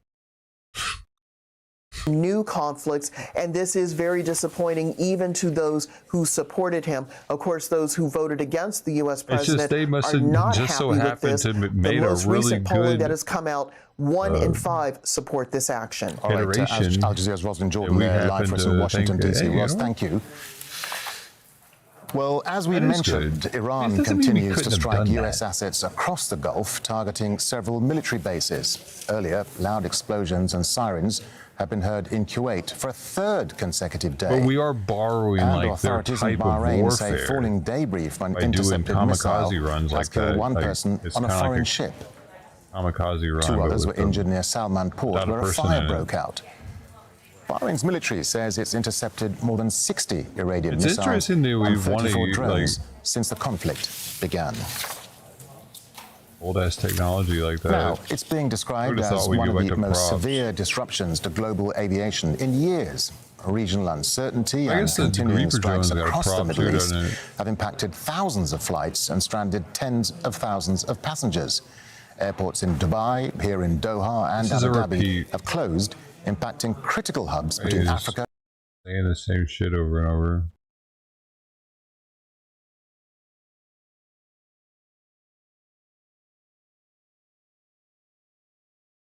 Person makes cheese out of sesame seed. Previously, test them, or like just this. So I can repeat this a few more times. Figure out if it improves, if we keep in all the watery liquid before cooking, and all the little details to make sure the official recipe is easy to replicate at home. Plus maybe we'll add herbs or aromatics for some fun variation. I don't know. Let me know your cheese. What is wrong with people? I don't know. Who wants cheese so bad they're gonna make it out of sesame seeds? How does that even work? That's not cheese. You're heavy cat. Why did I push you in my lap right now?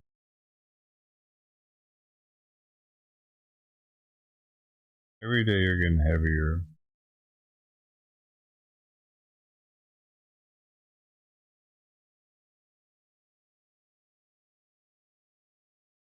And hotter. As the days get hotter, he's gonna start getting hotter on my lap with all his hair.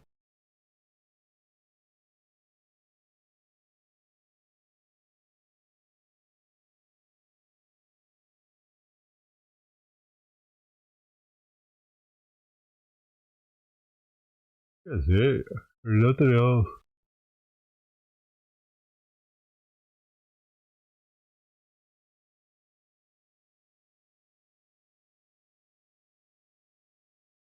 See, this I get recommended this guy because I watched the other guy. Comments, so let's go ahead and check these ones. So, but first I have to taste it. So.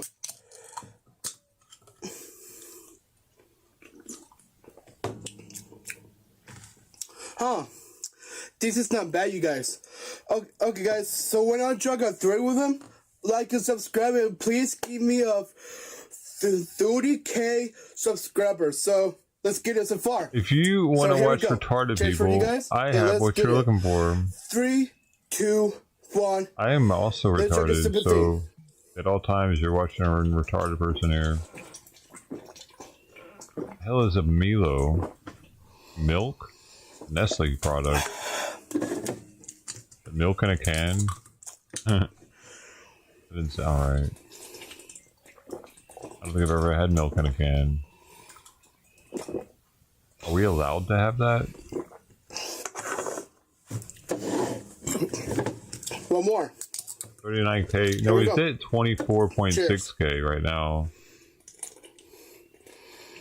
He always says like a really high number past it for some reason. Not because he's retarded though. Holy. Hold on. You guys. Yo, if he'd have thrown up his shirt right there, that would have been a 5-star. So take a look at it. 5-star VOD. So this one is. Oh bitch! Shit. What the fuck? So this one's empty. What the fuck? This one is both of them. It's empty. That's so hilarious. He did that on purpose. Well, I trucked through with them. So please give me a 30K subscribers, and I can get so far. So. Okay, guys. Well, I think that was an end of the video. So let me know down chat any comments. So I hope you people enjoyed this video, and let me know down chat in the comments. So, okay, then well, thanks for watching. So, don't forget to subscribe, hit the bell, and then I will see you guys. He's a fucking auctioneer trying to get people to sub to the channel.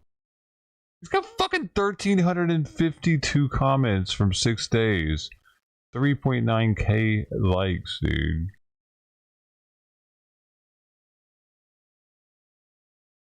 Man, I should really just started a fucking channel where I drank shit and acted retarded. Fuck. I didn't know this was going to be the meta in 2026. 161,000 videos on his chugging 2 apple juices.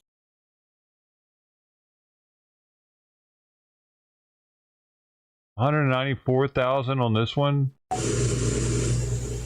Yo, what's the way to one? Welcome back to my other video. So let me know down in the comments. So don't forget to subscribe and make sure to like that video today. So today I am going to jug up the Mountain Dew Cold Red Cherry. So let me know down in the comments. So this is a Cold Red Mountain Dew. So you guys, so when I jug all the way down, you guys have to give me 200 subscribers so far. So let's go ahead. Let's go ahead and taste it. So,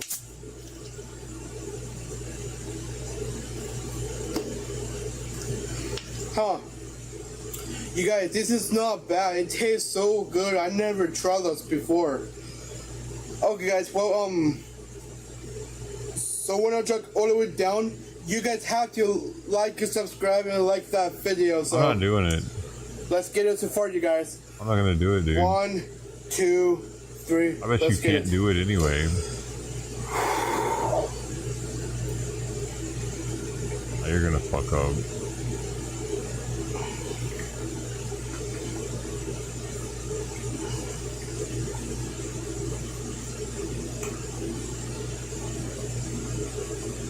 Taking so long. Is his throat clogged? I think his tongue is in the way. Fat tongue boy.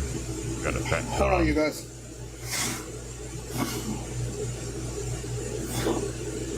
Okay, ambulance just drove by or something. Lights okay, and anyone, shit. like and subscribe him. 100 like and subscribe and how many? like that video, 194,000 people. All the way down. I've seen this. So my stomach, it doesn't hurt me.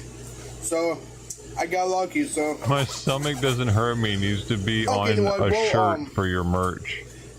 I think that was it in the video. So I hope you people like that video. Let me know down in the comments.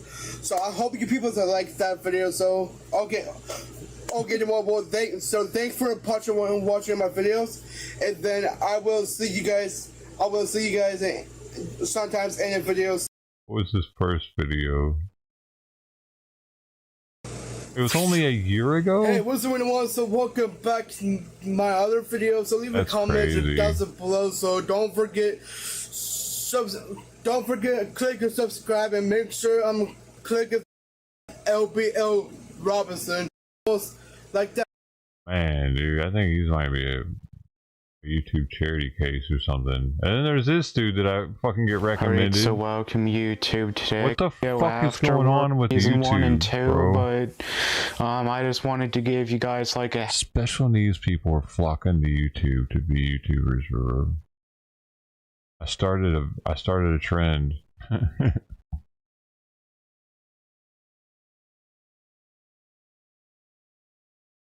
I like to say I was the first.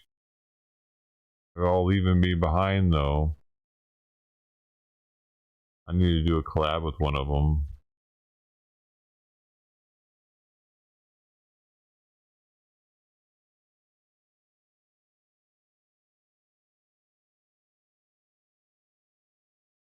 Maybe one of them would do that. We could have some energy drink together.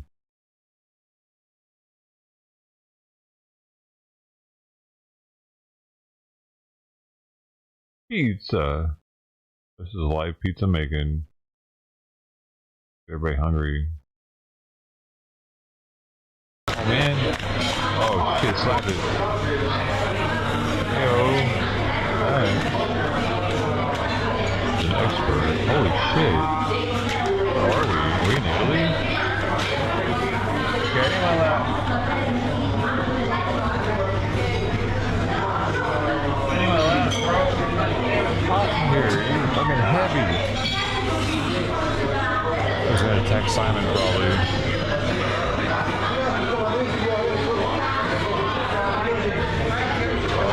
Oh, it is in Italy.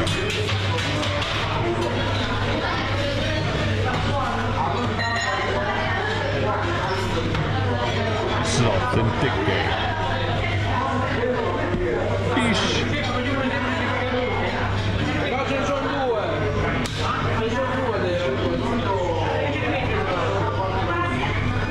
Oh, look at this oven, dude. They make the pizza on it and it just rotates into the oven. They want it, oh, never mind. What the fuck? Did you see that shit? Yo, don't be yanking on my pizza like that, bro. You fucked it all up now.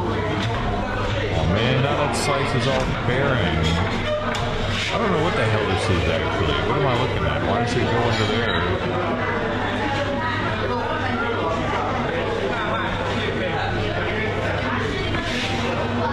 Why in the hell does it go under there?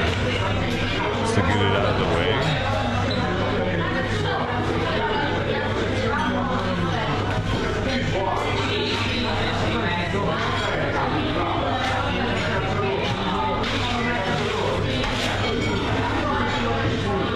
Oh, they don't pop the bubbles.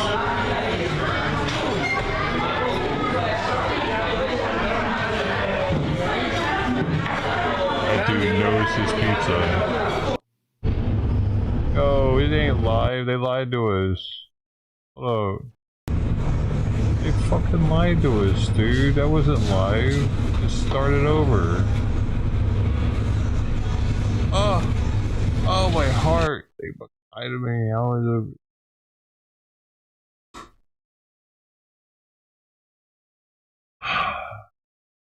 I trust anybody, not even the Italian pizza makers.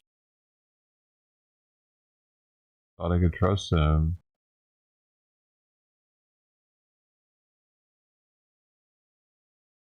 It was cool until I found out it wasn't actually live. What exactly is tonic water? That's a good question.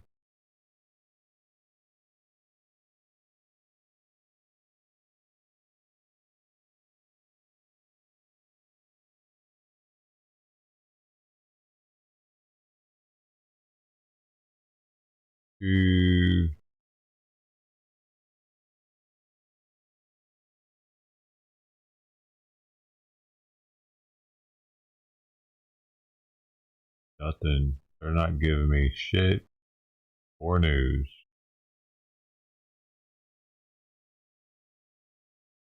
Toasted sandwich. Isn't that just toast? That's it. And spiced up a little bit of mixed spice and a couple of teaspoons of sugar. Just give that a really good bit. Only pineapple, chunks or rings of pineapple. Just fork down, take out all the juice, and spiced up a little bit of mixed spice. Pineapple? Spoons there, really pile that up in the middle. That lovely? Dude, you're too excited about that shit. What the fuck? A little bit of the rhythm. Rhythm, you get a lot of rhythm here. Oh my god, you could make, I bet, dude, somebody's made an edit of this. They had to have, because this dude's way too fucking excited about this sandwich. I tell you, they love their music, they love their food, and I'm not surprised because it's surrounded by these beautiful translucent waters. It's magnificent. There we are.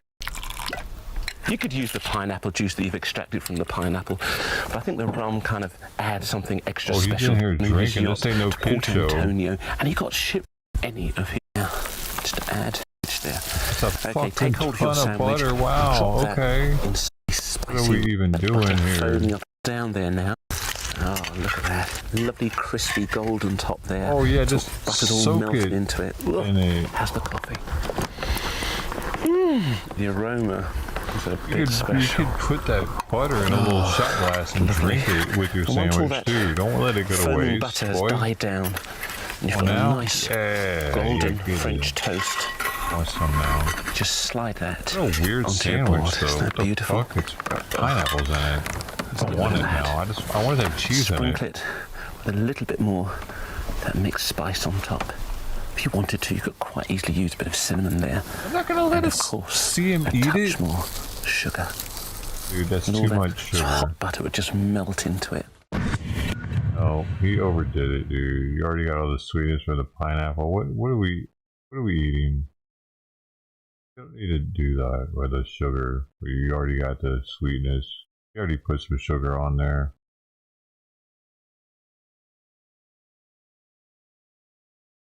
I know my sandwiches. I eat one almost every day.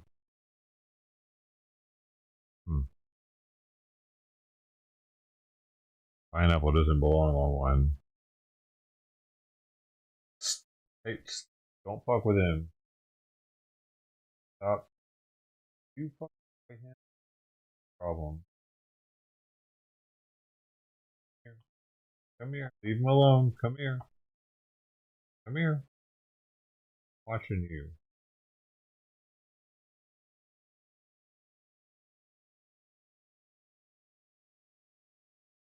Hey, Sawyer.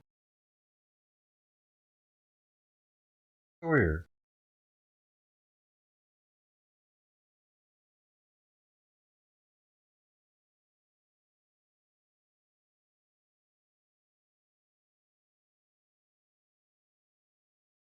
Over here licking Simon's ear. I'm gonna try not giving Simon the medication tonight. Hopefully he's hungry tonight without it. That'd be awesome.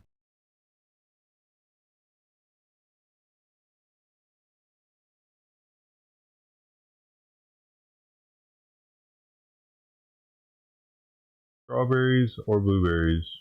Yeah, maybe. Pineapple doesn't go with much.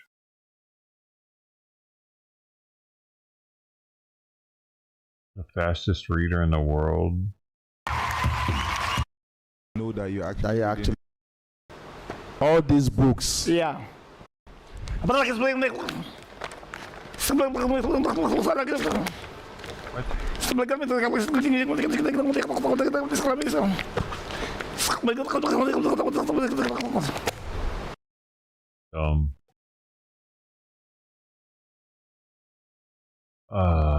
If you watch that whole video, you're retarded.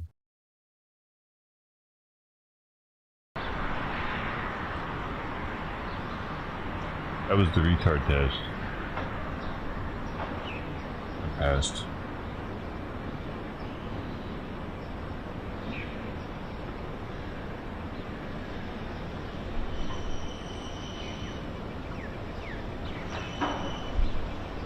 What's happening? Now you're gonna go bother her, huh? You just fucking can't get enough of bothering.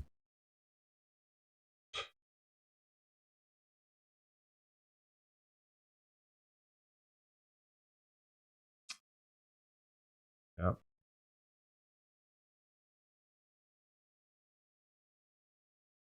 She's growling. Wizard. Is this real? What is this?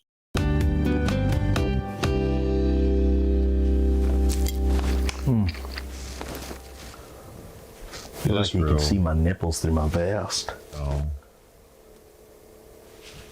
Horno's Hole. Welcome back to Horno's Hole, folks. If you're just now joining us, we have a wide variety of magic items and arcane oddities, all at prices that simply cannot be beat. For instance, this wand silencer, simply attach this neat little gizmo to any wand or rod or bejeweled staff, and it allows you to cast any spell in complete silence. Simply say the magic word, Fireball! And just like that, the spell has gone completely undetected. So that's $42.95, or the captured shadow of a mud wraith. All right, folks, don't use this next one to split firewood unless you want to cuss out a tree. We have here, in the studio, in the fuck is this channel? Just does skits? Huh. He's a skit person. Skit maker. That's something. View of Doha is several blasts heard in Qatari. Where are they at?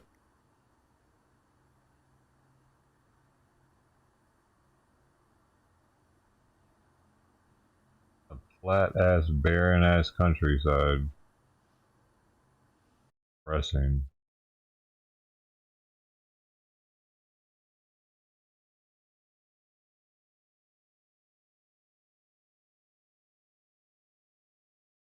And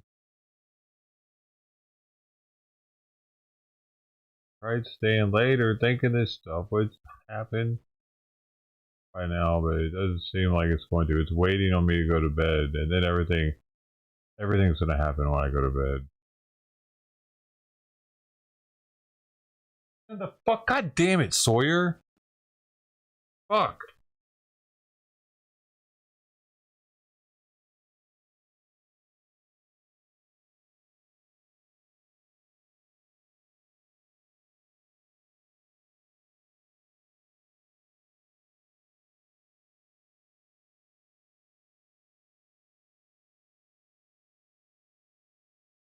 I was Simon while he's sleeping.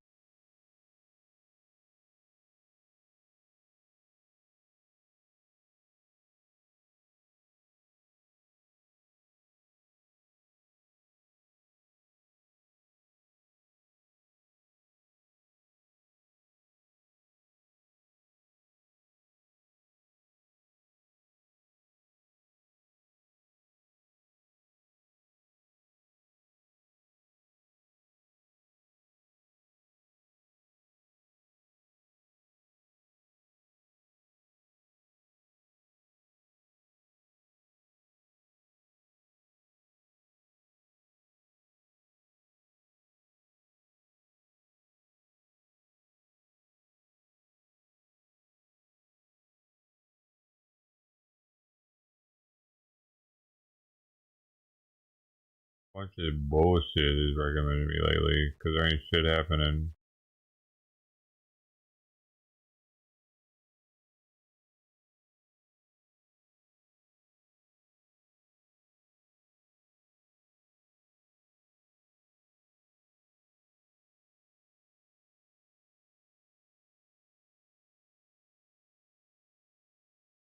I think fucking America waits till we go to sleep. They wait till all of America's asleep and that's when they start hitting them with shit. California's not quite in bed yet. How did it start yesterday? I have no idea. Or even the first day too. It was during their day and our night.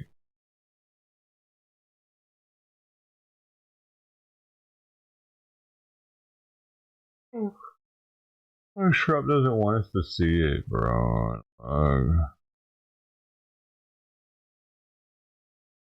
Wants to see it live. He's content whoring on us. He's watching it live, I bet you. Taking all the content for himself. He'll be there in the morning. I know it's. I don't like finding out like that. The more kind of sucks. It's like, what for real? What the fuck? What do you mean 3 people are dead? People are dying in my sleep now. To wake up to dead people. I'd rather know they're already dead and go to bed. I'm leaving now though. There's nothing's happening.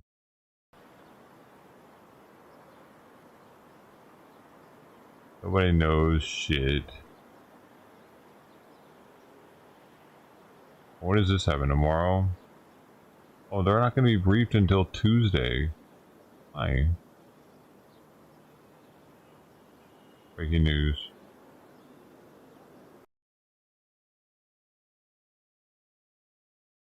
Alright, so you briefed on Tuesday.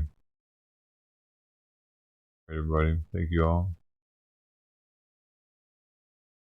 Thank you all for hanging out, being here, and your words, priceless words, time, your denaries, your bits, your Susan Sarandons,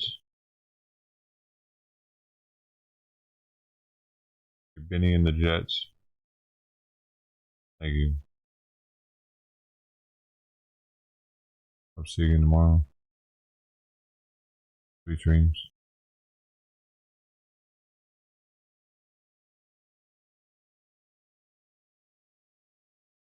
Good night. Seacrest out.